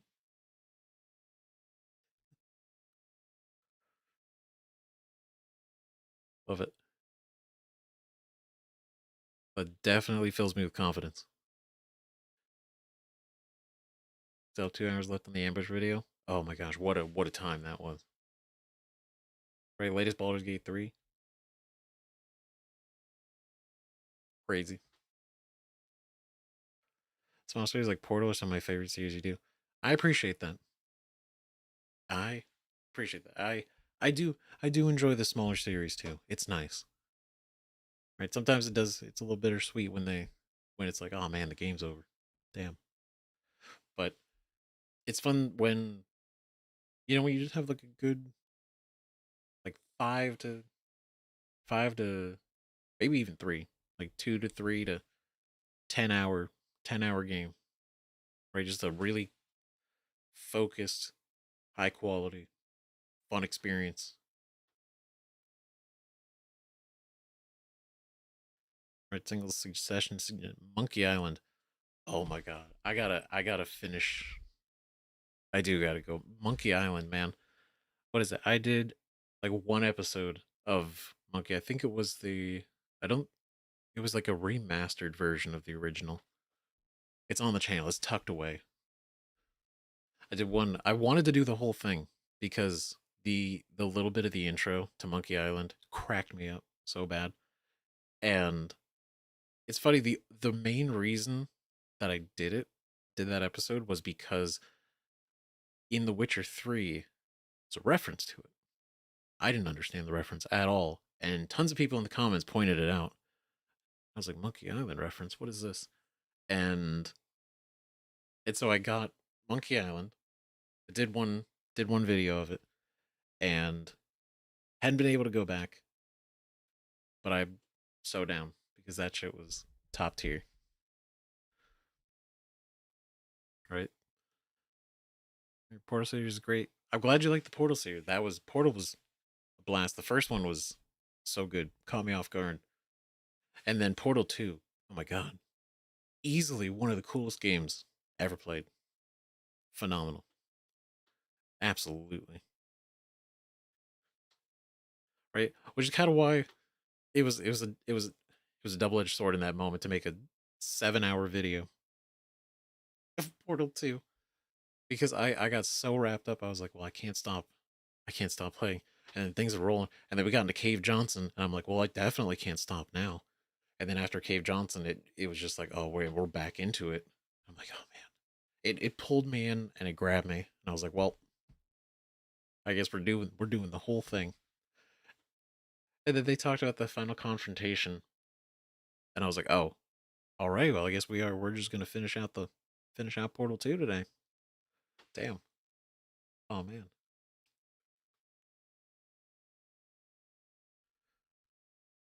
Right, but Witcher 3 is also a favorite. I'm glad. Witcher 3 was a hell of a good time.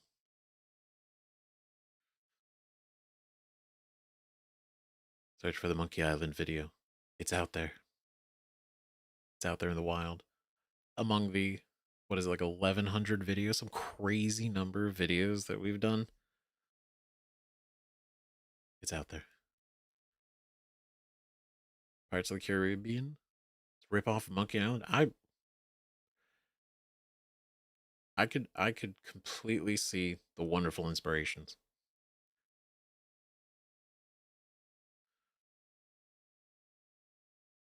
See, Portal Stories Mel was pretty fun if I remember correctly. Could you do that as a follow up? Portal Stories. Portal Stories Mel? What is this?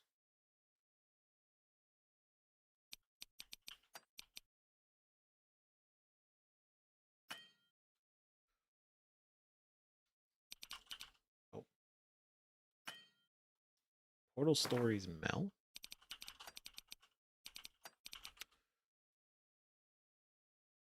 It's like a mod? Community made. That's cool. That's very good. There's okay, cool. So there's this put it on the list. Because it was this, and then I think there was like 2 other Portal mods that were very recommended. Very highly recommended. Just because they were really well done. You're on the road to 10K. What this prize will be? Oh my god, y'all crazy for this.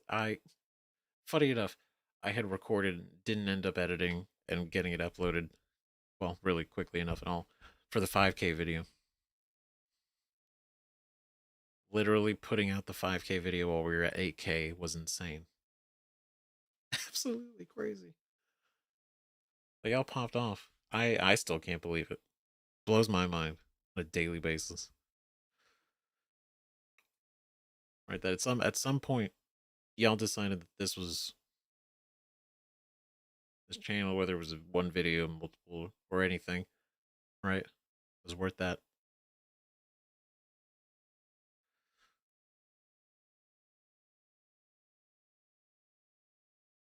Right, great. Campaign like mods for Portal. I do like those. That's cool. And there's also Aperture Desk Job, I think. That's another one. It's got like a smaller one. But I definitely want to dig into that one too. Soon. Right, put it on the list. How long is your list? Must be terrifying. You have no idea. You have no idea. That's crazy. It's a long list. What is it? I posted a video, or not a video. Posted a picture of it in the Discord. It was like, it's massive because I have like this huge whiteboard. Can't even see my hands. It's big. It's like a massive glass whiteboard, and I wrote every single game that I can think of that I would want us to do on the channel, and I was like really small print too. And I filled up the whiteboard. I couldn't even fit any more on there. It's an insane list. And I included trilogies and main and sequels as like one line. And oh man, I don't even know how many it was. I could probably count. I could probably count it, but let's see. 1, 2, 3, 4, 5, 6, 7.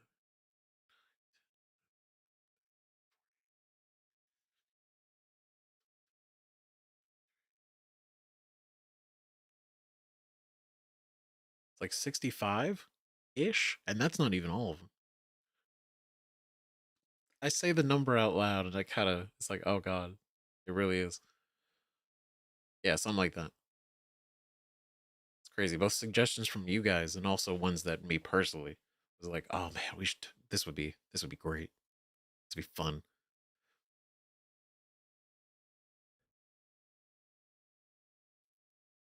Oh, Kanar, hi. Welcome in. Play the trees for an event like this. Can't wait for movie night Sunday. Yes, good times. It's gonna be fun. It's gonna be a blast. I do agree. Streams like this for these kind of events are a lot of fun. Way more fun than just doing a video for it. Right now, obviously, if you can't be here for it, the volume goes up basically immediately. So no harm done. But I think there's something special, right, about all seeing like the same thing at the same time.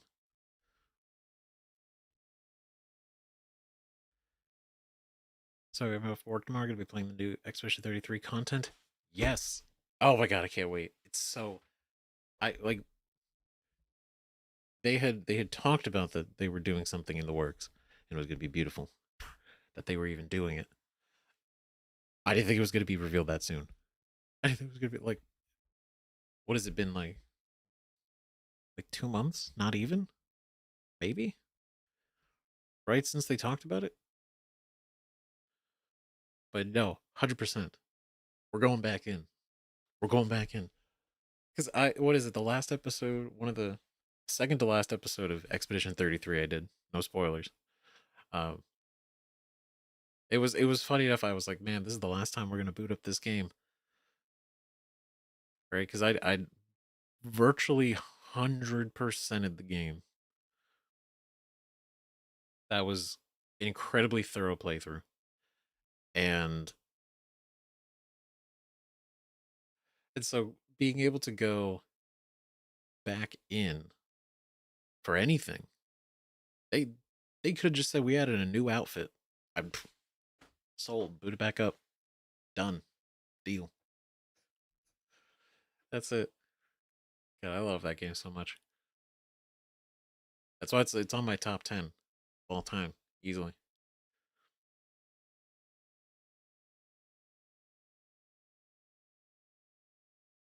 Where would you believe that?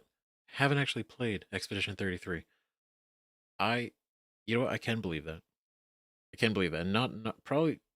It depends on your reason, but for the most part, I played Expedition 33 because of word of mouth.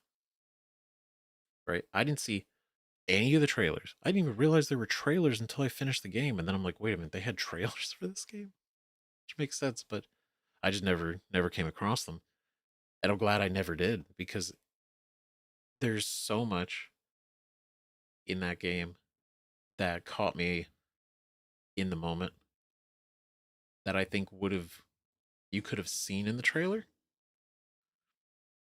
especially the music too, right? But it was basically just word of mouth. It was like, oh my god, this game's amazing. This game's so good. Expedition 33, Clear Obscure Expedition 33. Heard about it so much, and I'm like, okay. What are we doing? What is this game? Right? I was like, we'll check it out. We'll see what happens, and instantly hooked. Instantly hooked. That entire opening was nuts, and I was like, shit. Okay, we're in for an experience, not just a game. This is gonna be this is gonna be a thing. And man, haven't been able to look back since. Like genuinely, right? Haven't played either because I haven't had time for a big game. Dying to play.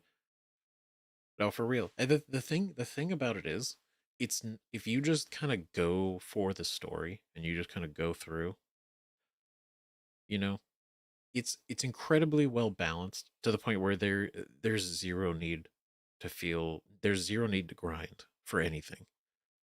They have handled it so smoothly.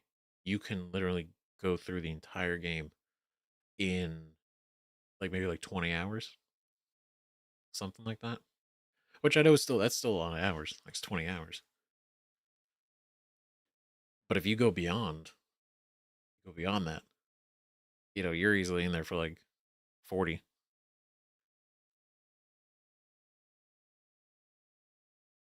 Right? Plague Tale. I have not played Plague Tale. That was another one that looked pretty cool thematically. I don't really understand what the gameplay is, but it looked neat.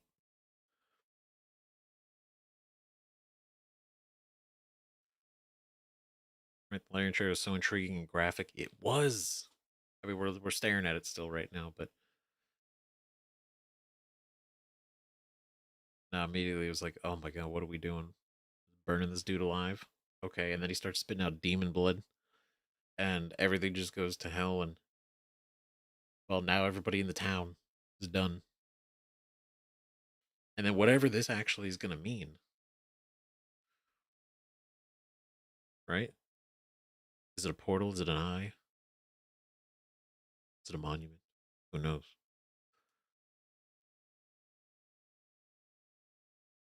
Right? Game Awards are good for this year. This year for me, yeah, right. It was a good Game Award. It was quite long, but not. I don't feel like they wasted any time this time around. Like like last year was pretty okay too, but I don't feel like there was a lot of like fluff. This time we were basically going. We were going. We are going. Dispatch and Marvel Rivals got done dirty though. Dispatch, I think I think it sucks, but it's tricky because of their release schedule. For the fact that they basically were too late to really be put in for a ton of categories, but at the same time, right? I think the voting window they had was, or like not the window for vote, like for you and I and us to vote, but to be submitted for voting. I think they had just missed it, or they were just before, or yeah, they were just after the window. I think for the final episode when it came out, something like that. It was some like weird technical thing. It was unfortunate because it definitely deserved to be in way more categories. I also feel like we saw like in most of the categories it was like the same 5 games and a couple different ones. Right? I wish Blueprints won something. I think a debut indie game.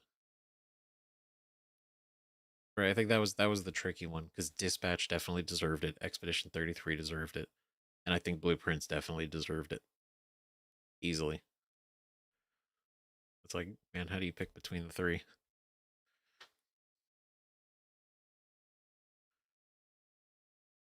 I can't believe the final trailer was what it was. That crazy that was the final trailer. Honestly, I would have been surprised. I wouldn't have been surprised if this was the final trailer. Like they saved the Divinity trailer for the final trailer. In a way, it would have been kind of predictable that the biggest massive reveal, right? The speculation of, oh, what's the statue mean? What does all this mean? It's the final reveal, right? So you could expect it, but they just like shot this at us out of nowhere, and then the final reveal was kind of a more high end arena shooter. Like it doesn't look bad, right? But it's like such a specific gameplay style that almost, I don't want to say niche because they're arena shooters, FPS is like Counter Strike 2 and everything. They're massive. Like the player base for those, huge, crazy. So the game will be popular, probably, depending, right? But for a final reveal, it's like, all right, okay, sure. Fate of the Old Republic. Glad you guys mentioned that too. That was, oh my god, that's cool. I still need to play the Jedi games, but the fact that they're still doing single player Star Wars RPG, very cool. On board, right? Especially somebody seems like it's being headed by a good team too, right? So I have a lot of hopes for that one.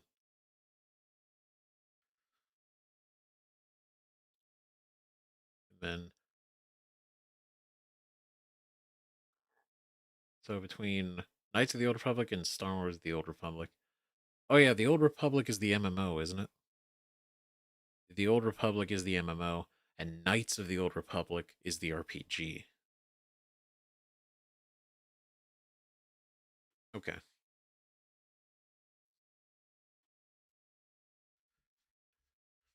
Right, final trailer for the fantasy shooter and being described as revolutionary was kind of a. You know what? The fact that it was revolutionary was kind of a bold term to use for that one.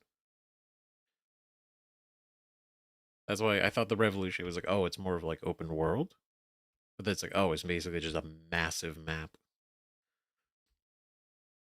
It's like huge, right? And the fact that it showed kind of like them raiding the enemy base at the end, and it was like a fort. I'm like, okay, scale wise, sure, that's pretty big. You don't see it too often, but I don't know if I would have. I don't know if I would have used revolutionary. Right. But excited for Celasta. Did not know Amelia Devra and Ben were all in it. Yeah, literally. Them coming out with the the names just for the cast alone. I was like, oh, okay, now you got people's attention. Definitely. This was a This was not too bad at all. Not bad, not bad.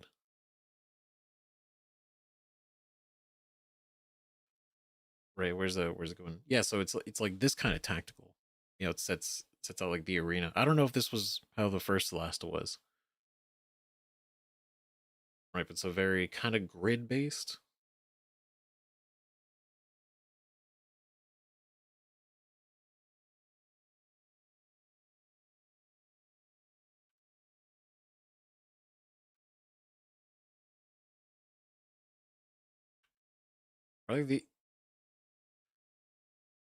Like it looks nice too.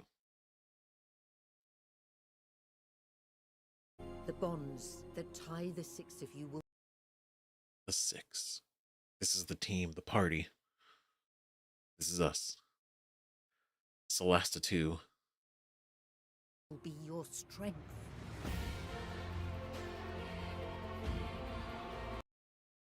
Riley, that's pretty. You should have saved her. She deserves the peace of death. What an interesting family you must have.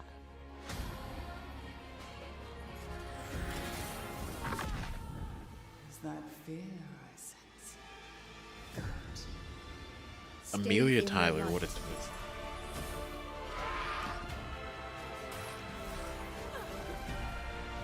Never give into darkness.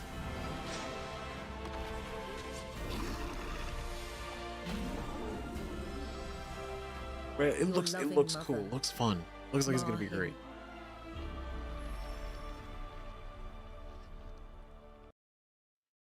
Obviously, at some point we'll have to play the first one.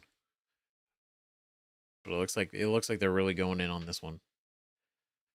And if I'm correct, Amelia Tyler is the narrator for BG3.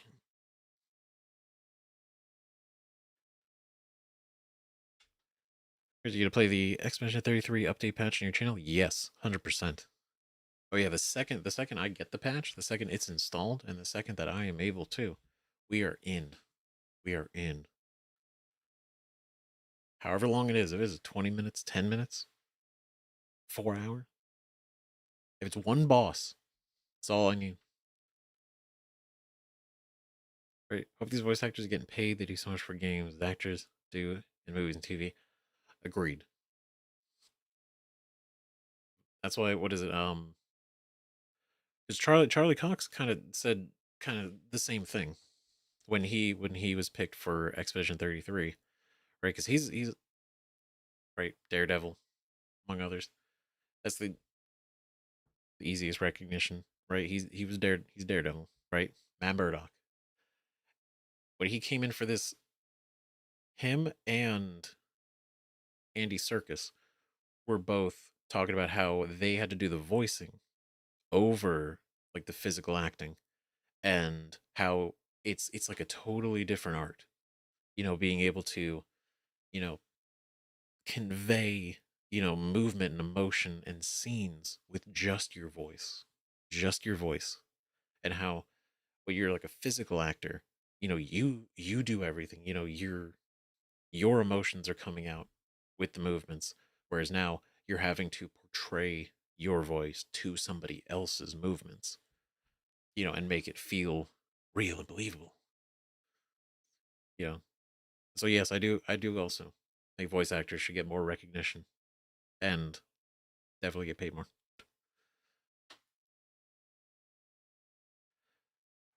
Right. So that's 2 is on early access first, so we have time before full release. Okay, that's right. Early access Steam March. So the question is, I guess, and there's time. Do I dabble in early access? Right? Or do I wait? That's the trick. Because I waited all this time for Baldur's Gate 3. I've owned it since early access. The day that it went live on early access, I bought it. It's like $40 and haven't looked back. And now finally able to play it. Playing the long game.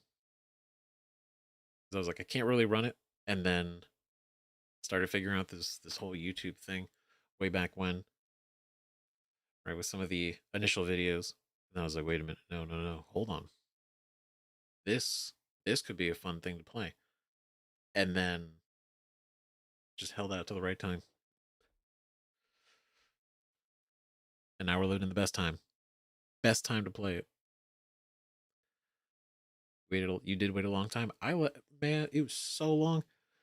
There's so many games that I have on my Steam that I've purchased for 90% of the things on my Steam are for the channel. There's so many games. There are games from 2020 that I purchased, haven't played them at all. Right? Installed them. And they're sitting there. They're just sitting there waiting. So many. Right? What is it? Even though it's not very popular on the channel, right? Um and I probably could have definitely done them a little bit better. But Resident Evil 4, I bought on the PS5 first. And then I had upgraded my graphics card and I bought it again on PC. So I have 2 copies of RE4 now. But Baldur's Gate 3 is so much better now, though. The bug fixes, quality of life changes are pretty big. Hard to wait, though. No, that was kind of like the benefit. Definitely was waiting through all the patches and the quality of life updates, which are a ton. What I heard, and that's why initially in the playthrough, I had mods. I had mods active for some of the other. I guess there were still bugs that are active in the game, so I had those mods in. But those mods had other things attached to them that I didn't plan for and didn't know that they were, which is why in that one episode, I think it was episode 3, it had like numbers on the conversation options, which I now realize is for reputation, or not reputation, but sort of like how much the certain characters will approve and disapprove. And I mean, like, I didn't know what that meant at the time, but it wasn't supposed to have that. And so I was like, you know what, never mind. No, I'm just gonna do no mods, no mods. If there's bugs still, we'll take them in stride. But definitely do love seeing how many patches they've done and how many bug fixes. So we're at the best version of the game so far. Right. I think your experience of the first act of Baldur's Gate 3 wouldn't have been so good if you had played the early access. Oh boy. Much different back then. Oh yeah, remember though with the dialogue options, glad you removed that one. No, legit, it was supposed to be just patches. It was just supposed to, or bug fixes. It was just supposed to be bug fixes. I downloaded the wrong one. I downloaded the wrong one. And I was seeing that. I'm like, oh God. Oh no. And the worst part is I'd obviously recorded the episode and got rid of that mod right away. And I talked about it at the end of the episode, but it was sort of like, oh God, everyone's going to see the mod active for like 2 hours. Oh no. So that ball game hilarious, but there's some criticisms I would say about the game, but I won't until we finish. No, I'm sure there are criticisms. And I think that's fair. If there aren't any, that's when it's kind of like it's like a little suspicious. Right? We criticize because we love things most of the time. Right? The early access story had more potential. But yeah, I'm very curious to check it out at the end of the series once we're done, in 2029. Once we finish out Baldur's Gate 3 officially, episode 536, I think is going to be what it is. Then definitely check out the early access stuff and see what they had done. Right? Because I don't know if you can still for Baldur's Gate 3, because on Steam I know you can roll back to certain patches. Right, for certain games. I wonder if you could do that for Baldur's Gate 3. I wonder how far you can roll back. But that timeline tracks. Yeah, it does. Yeah, it does. We'll basically we'll be done with Baldur's Gate 3 by the time Divinity comes out. Right. And then we'll have already heard the announcement for The Witcher 5 and Celeste 4. It'll be great. Cruising along. But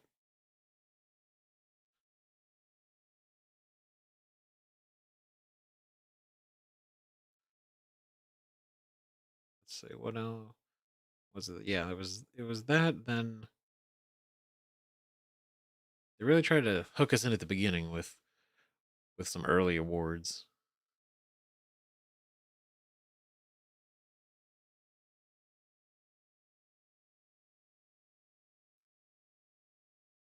Mm.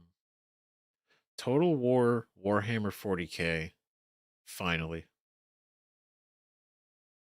100% ready for that one.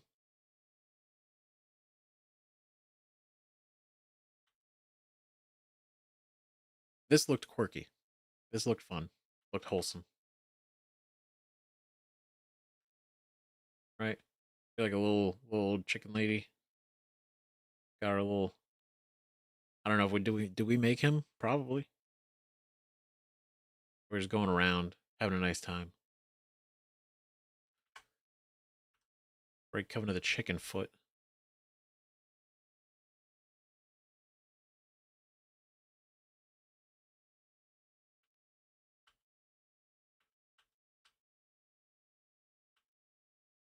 Absolutely crazy review for this, but um, what is it here?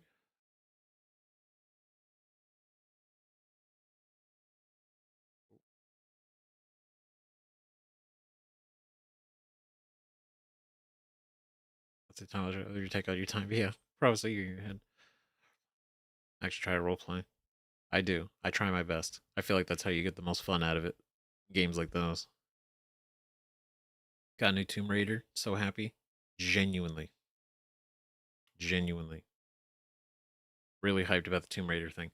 Never played Tomb Raider. Never played it. Never had it. So could never play it. But I think this might be a cool one to jump into because I know they did the remakes. The remakes. I don't know if it was. I think it was a trilogy, like 3 of them, and they looked fine. They looked fine, but they nothing about them drew me in to be like, oh, I gotta see these games, right? And then I got super into Uncharted.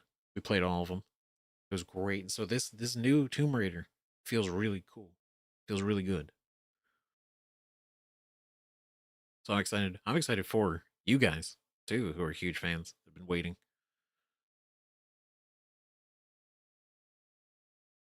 Or just the games we talked about today. You legit have years of content to make. I know y'all have pre-ordered the next couple years of the channel already. We already know what it is. Yeah, so I gotta come up with. I gotta throw some curveballs in there to mix it up. But nope, at least 3 years of RPGs. Wouldn't want it any other way. So I definitely said that the fans are gonna really like Divinity. Look, if he said it, that's it. It's gospel.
Sorry about that.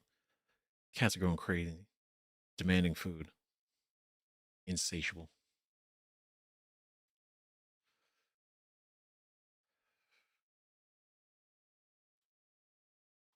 But no, for real. Promising year ahead, agreed.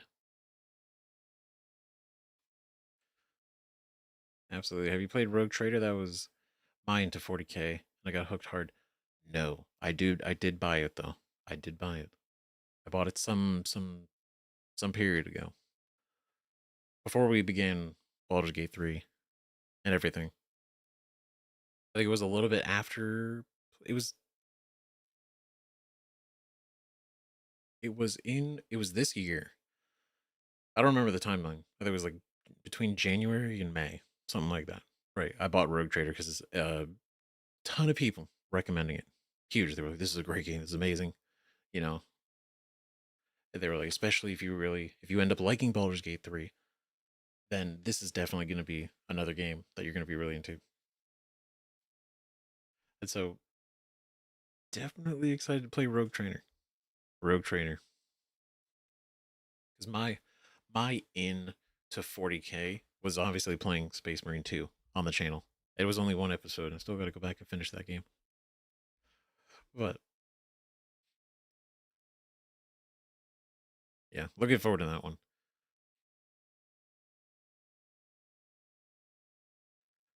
Let's see, big lore guy. I spent hours watching YouTube videos on 40K lore.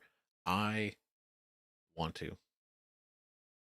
I want to. It's one of those things where it's like I don't even know where to start, and then a bunch of people recommended Bricky. Am I saying that right? Bricky's videos, and that how his series for 40K was a good way to get into it. And then I ended up reaching out to Bricky or his team, right, through email, and because a lot of people on the channel were requesting it too, and this was back like early 2024, or yeah, it was like early 2024, and like he was cool. We watched it on the channel, so I was like, okay, cool, that'd be neat. Watch some 40K videos.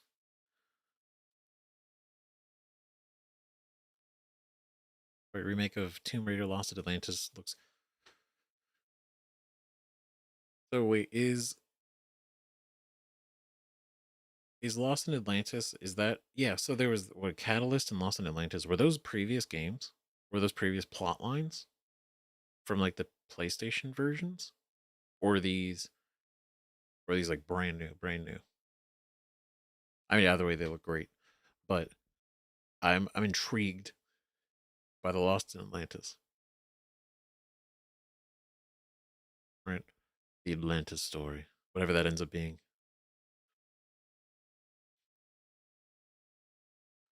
Right, like the new search about Tomb Raider is my favorite franchise behind Half Life that someone here never played. Uh, I mean, I definitely never played Half Life. I remember, I remember hearing Half Life Episode 1 and 2 when I was in like high school. I remember hearing of it, and then just I didn't have any computer. I had a gateway computer, and it was a gateway desktop. It was jank as hell. Barely could run Diablo 2.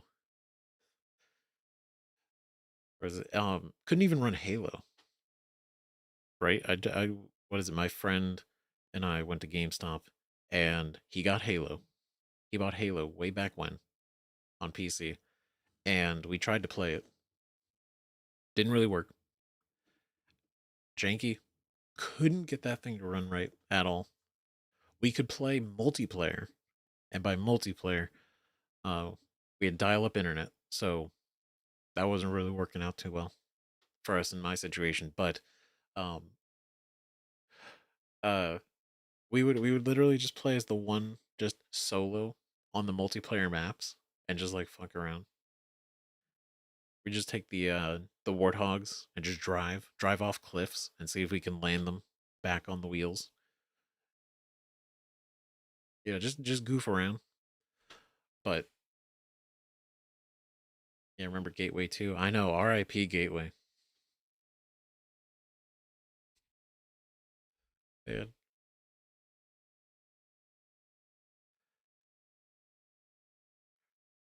The Owl Cat is very good at making CRPGs. They made Rogue Trader and the Pathfinder games. See, I'm definitely aware of Owlcat's reputation, and so that instills me with massive confidence that you say that. So that's the fact that they made Rogue Trader and Pathfinder. They made the Pathfinder games.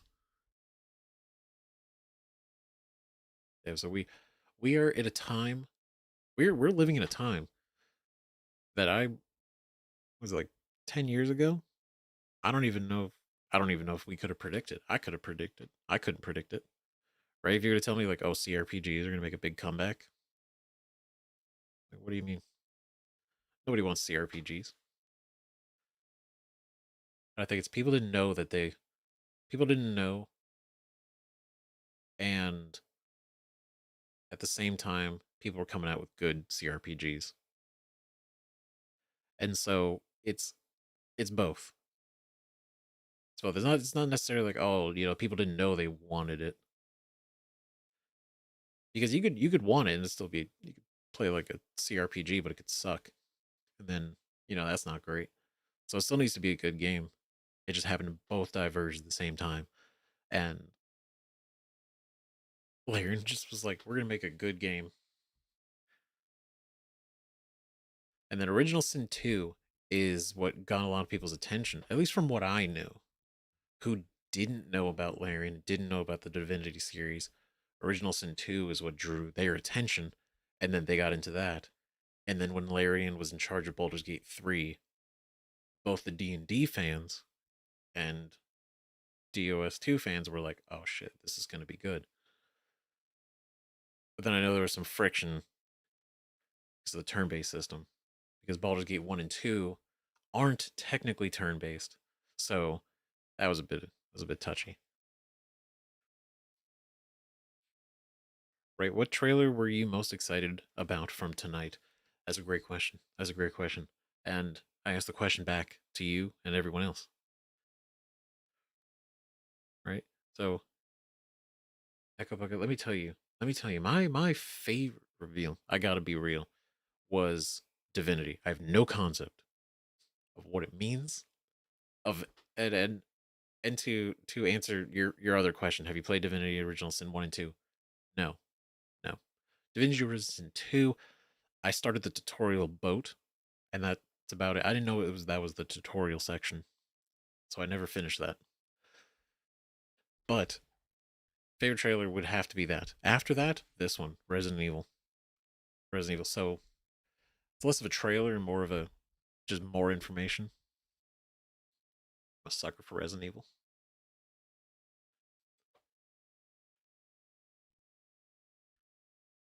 Truly. Say definitely plan on doing the Divinity Original Sin 2. If I can get a hold of Divinity, if Original Sin 1 is definitely worth doing before 2, right? Or if there's a connection, 100%. I'll find it. I'll get it.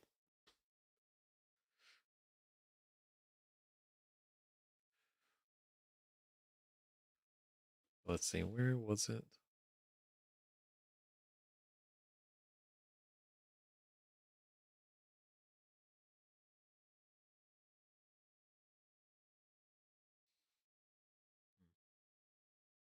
I was looking at something and I lost it.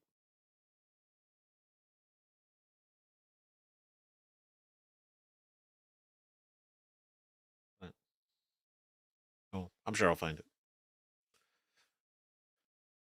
I'll think of it when I find it.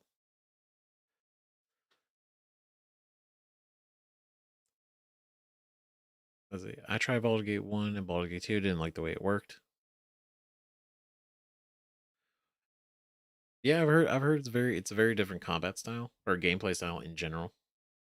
Right? And what is it? It's based on the timeline that it came out. I imagine it also includes negative XP. And what it is, like, if you die, you like down level, right? Potentially. I'm just speculating based on when they came out that probably would have been included in the game. And if it's not turn based, it's probably a lot harder.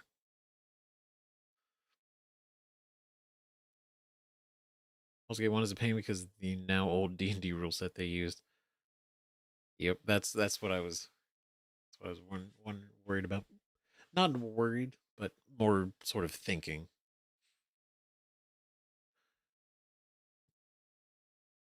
XP limit in Baldur's Gate 1. There's an XP limit in Baldur's Gate 1? Oof. I mean, I imagine at some point they wanted to cap it just for, well, like maybe like power leveling? Or not power leveling, but power level, like, I don't know, like, you can only get to level 12, or level 9, or level 10. Right, but then that would limit like some of the spells you can get.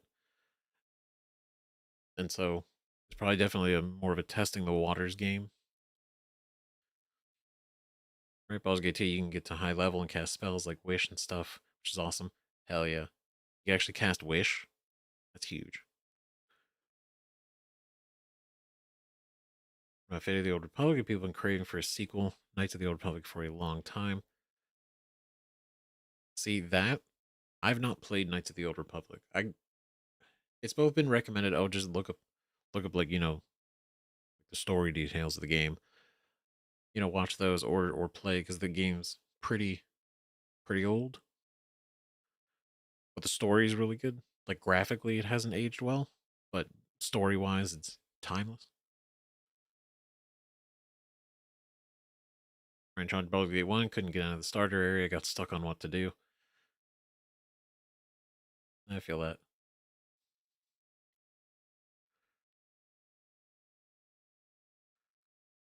You don't down level, and it's real time with pause in Baldur's Gate. Okay, cool. So no down leveling. That's cool. We like that.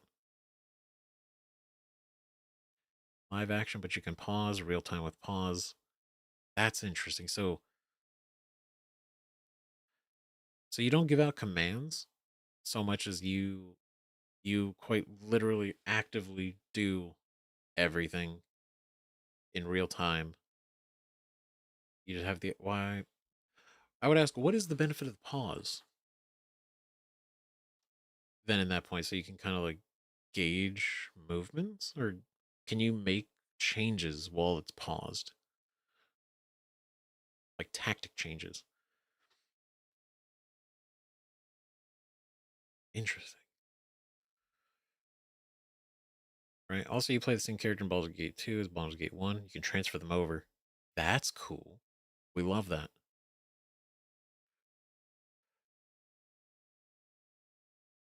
I think you look culture, people watch it for sure. Definitely would be down to do KOTOR one day. 1 and 2, I think. I think there's 2. And then there's an expansion. Heck yeah. Mass Effect is real time with pause 2. Time to select powers and move companions. Okay, because that's kind of what I'm imagining when you say like Baldur's Gate 1, like you can pause, but it's real time, is sort of that. Right? You can pause everything and then go, you're like, oh, this person use this power on this guy, do this on this, these and these, do these. And then you unpause and things go. Right? So many games I need to play. These devs keep giving me free DLC. So download the new free DLC for Expedition 33 tonight. Hell yeah. Not short on games to play. Stuff to do. Control each character and make changes, yes. So you may pause to have someone cast a heal spell or drink a potion. Pause because it's overwhelming. You need time to think in my head. I feel both of these. Right. Because if it's real time, I mean, like, imagine if Baldur's Gate 3 was real time. Oh my god. The amount of changes you'd have to make on the fly and the amount of things you'd have to be aware of. That'd be crazy. Oh man, nuts.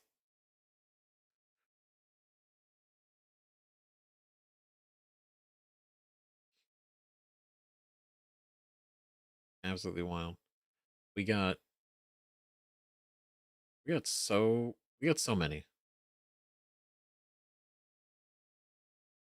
good things today. This was good. This was a good day. Some we have yet to see more of. Some we need to see more of.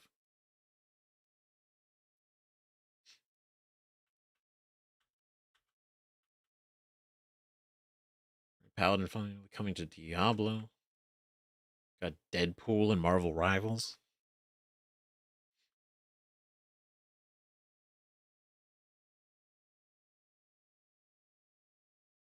Right, 007 game.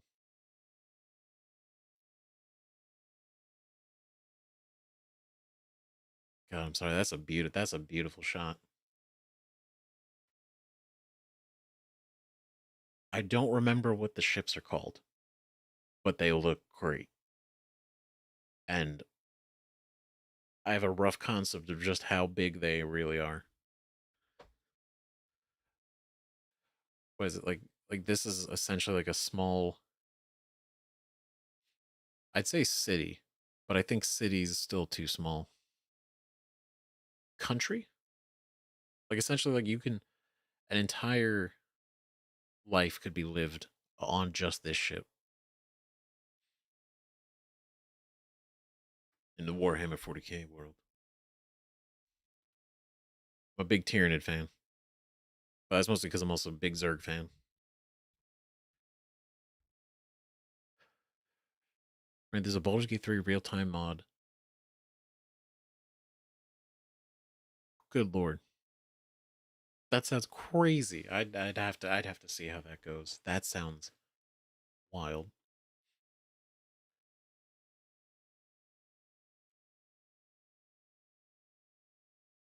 Right, real-time Baldur's Gate 3 would be such a nightmare. I don't even know how we would do it. That sounds so stressful. Like everything. Everything about that sounds stressful. Jeez. Oh my god. That's actually wild. I don't think I could. I'd be interested to try it eventually, just as like a meme. But oh, because there's some fights in that game so far that if you don't have the time to like tactically plan it, and if there weren't turn based, actual like initiative order and stuff. Oh my god, mess. I was looking forward to Exodus, but I feel like the trailer didn't film with a lot of confidence. Like the concept of Exodus looks cool, right? I don't know if they've shown anything. Ironically, this is the only time I've heard of Exodus, so I don't know if there's more. But it seems really neat. It definitely gives me Mass Effect vibes, but again, I'd probably want to see a bit more what they got going on. Right. So glad No Man's Sky won the best ongoing game award. The Corvette update was amazing. I'm so happy they won too. That game has been they have been chugging along, just making things for that game. That game is it's so good. It looks great. It looks great, and there's so much content in it. It is just a satisfying space sandbox sim. And the Corvette update, my god. I put together one janky ass ship. Just to try out the the patch when it came out. And then I started seeing everybody else's Corvettes. And then I started to see what everybody else was doing. And then I started to realize the insane potential that this update had unleashed. Right? Because even if you're not a fan of the game, right? Or if you aren't, looking up the ships that people have made in that update is absurd. What people have been able to come up with. The creativity they see that they have to see the vision, because I look at these parts, and then I see what they've made, and I look back at the parts. I'm like, oh my god, how did you come up with a Venerator class ship from the Star Wars? Look at all these pieces. How'd you do it? Among everything else that they've come up with.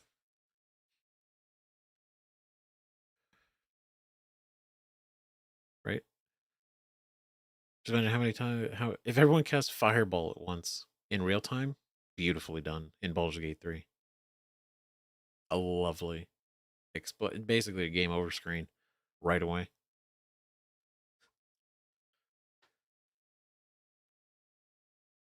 Right, X is being made by former Mass Effect devs, but I don't know. We'll have to see. Yeah, we will have to see, because my initial feeling is like, oh, it's nice to see. Okay, these guys have been part of something that is good.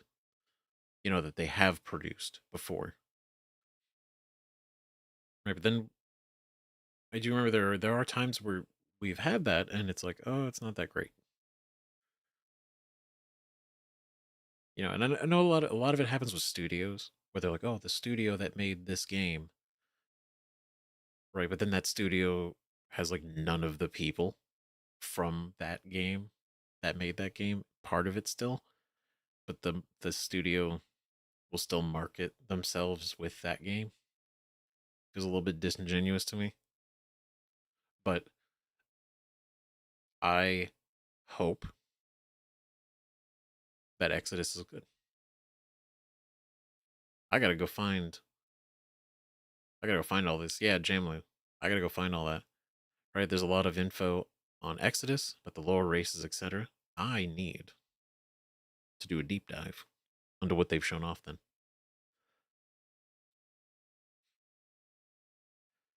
if you've never seen the Internet Historian's video on No Man's Sky, it's worth a watch. I I remember saving the video, and I never got to watch it because I was like, this just seems. What is it? That's not the. Is that the one, like the Engoodening of No Man's Sky, or I'm thinking of a different one? Right, it was like the shipbuilding in Starfield, but you can actually do fun things with your ships. No, for real, the shipbuilding in Starfield, I think, was probably the most impressive thing about that game. And then No Man's Sky just comes out casually. It's like, hey, here's an update. Make your own ship. Because they would do like the expeditions that you go do, and it's kind of like a if you don't really if you don't play the game, you don't know. The idea is it's basically a number of missions that take you across the galaxy doing like different objectives and different achievements, essentially doing things. And it's cool. It's all really cool and interesting things. It's not just like random bullshit half the time. But it always has like rewards at every section. So it's like it's like a good version of a battle pass, but not a battle pass at all. In a way. And so a lot of the early ones, and my point is this, a lot of the early ones would give you a ship at the end.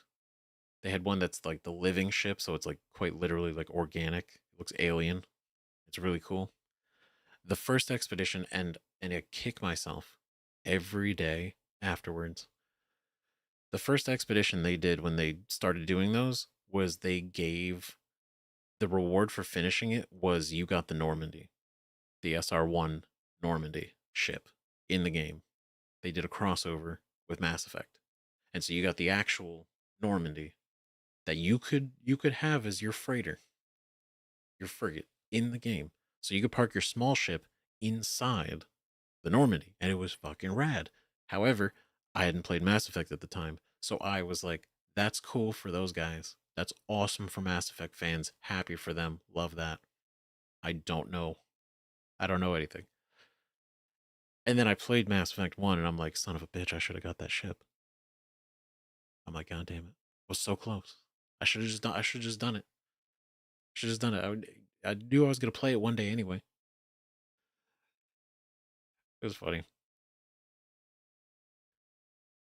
But no, for real. They just came out with new build a ship patch basically, and you instead of like most of your unique ships having to be found or earned, you just you collect blueprints for the parts, or um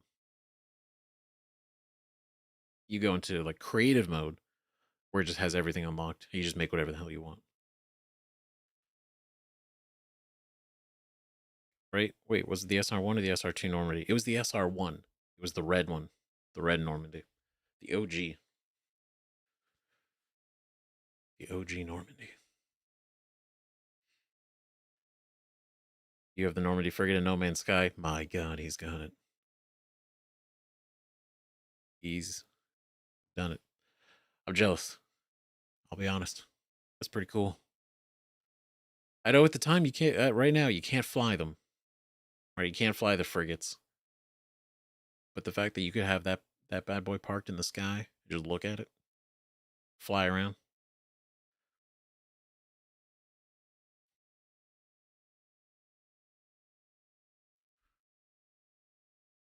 Right, yeah, the good ending of No Man's Sky. Okay, cool. So it is that video. I did save that video. I saved the right one. Tried to refund Starfield. I didn't like it. I wanted to. I never played it. Everything I saw for it, I was like, okay, it's a space game. I was already kind of sus about it at the beginning when they announced that that Starfield was going to be based in more reality. Because I remember that was the pitch, right? It was our science, like our modern day, not fantasy space, but like our space. And I was like, okay, well, it kind of limits a lot of things you can do, right? Because I do start going to get creative, but you can't get too creative. It's like, okay, well, that'll be interesting. Like, what are we going to do? And then they're not going to have, they were not planning on having the amount of planets No Man's Sky does, right? Obviously, insane. But they were going to have like curated planets. They were going to fill a lot more, which I thought was great. That was a great idea. Instead of having a ton of planets with not a lot going on, right? Or more of a barren potential, emptiness, discovery. It was more like, here's 5 or 6 full planets that we've developed with tons of story and exploration. And then it didn't feel like that after it came out. And it kind of felt a bit of a disappointment comparatively, especially because I had played No Man's Sky before, and so going into the looking at everything for Starfield and like some of the playthroughs, I was kind of like, oh, this is not my jam, not for me. Especially with how highly recommended the Fallout series was to me, which I haven't played yet, but highly recommended. And Skyrim, also Skyrim and Oblivion, heavily recommended. Not one person has recommended Starfield to me. Not one person, not one, has ever come to me and said you should play Starfield. I think that says a lot. And then was it Fallout 4 was kind of meh. I heard that as well, but I also heard that from my one of my old roommates. Right, he's like, yeah, Fallout 4 is not as great as Fallout 3, but there's a bunch of stuff that I do like about it. And then Fallout New Vegas having the absolute like god tier reputation for Fallout.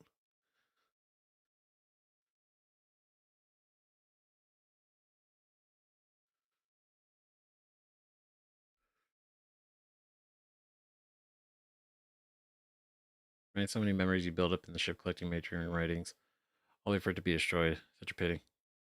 R.I.P. It's so hyped for any space game. They excite me more than fantasy games personally. I was so excited for Starfield. I think that helped lead to my disappointment. I built it up too much. See, I feel that. I feel that. It's honestly it's the reverse for me.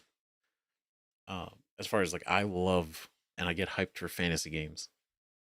like space games are cool, but it's got to be like the right type of space game, right? The right type of like sci-fi. Mass Effect was the first like really sci-fi game that I got into, and so I was pleasantly surprised because it was at the time. For those who don't know, uh, channel a lot smaller back then, but we did a poll between Dragon Age Origins and Mass Effect, and it was 50-50 as well because y'all like to do that. But Mass Effect ended up winning that poll, and we ended up doing that one first. And I was like, okay, it's a little bit different. I don't normally dip into sci-fi, so this will be interesting. Purely based on the reputation that everybody built up Mass Effect to be. Justified. But yeah, whenever I get excited for fantasy games, and then I was just like, please be good, please be good. So I feel you for that on Starfield.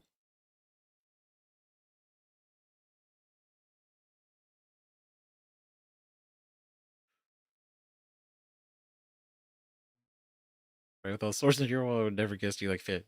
Was not. I thought it was a little subtle, but no, for real.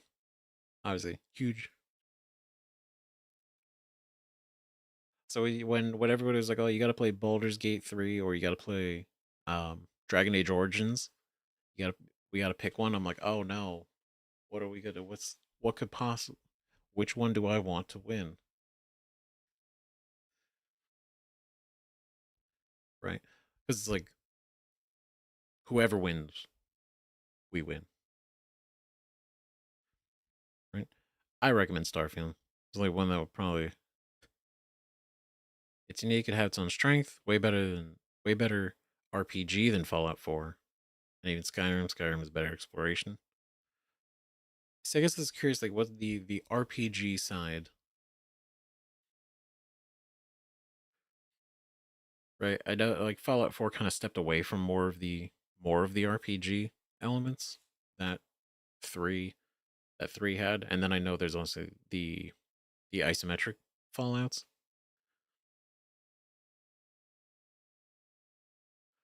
And Skyrim, massive. That game is huge. That game is insane.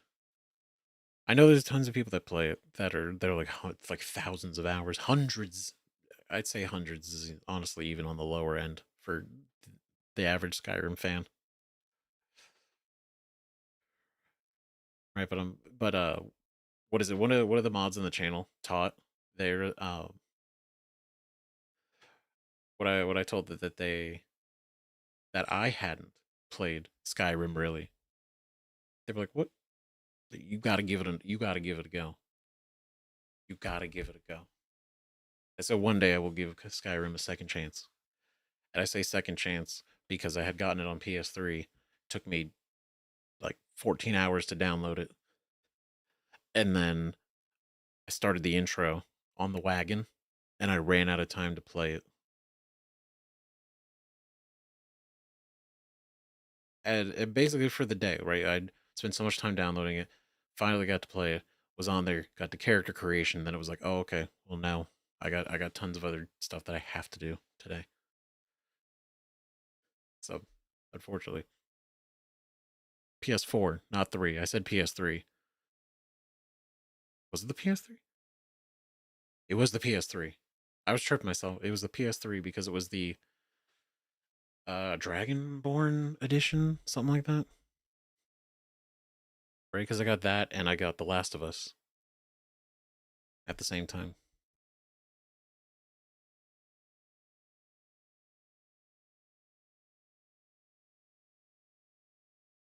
It was a Fallout 4 drop like drop the RPG entirely, going with that dialogue wheel like Mass Effect.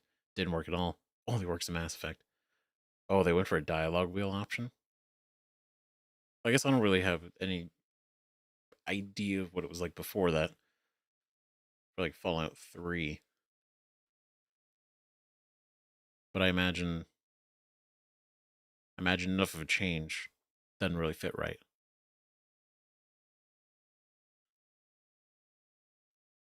And it works. It works in Mass Effect. Mass Effect special for that because the dynamic of Paragon Renegade and them justify why there's a wheel and there's two sides to it, and there's you're leaning more this way, more that way.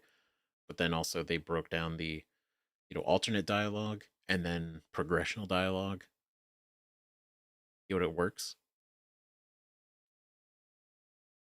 because they're very clear about you having like the two different morality routes. Whereas I guess with a game like Fallout, it maybe it's not so black and white. I don't know. I'm not sure. For me, though, games that become my favorites are the ones with awesome stories, regardless of the genre. True. So true. Absolutely. And that's why, what is it? Because one of the questions in the 5K sub Q&A that we did was one of the questions was, what's more important, story or gameplay?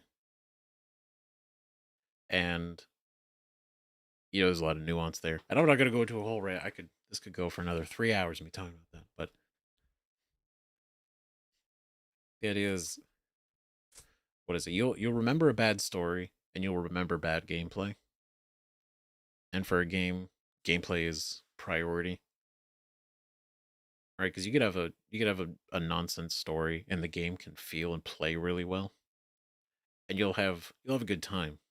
And I think that is inherently why we play games, is because we play them and they're fun. But the stories are the ones that stick with you.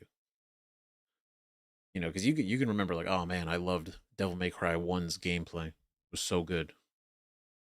Right? But then you could remember like, oh, the story wasn't great, or don't even remember the story.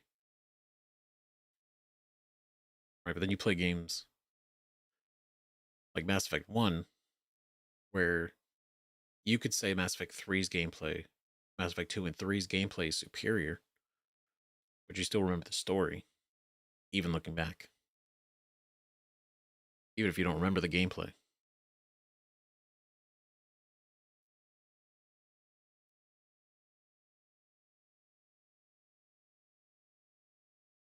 I enjoyed Mass Effect 1 combat now that I'm in my minority, but being a biotic in 1 feels so good.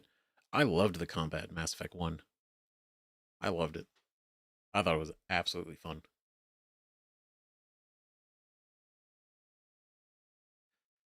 But, agreed. Right, Mass Effect case point, gameplay. Gameplay is kind of mid. Story is the priority. Yeah, obviously story is the focus for Mass Effect, 100%. And I think, what is it? I liked Mass Effect 1's RPG elements, and I liked the combat. I did not care for Mass Effect 2. The Mass Effect 2's hold on. Mass Effect 2's redesign of like the skill tree and the weapon limitations. I thought that was kind of a bummer. And so they kind of brought some of it back in 3 a bit. Like the skill selection was a little bit better.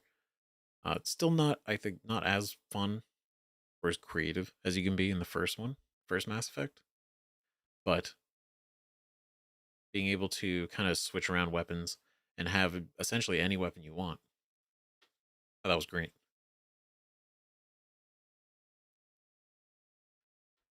Right, Mass Effect 2's story mode made me feel so uncomfortable. So many uncomfortable emotions when you have to work a Cerberus.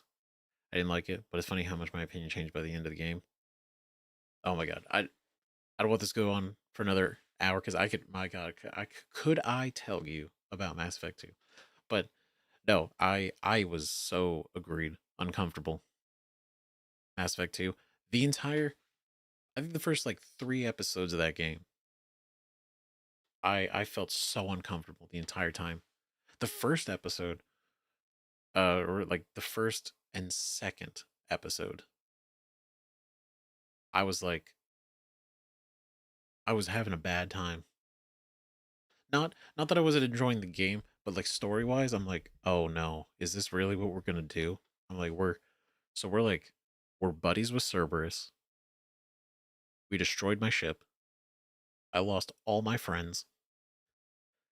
And the two new people that I have to go around with now, one's like kind of cool at the time, Jacob, and then Miranda's mean.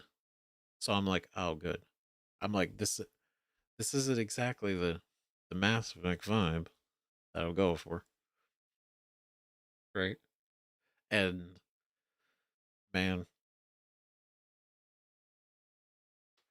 for real, like I was like, man, this is rough. I'm like, is there where we turn around, and then it started to turn around, and I'm like, okay, cool, right? But the start was that was painful. It was a rough go,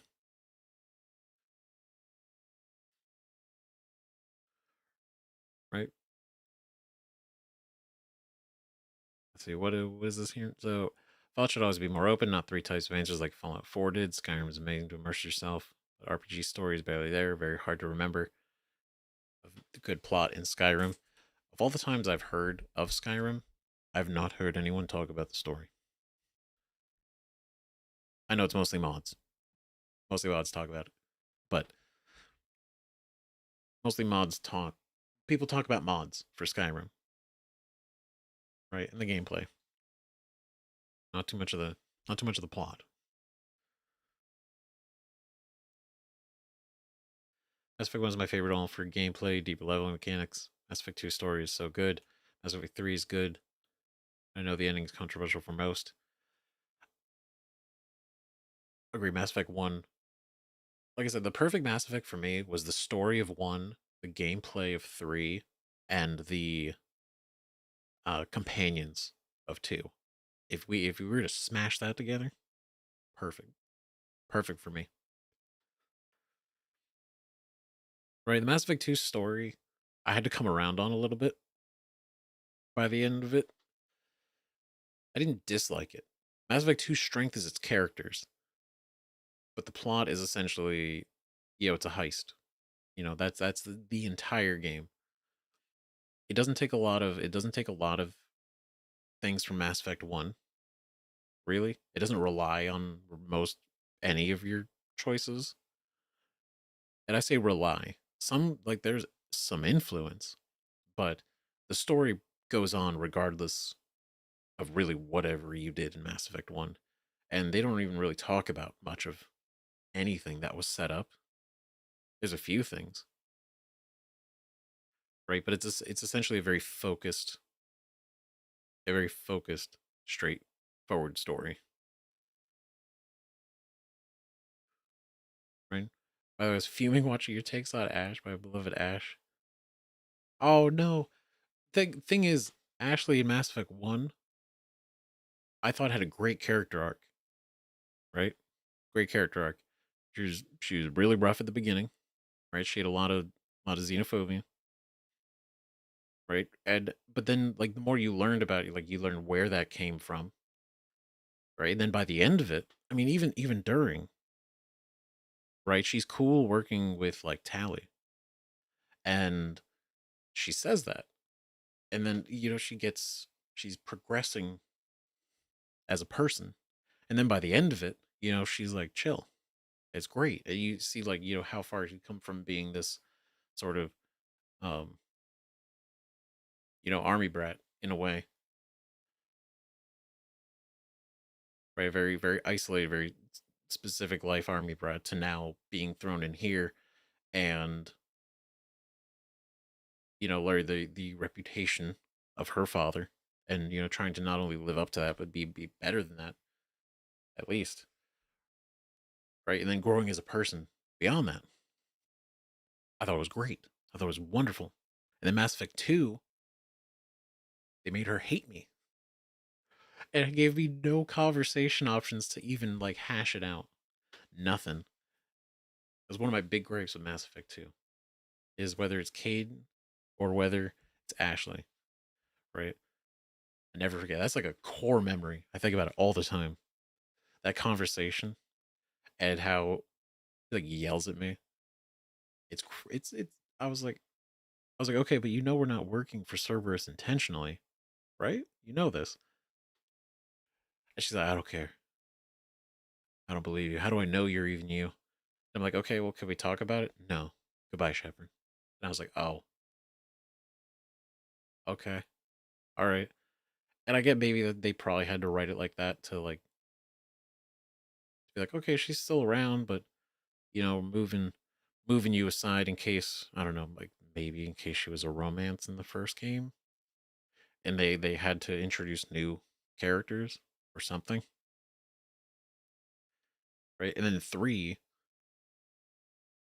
it takes a bit to get back into it.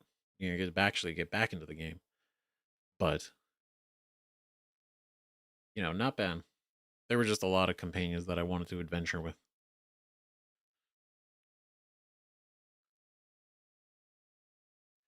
So it was with this renegade playthrough, hating the Batarians, fun role play, perfect server. Right. Too bad you can't side with Cerberus in 3 if you were all for them in 2. See, that's the weird thing.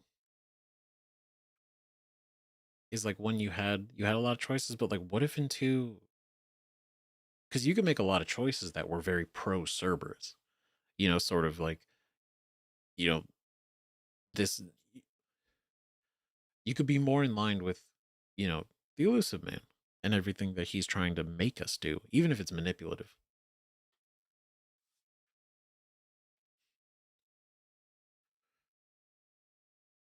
But not in 3. As between strengths his character, especially the best of all, Jacob.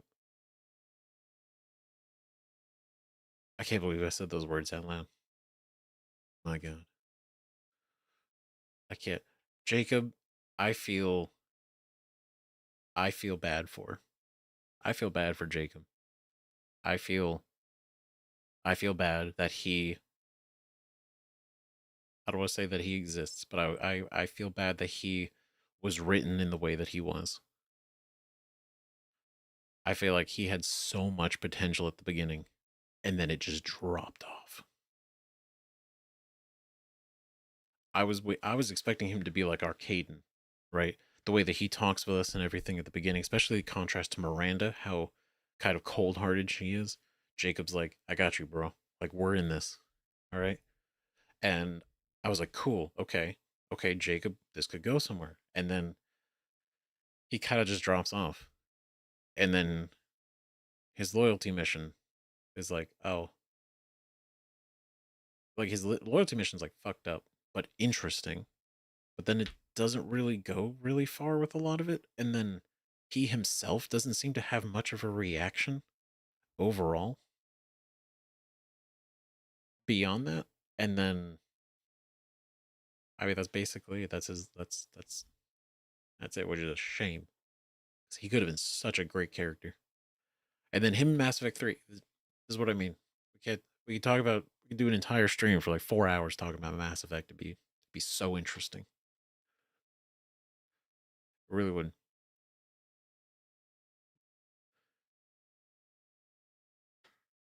Right, Liara is my go-to romance, and then Tally. It's like right there with her. Ah, Liara.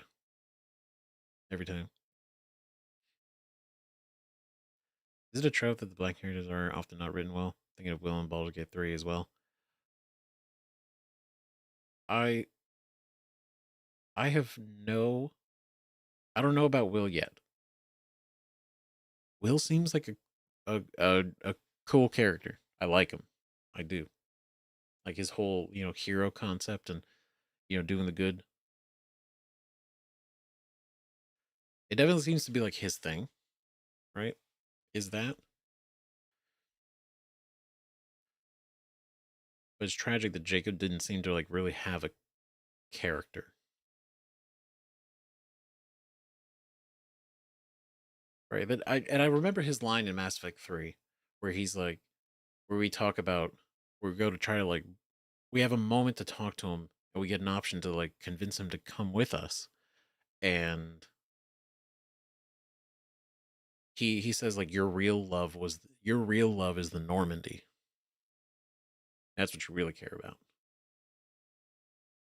And I was like, what the fuck are you talking about, bro?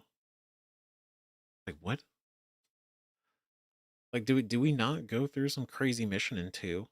And did I like personally helped you deal with your father? And then in 3 we go to meet and he just doesn't he just seems to be kind of rude the whole time that we're even there. Like we're an inconvenience. God forbid we showed up. And then saying that I'm like that didn't make any sense.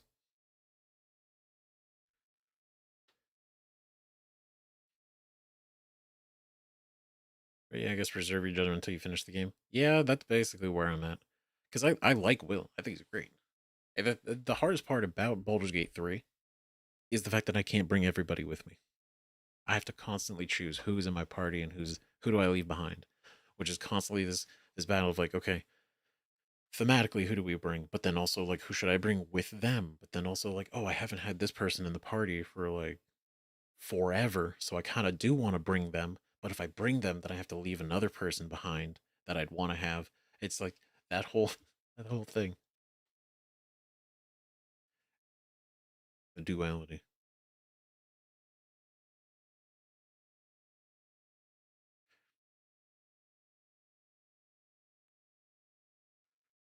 Right, will change depending on what happened to Karlak. That would have made him compelling,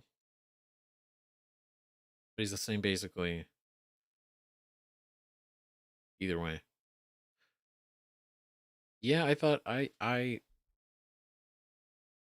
that's interesting because when you do think about it, yeah, he's the same guy you meet, you talk to, and then you go after Karlak, and then you deal with that situation. And at least the way we dealt with it,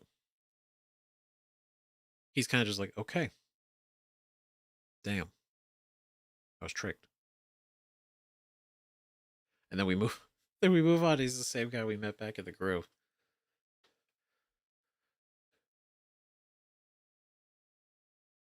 He doesn't get a lot of not a lot has pushed. Now again, there are elements that are coming into play for him, which I think are interesting, and I hope hope that really goes somewhere. But for the most part, I've noticed he's had a lot of silence lately. Right? Not a lot of plot going on. But I think that's mostly just because there's so much plot to happen. And instead of jamming everybody's story at the same time, they're trying to they're pacing it out, which I appreciate. Right? You did a great job giving all time in the party. Thank you. I hope so. I hope so. Because I know there's moments to be like, the next episode, I'm switching Shadowheart out or Shadowheart back in, right? And it's like, oh, having these certain characters in these moments, it's easier in retrospect, right? And I know um for a lot of the situations, like you guys know kind of how everything plays out, so like, ooh, having certain characters in certain moments is like very important, or you get more out of certain things by having certain characters. And so with this whole current location that we're in, obviously Shadowheart is one of the best to have, right? But then I was like, okay, but if we do that the entire time, then nobody else is going to have any sort of anything here. But then I'm also missing out on some of the stuff for her, and it's like shit. Like, what do I do?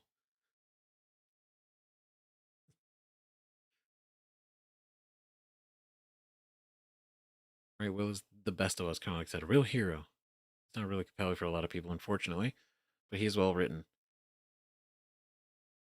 I know it's kind of interesting when you think about it, right? Like Will's whole definition of a true hero, like a real hero of the people.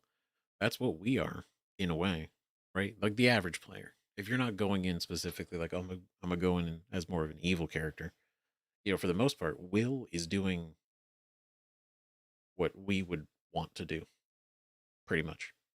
And so having two characters with the exact same motivation and the same mentality, right? But then not having that like synergize, sort of like teaming up two heroes. It's more like two heroes side by side. And even though they're in the same party, it doesn't feel Doesn't feel really like deep and connected right away.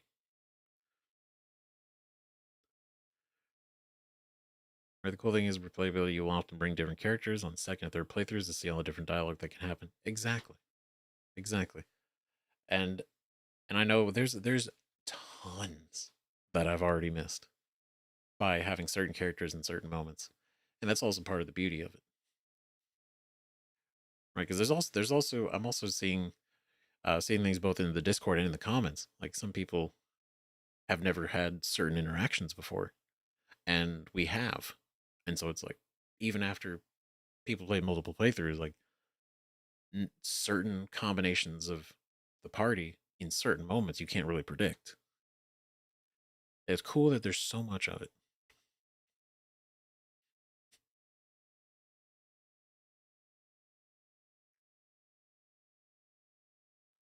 I tried to do an evil run about 215 times. I just can't do it. It's so hard. I feel like a renegade run in Mass Effect is easier, right? Because then you're just kind of an asshole. Whereas in Baldur's Gate, it's like, no, you could be evil. You do bad things,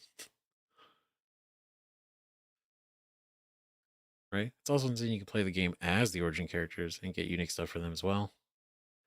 And that's the thing. I skipped looking at those in the character creator. Right. Little did I know that those were actually going to be our teammates. I just skipped them because like, oh, I'm going to make my own. I'm not going to make a pre-made character. But the fact that you can play as them, so you don't have like a tab, you have quite literally just the party. That's a really cool way to do it. A couple of runs that way.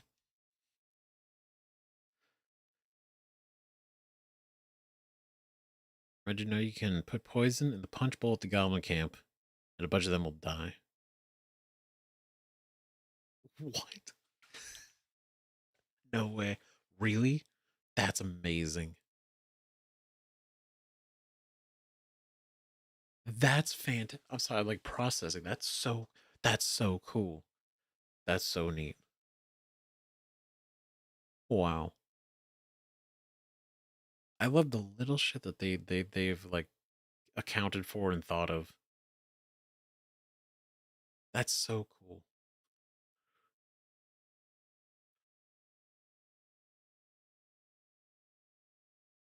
Whereas my first run of Baldur's Gate 3 was an evil run my brother and I were playing. We ended up helping Minthara in Act 1. That's fine. I knocked her ass out. She disappeared. Right? But no, I thought that was one of the big things that I also thought of too when we came into that situation was when you talk to her and she's like, "Yeah, let's go raid the grove, kill them all." I'm like, "Oh my god, you can actually vouch for this. You can do this. That's nuts." So I feel like any other game, they'd be like, "No, not really. Like we're gonna talk about it, but we're not gonna actually let you do it."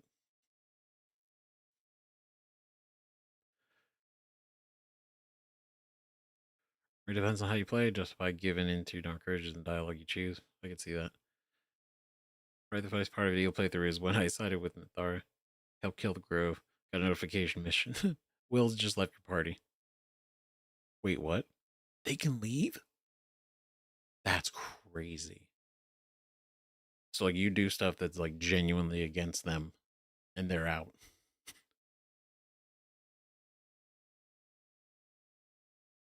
That's wild. Yeah, but no, honestly, I wouldn't be surprised. Like the grove, he was big on protecting the grove.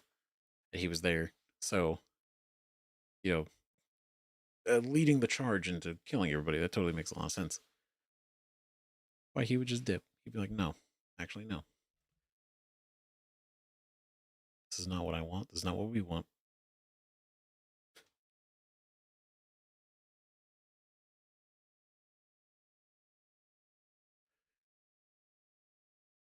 But, okay, cool. I think we're gonna have to wrap it up because it's like hell late.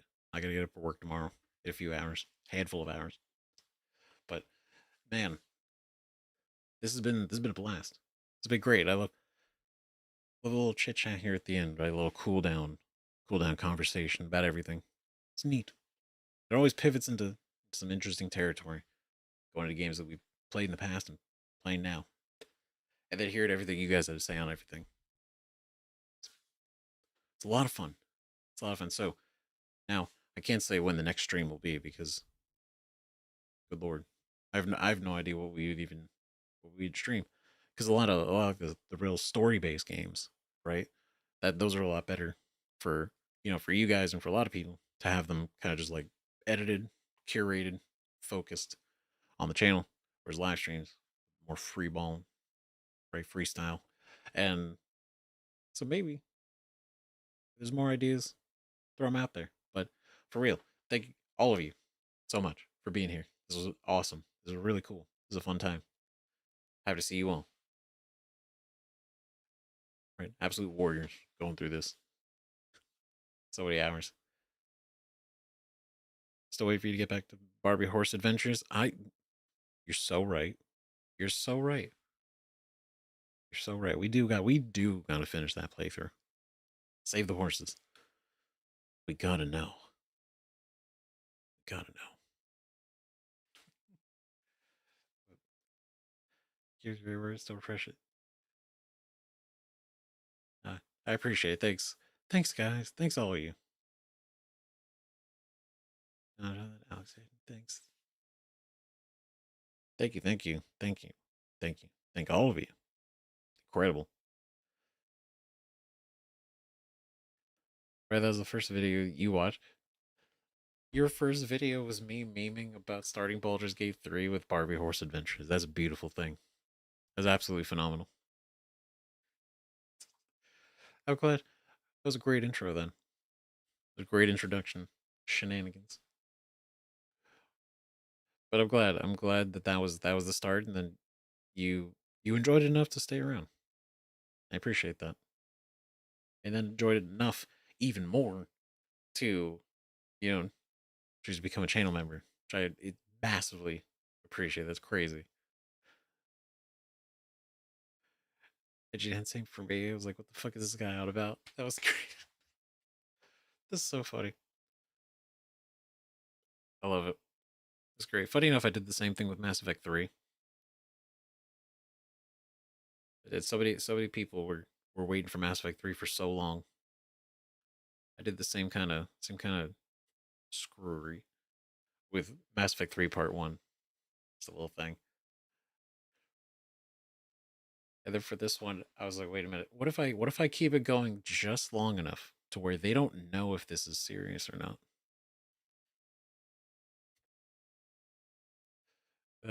Love it. So funny. But for real, thank you everybody so much for watching. See you in the next video, whatever that ends up being.